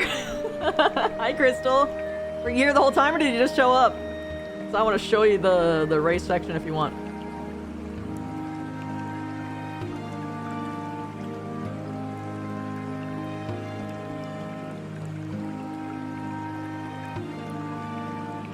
Just got here? Alright, well. I've been at this for a while. It's Mer Day. So, I've been making the merfolk. They're a fun little Google Gaggle. But here's the rundown of like what kinds of merfolk there are. There's surface merfolk, which are, you know, your expected like little Disney princess. And you get a little bit further down, the middle mer. These are the ones that are a bit mixed with the surface and the deep mer.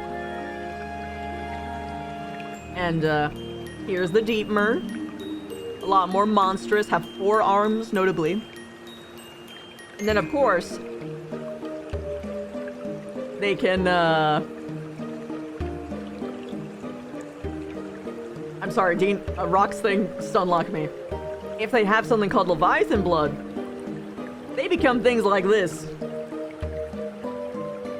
Big-ass fucking water-like dragon transformations.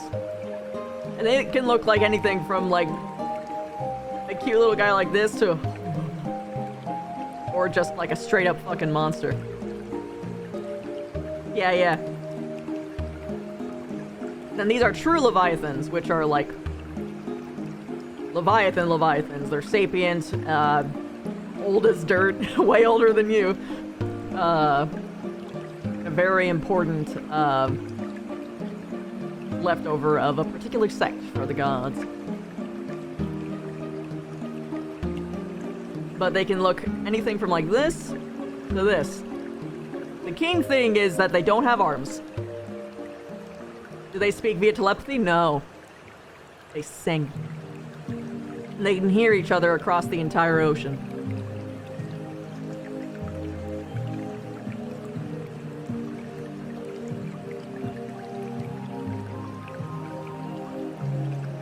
Probably concept critique.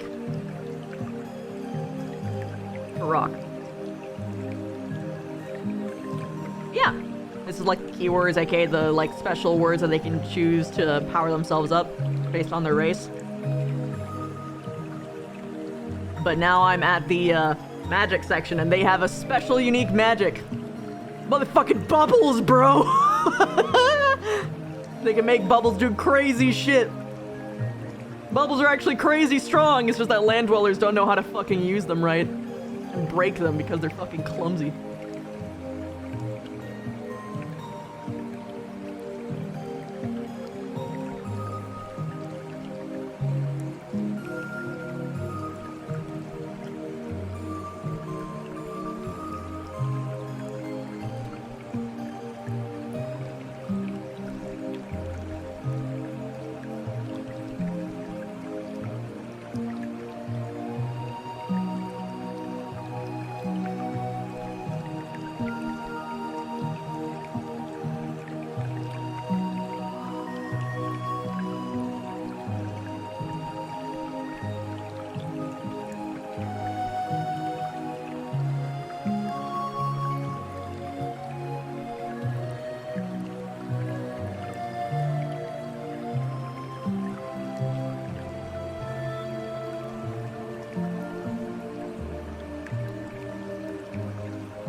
I mean, if he just wants to talk about his D&D concept, then yeah, you just put it in critique.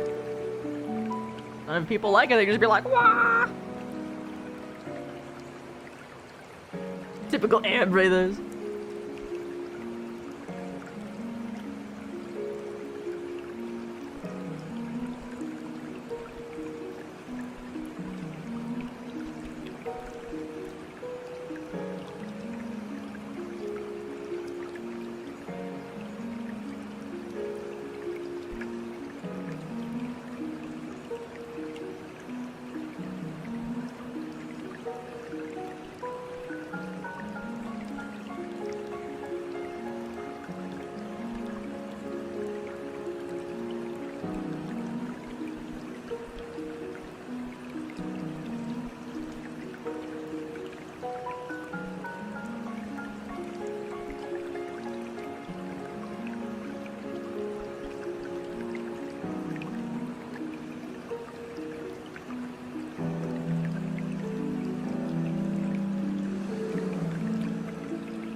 I haven't played Pikmin 4 yet, so I mean, hey.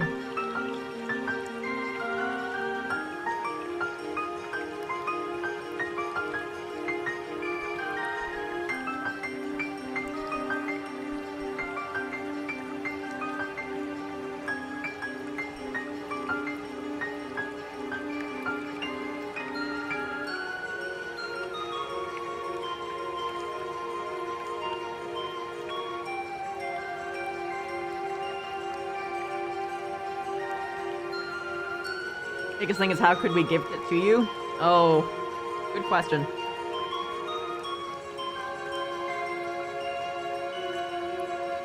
I guess I could put it on a throne.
I love the choice of gifts.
The bubble dome. The bubble dome. Look, man, mermaids, they know how to have fun. I'm just thinking of the Thunderdome, and it's just like gladiatorial combat. They actually kind of have something similar, but it's like Leviathan stuff. I have to get to that later.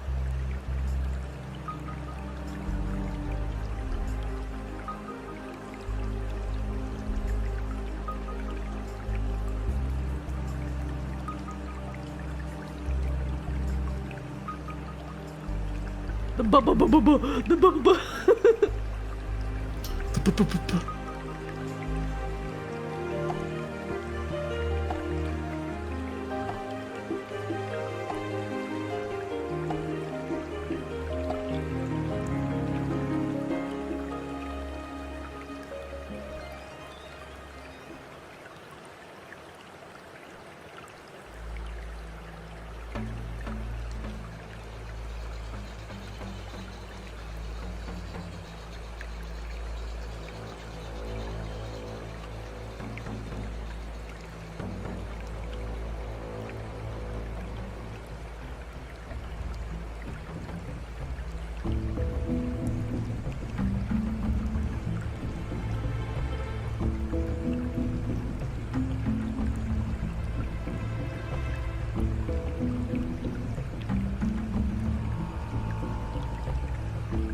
You know, it's a cool update for Marvel Rivals, Christy. So they made it so when you look at the Heroes tab, it shows your skin that you're using. Oh. Instead of having to hover over it. Oh.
am I at? Fucking 18!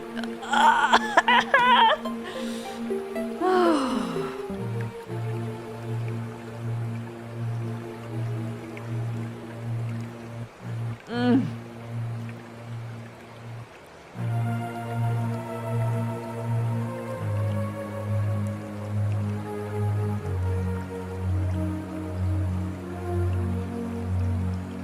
It can and will go higher, I know, but I have other things to write too. I think I have to dedicate an entire thing, like an entire stream, to just like one culture.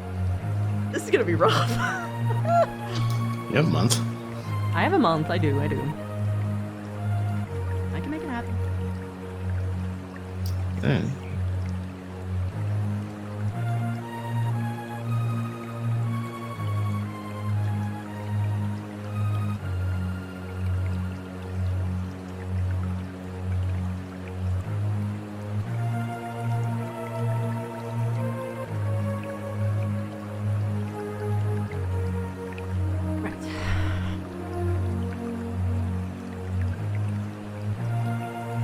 Wonder of world building, yep. I like it when it's in my head. I mean, it's satisfying having it written down, but it's also like, oh my god, this is a lot of work. Ooh.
eaten.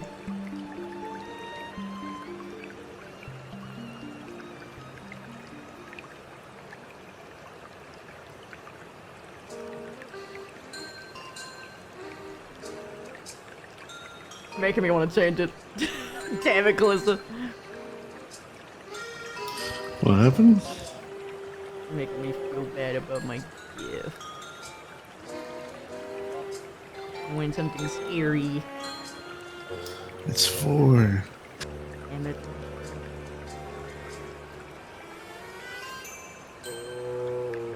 I know it's scary, but now it's also 4.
Didn't log on to suddenly see something of your nightmare.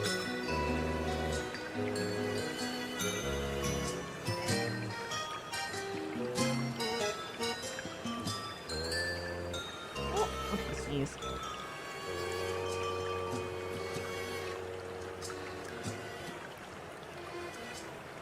Oh no, she farted. Oh no, it smells horrible.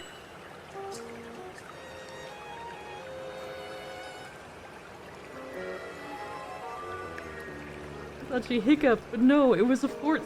It was a fart so strong that it shook her body.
Vibe a little bit better.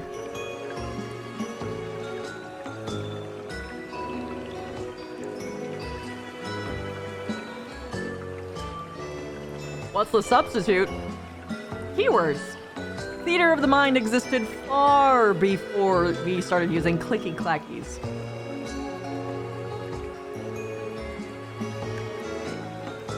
You never needed dice.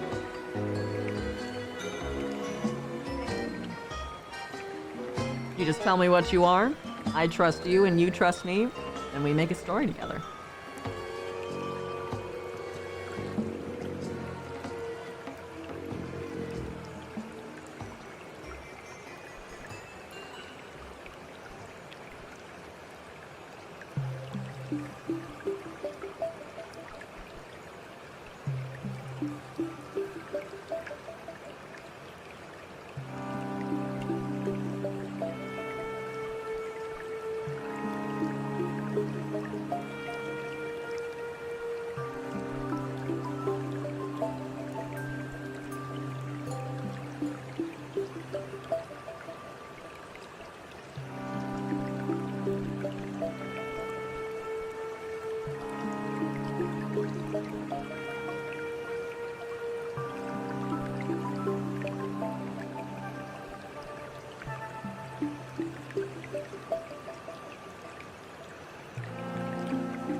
Oh, it probably would be around there.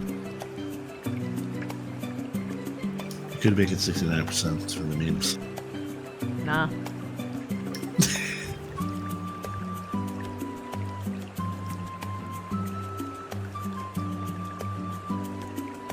To be fair, it could be 69% because you said around 70%.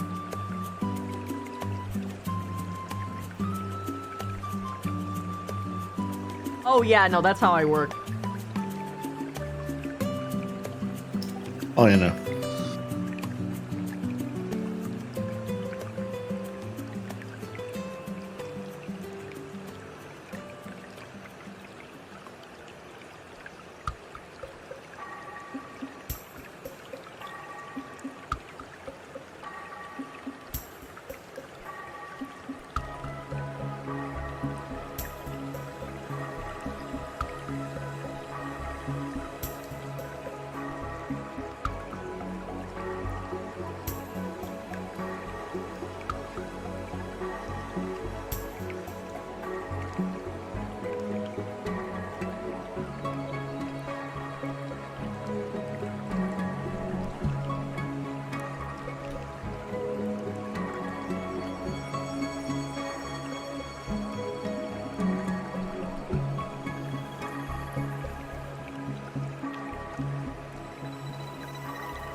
The music's putting you to sleep, yeah.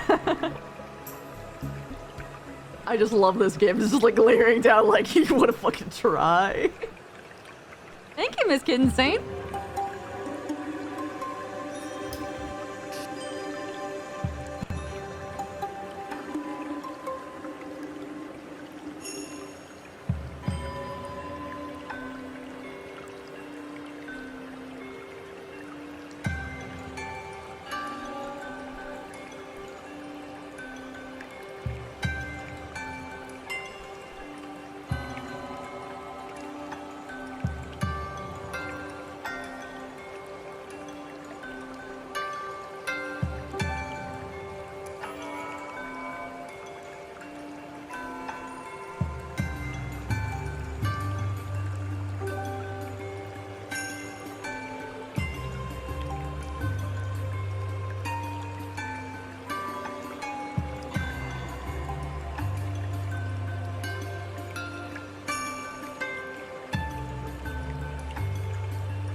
I don't know if I should swap this back to normal conventions.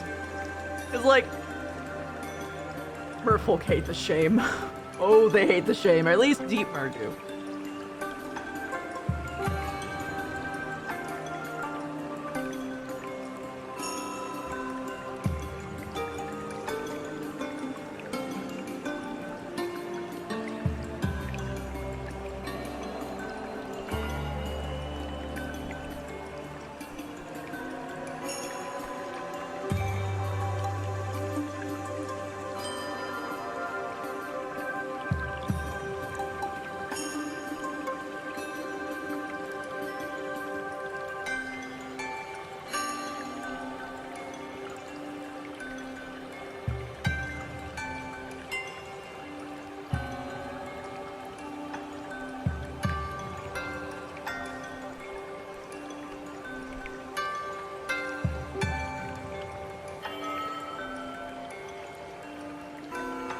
Most water level centrics just knock you out, you love it? Yeah.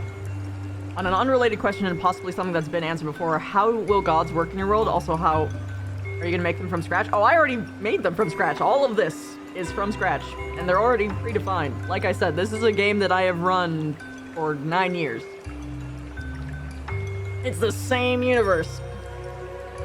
I'm just packaging it up for new people to come in and make characters with. Wow, wow, wows! Oh wait, I'm sorry. Uwu, oh whoa, uwoos. I love your username. As for how the gods work, they're always present. They're always around. And they nudge things from time to time.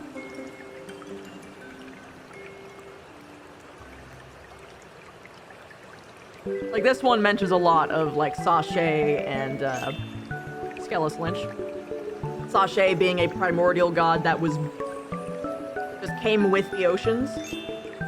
And, Skelos Lynch being a man-made god that ascended out of infamy. The gods love backseating? Kinda, yeah. Kinda, yeah. But they're all just trying to, they're all vying for dominance in their own ways, and they try to make alliances, and one of the most prolific alliances was the sect between Sachet and Skelos Lynch, which created the Leviathans, as mentioned before. Because when you have two gods basically joining power, crazy shit happens. Including making giant fucking water dragons.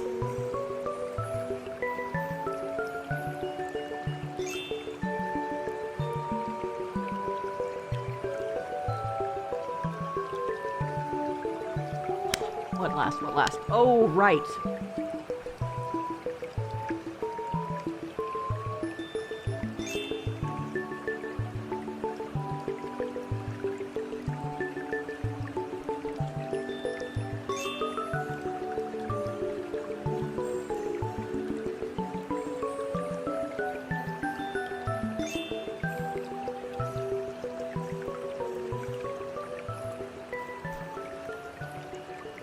That'll be important.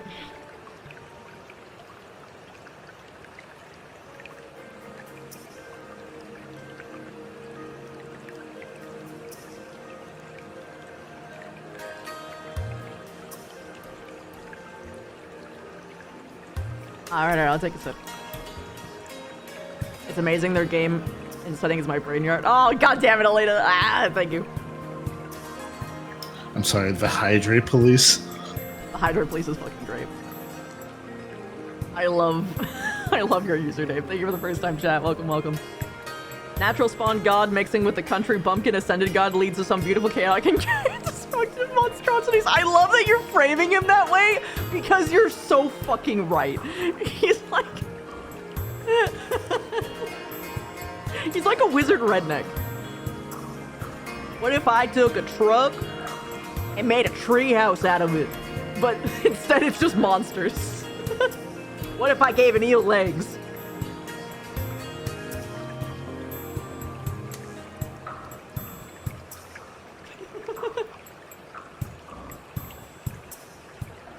What if I turned an eel into a millipede? But then I made the legs have hands on the bottom. Yeah! Yeah! That's his shit. That's what he does. And he loves every single one of his babies.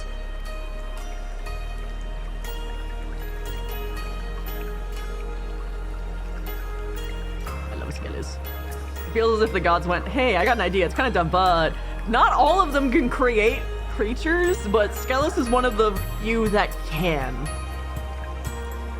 Most of the time, they don't want to make more creatures because it makes shit complicated. Really complicated. And it's better for them in their mind to empower the race that's already theirs.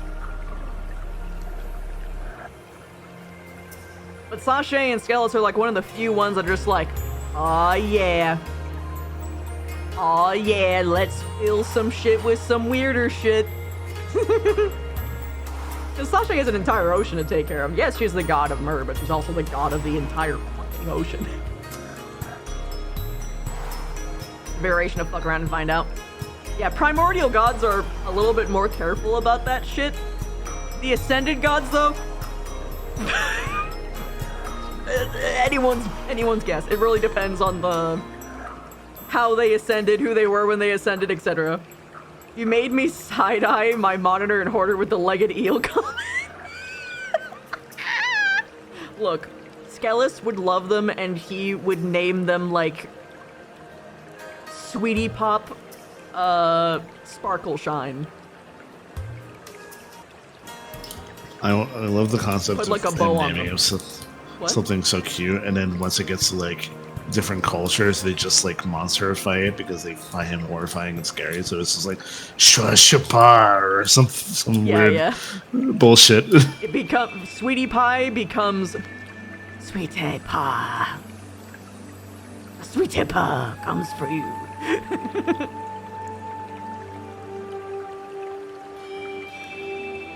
That God Those can are take the assassins approach of of their fucking ball. death. Not all of them are like that, but Skelis is a particular breed.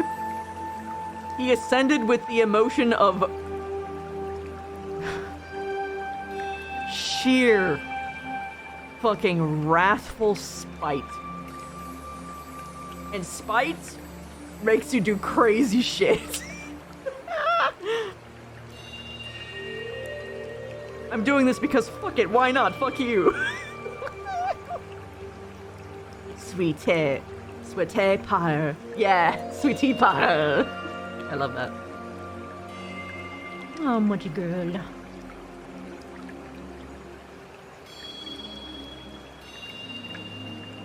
I would write about Sasha in here, but I feel like it's smarter to write about all of the gods in like their own like section, and I can do that. That's probably the last thing I'll do. So I want to get the continents and culture done first. Because then I can just like Miss Universe scares me to death. Oh dude. I'm a mess as a player.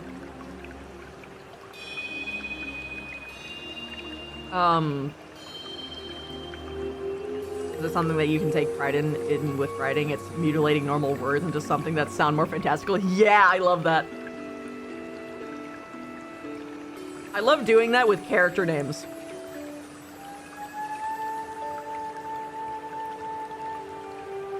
What is it? What was I gonna say? Ascendant gods are those during high school that pulled you along for a night of weed. I mean, some of them kind of are that way, yeah. Like, the lovers' gods are definitely like that. The god of the sun and moon are lovers. Classic. Yeah. And the eclipse of the time is like the most romantic time. And it is said that whichever god you worship, god/goddess, they're kind of both. They're agendered, both of them. It is intended for them to lead, more or less, when it comes to like planning, date efforts, etc.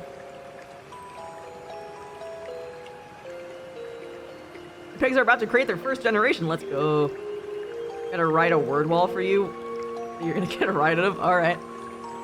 Gimme.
Oh, that's heading to. That's why it's messed up.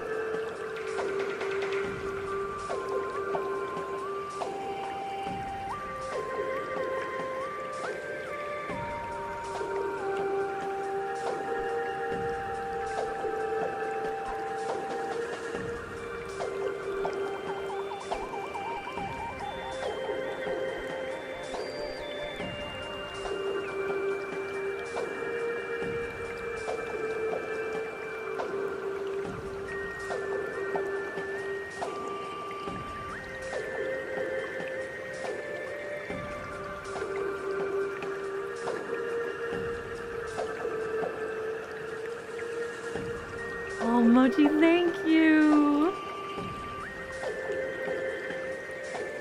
He's giving me so many kisses. Oh.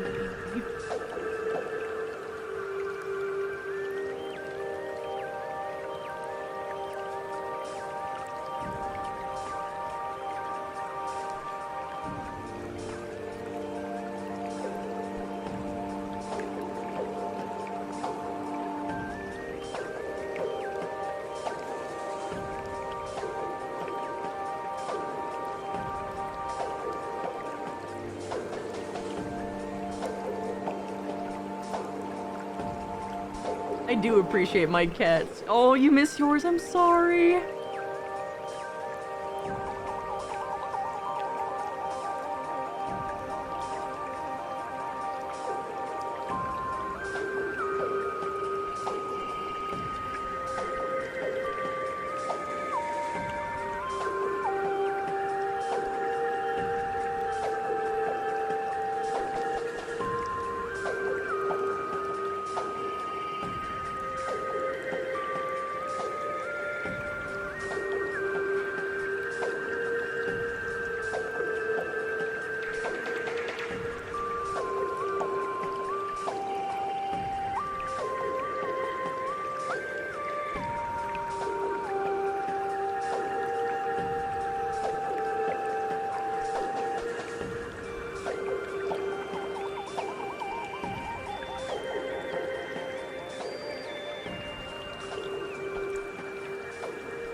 Elena, you didn't know about this part.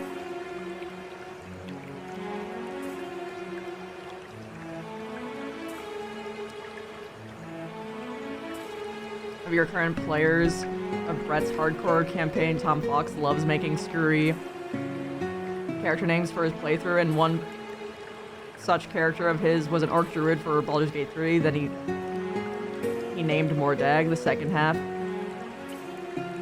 Pronounced like dog. What's funny though is his moral alignment was based of his tribe culture, is based off of the animal he picks at coming of age, which he picked the bear, so anything good to him is of the bear. Alright. Damn, that explains why mermaids hid from everyone? Yeah, no shit. And why the marriage of paradise, rather the marriage of what was it called? It wasn't paradise, it was Sanctuary? No, it was Utopia. The big marriage of Utopia was a huge deal.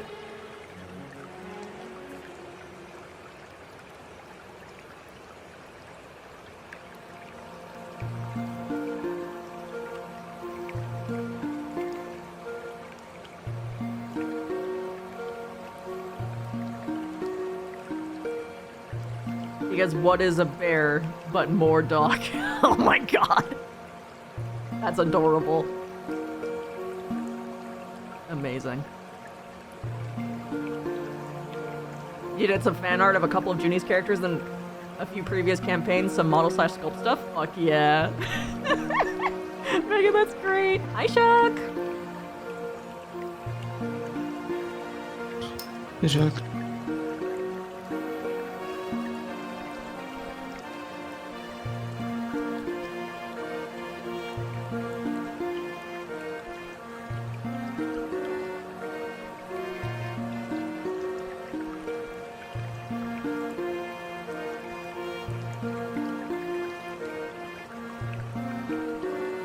Love to see the characters in the current campaign too. Yeah?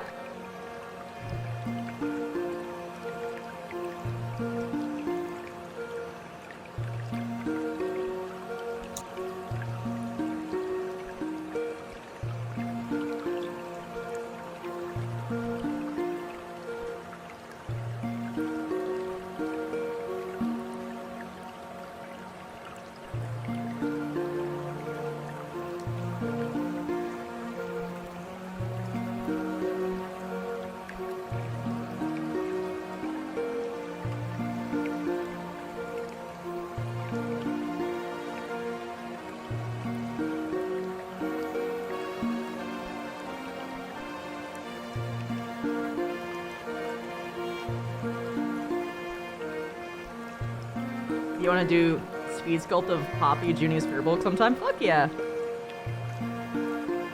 I fucking love fur books. Me too. I'll play one of them. Play.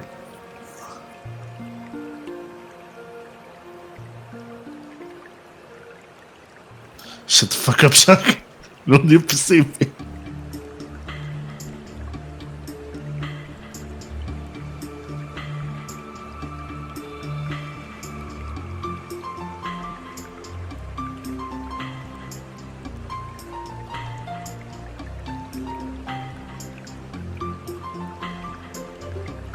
It's true. I do.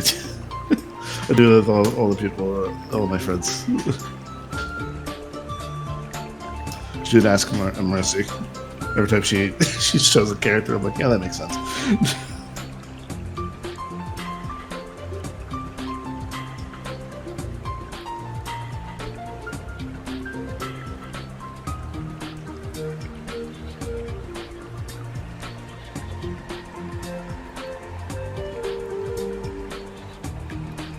Maybe even I'm not particularly special. Of course I have patterns. Doesn't mean I want them called out.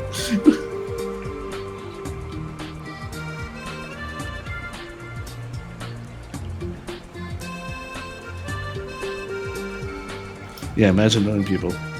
It's also maybe because I'm neurospicy, and then that means I have pattern recognition. Some of my favorite conversations I've ever had with Christy is when I call her specific patterns for hers, and she goes, "Oh."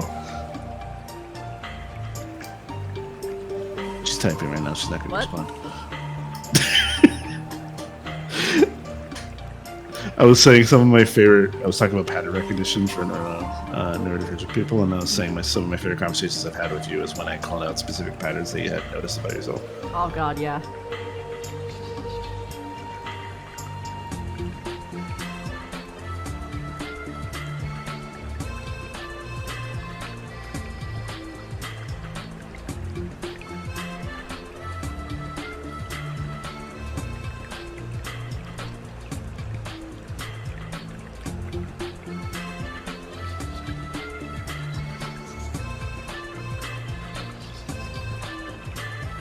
There are quite a few people that's true for, Shad. She's saying that you called out her being high masking. What's this? Well, yeah, it's called being peer reviewed. Yeah. Oh, Shark, I'm going to tell Christy this. Shark thought that we knew each other longer, but before SMP Season 1. Oh. I don't think you did, but did you? No, me and you. Oh, me and... Oh, nope. Not at all. The most was like a voice call, and I disagreed with you with something in the voice call. We were not close at all. God, I forgot about that. Yeah, it was a movie watching something. Mm-hmm. No, yeah, that's just how good friends we became, like, in such a quick succession. It was kind of surprising to me, too. But he came in at a perfect time in my life. Very important time. And I'm glad for it.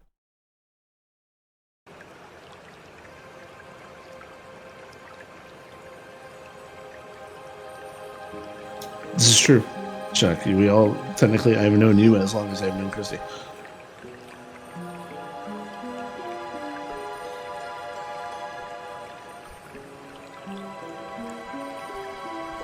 Megan, you're one of the few people that actually had any amount of conversations with that character.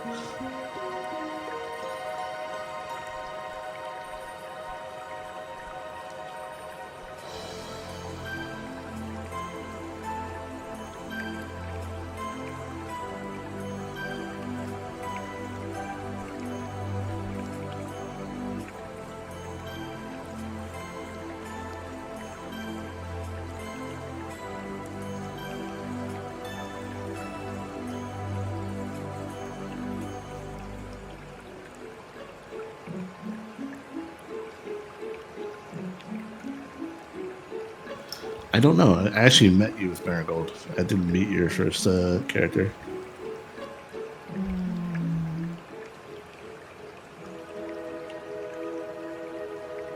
Yeah.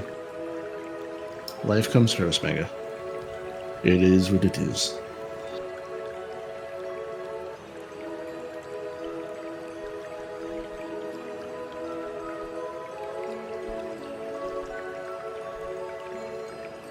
Yeah, I remember. I remember your concept, man. It's Chuck.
Much.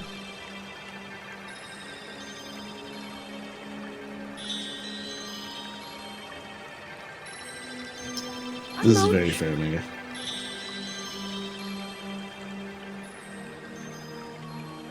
My God. Mega was not what I heard. What'd you hear? With an N. Oh. No. I had like paused and I was like, do not type that. Don't even say it out loud. It's not good.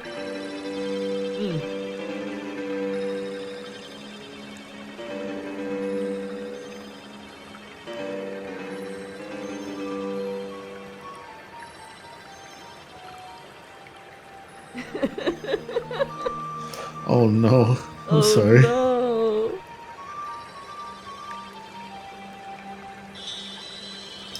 It's really enunciate words. It's okay.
Mega. No, Mega. I wasn't talking about you. I wasn't talking Also, about you. how do you do diction in text? That's not how that works. Yeah, no, you're good. It You're was fine. It wasn't you that I was talking about. She was talking about me.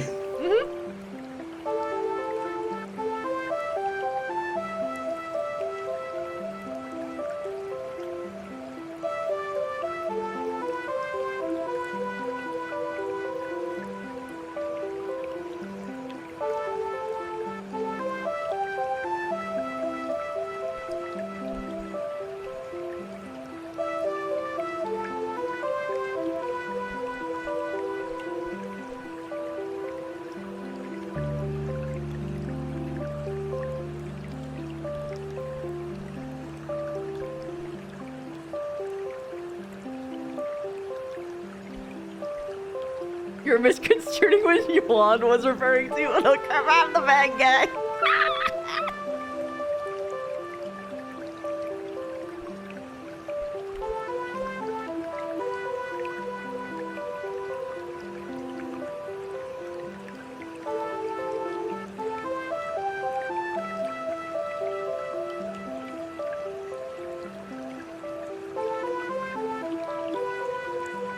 I don't know why the sentence, Christy, there was a mutual made me laugh, but it did. There was a mutual. They were roommates. I don't even remember what I was writing with that sentence anymore. No, I killed it.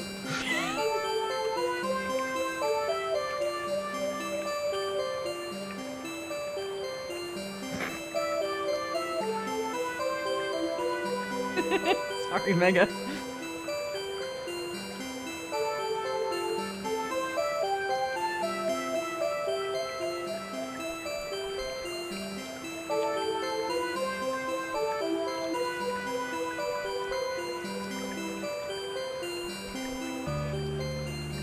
God, I keep thinking of very powerful single keywords. Yeah. There's one that's actually really stupid, but Yeah. I don't know if I should say it. You can say it. Average. I love that. It's way stronger than anybody would think of. Yeah, no, I can see how that's being used. No, there's okay. Well, how do you think it's being used? And then I might tell you a different thing. First off, being average at everything is actually busted. Second, taking the average of something makes something Yeah. ridiculous. There you go. Yeah, the first one was the obvious one. But yeah. Taking the average is a secondary effect of that is so stupidly strong. Dude, you can make cold with that. You actually can negate a lot of negatives. Because if you put average with whatever negative keyword you have, it suddenly isn't as severe. But if you put average in the atmosphere, average atmosphere, that means that all molecules in the area are averaged together, which means that it's cold, because that's what cold is. So you just make cold. That's true. You can also teleport. True.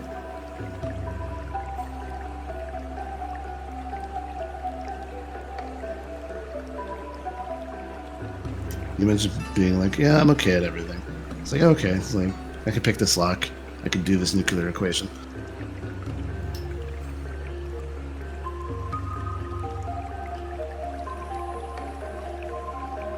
It's not going to be pretty, but it's going to work.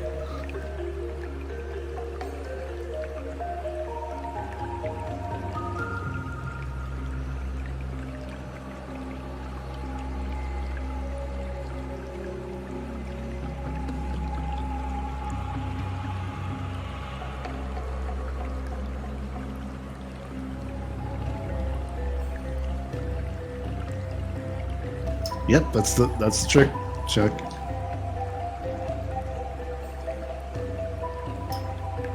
being mediocre at everything is a superpower in and of itself. It's not even mediocre, that's average. Taking the Yeah. average of everyone who is participating in something makes you actually better on average.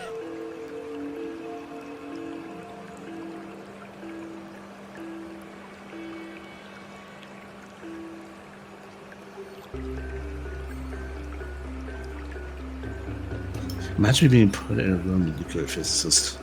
You take the average of everyone's intellect. Oh god.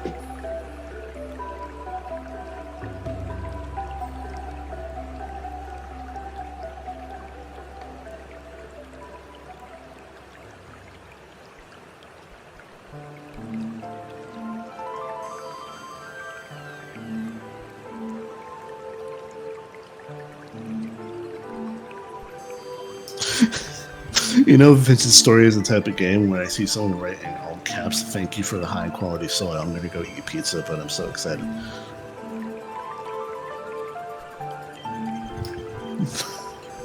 People make a civilization now.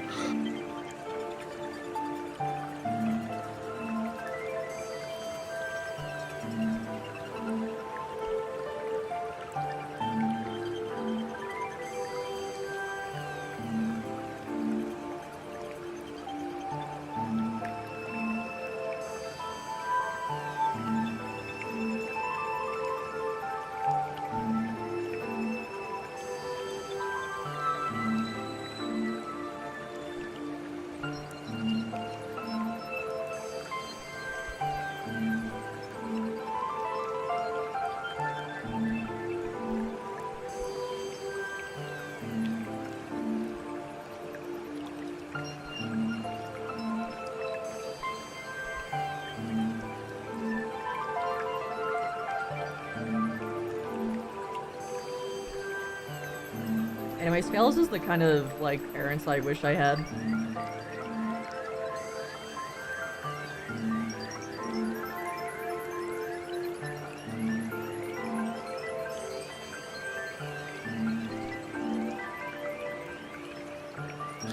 Yeah.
Oof, I'm sorry, Chuck.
Christy, I want you to know that I turned my head and I sent you a picture of what I saw.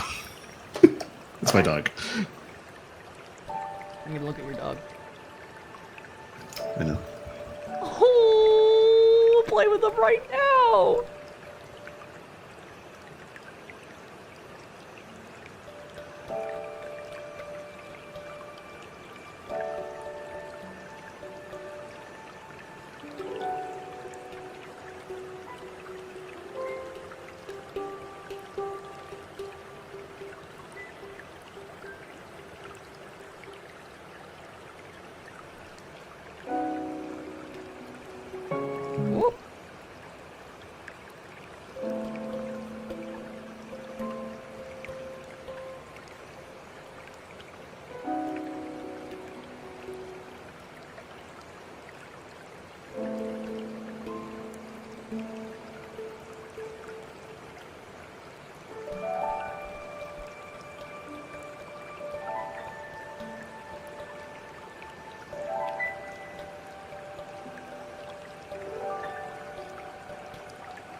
Every section needs to have a GIF. It's important.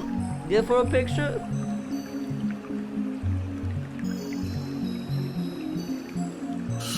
Yes. You're back with Nagi's Abyssal? You miss Christy focusing and making lore, and us talking about average as a keyword, and how busted that would be.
I like your formatting, by the way. Thank you. With the Yeah. pictures and stuff. Well, that and the placement of the text and bigger size text, different colored text, what is quoted and what is not, how the paragraphs are made. Thank you. Chaos, got thank you for notes giving on. us off the shock. That's so nice of you. Thank you. Shock, you got sniped. You got hit.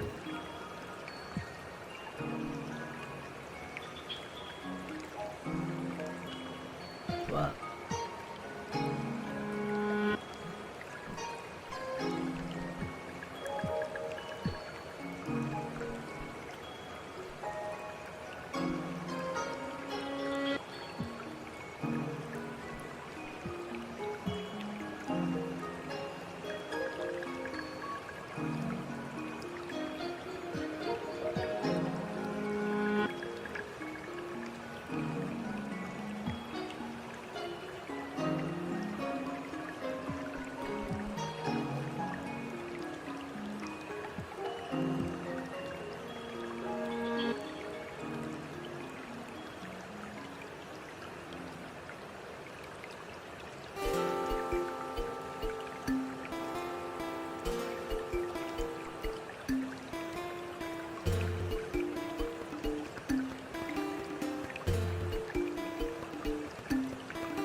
Shock, you get to live another day!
Have a good one, Shadov.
Oh god, I can't use vague words when there's multiple kings. Shit. Oh no.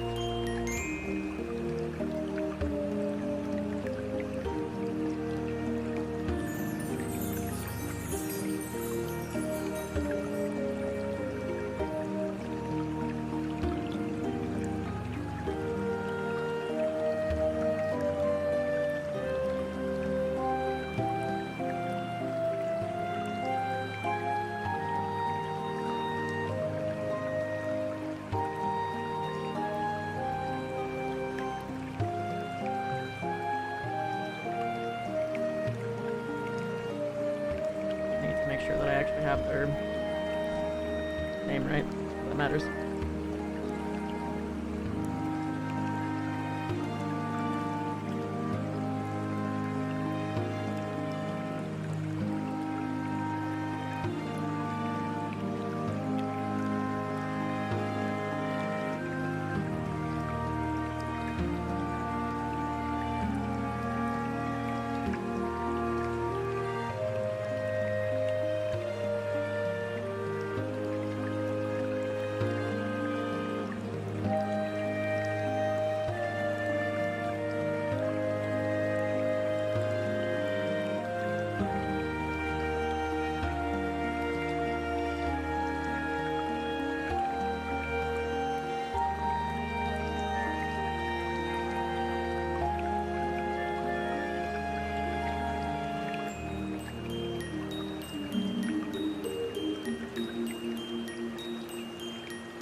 Oh, by the way, Christy, I saw Doug streaming a couple days ago, and he was playing Oblivion Remastered, and it had like a Nice. challenge title, so I think he's making a video about it. Oh, hell yeah.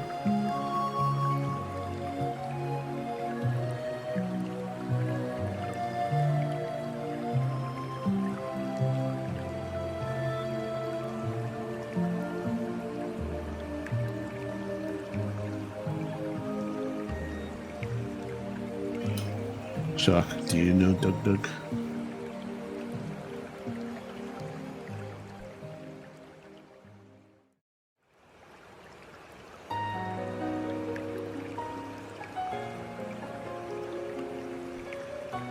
Fantastic. You are one of the enlightened. Welcome.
Sorry, using Sinestro, my beloved? The GIF. Oh. Sad story, but really cool dragon.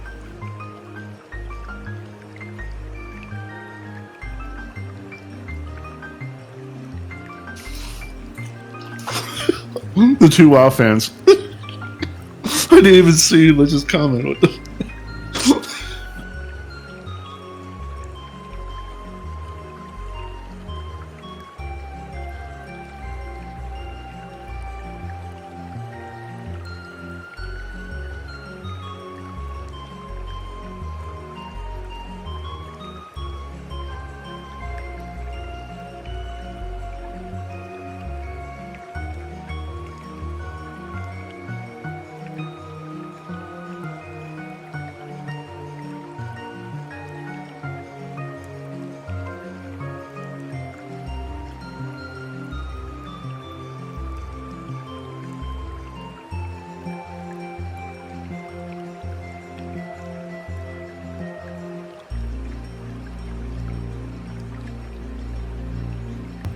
Lich, you playing well is not special. I would be more surprised if I messaged you and you weren't actually at that moment playing well.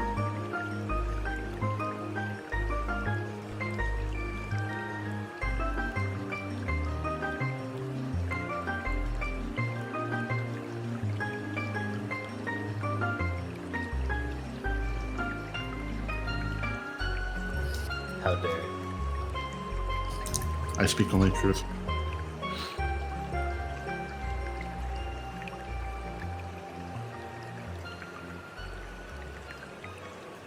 Fair enough.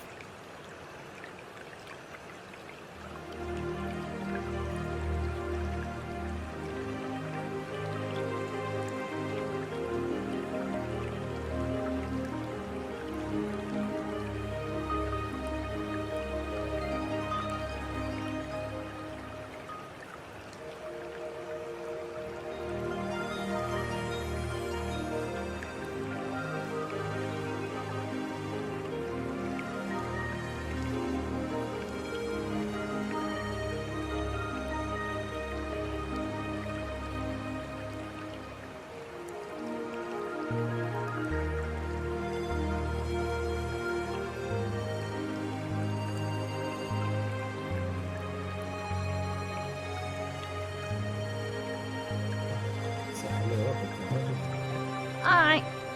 Oh.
That's not a good thing to look up.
There we go.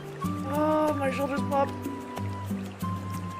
Oh, You did it. that's the Myrrh. Congratulations.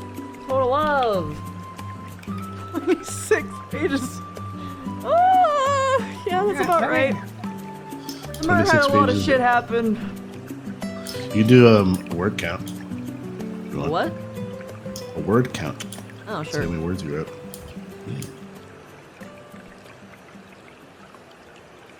What's your word per minute? Oh, I can calculate that. Oh my the, God. the stream time.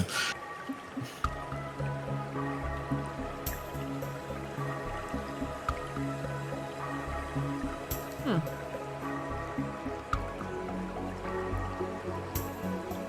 4K. Exactly. It says. Damn. I don't know if that's... No, yeah, that's accurate. I guess a lot of the space is like images and such. Elena! I did it. 29 pages.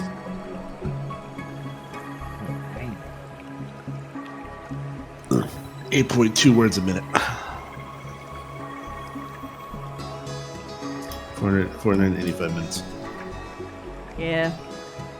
Which is Look at fair, all this 'cause shit. Look, it's Olgruk and the Great Scream. Look at how he affects the page. I'm sure you already know why that's happening. Mrs. Past Player. Look, I have an entire section dedicated to to Carolyn. Gee, I wonder. Ooh. And look, it's... You want to see a detail like that makes you sad?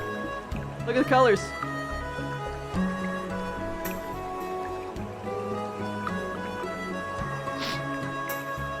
Oh, hey. DUR changes. I'm sorry! I'm sorry! I know! Emotional damage. Also, Carolyn returns and vanishes are better known as the mess of Forged 4.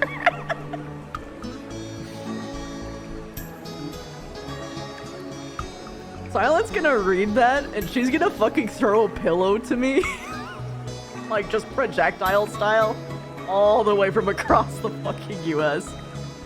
Damn. No, You hear that's Lich Lich. right now. He's not visible. It's me. I am the ultimate lurker of the void in the background. Yeah, Lich is in call. Hi. I got called out, so I joined the call. Yeah. I'm still baffled by the fact that we both responded the exact same way. Yeah. Look, man. Syndragosa. Yeah. Yeah.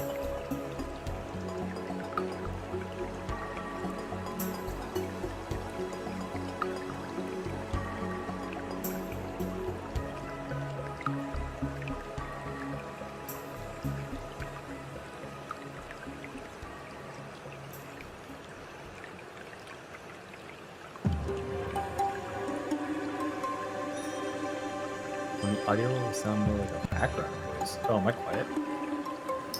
Hmm? Am I quiet? No, not to me. Oh, weird. To be fair, I don't hear the music. It's just, it'd be weird hearing Chrissy's voice twice in my own. Oh. Hmm.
Ah, yes. This one's perfect.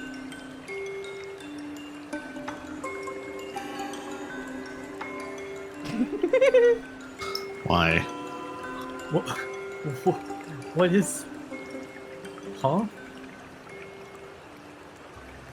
It's perfect. Reverse mermaid. I am lacking context on this. I'll be real.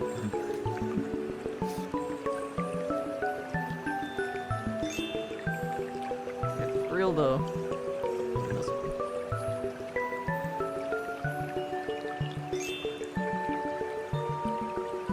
And they scroll down and then they see this.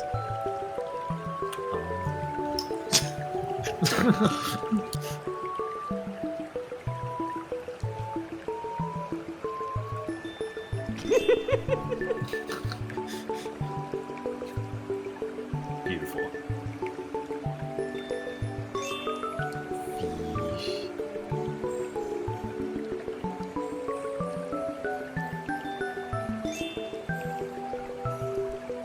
I should fill that out later. Mermaid You slang. said that like you typed that like you're a fucking Wolverine.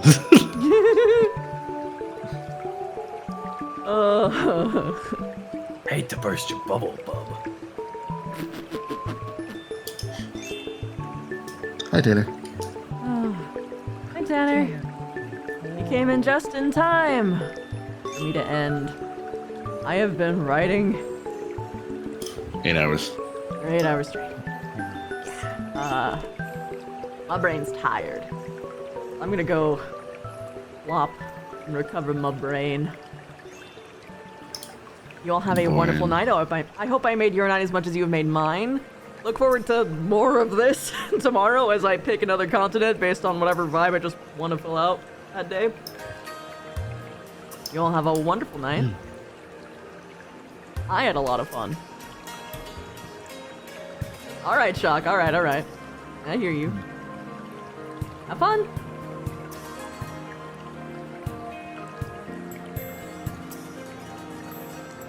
Alright, we're getting Octopimp again.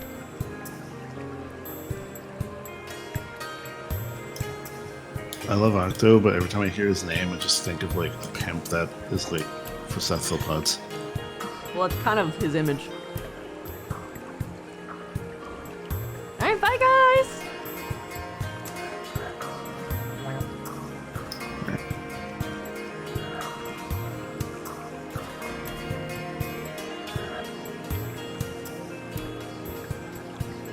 Oh, he wasn't streaming.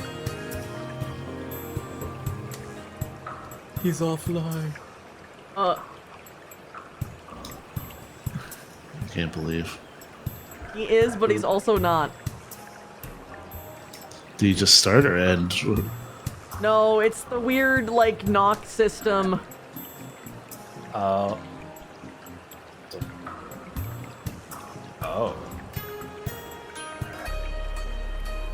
Pumpkin! I love pumpkin. Yeah,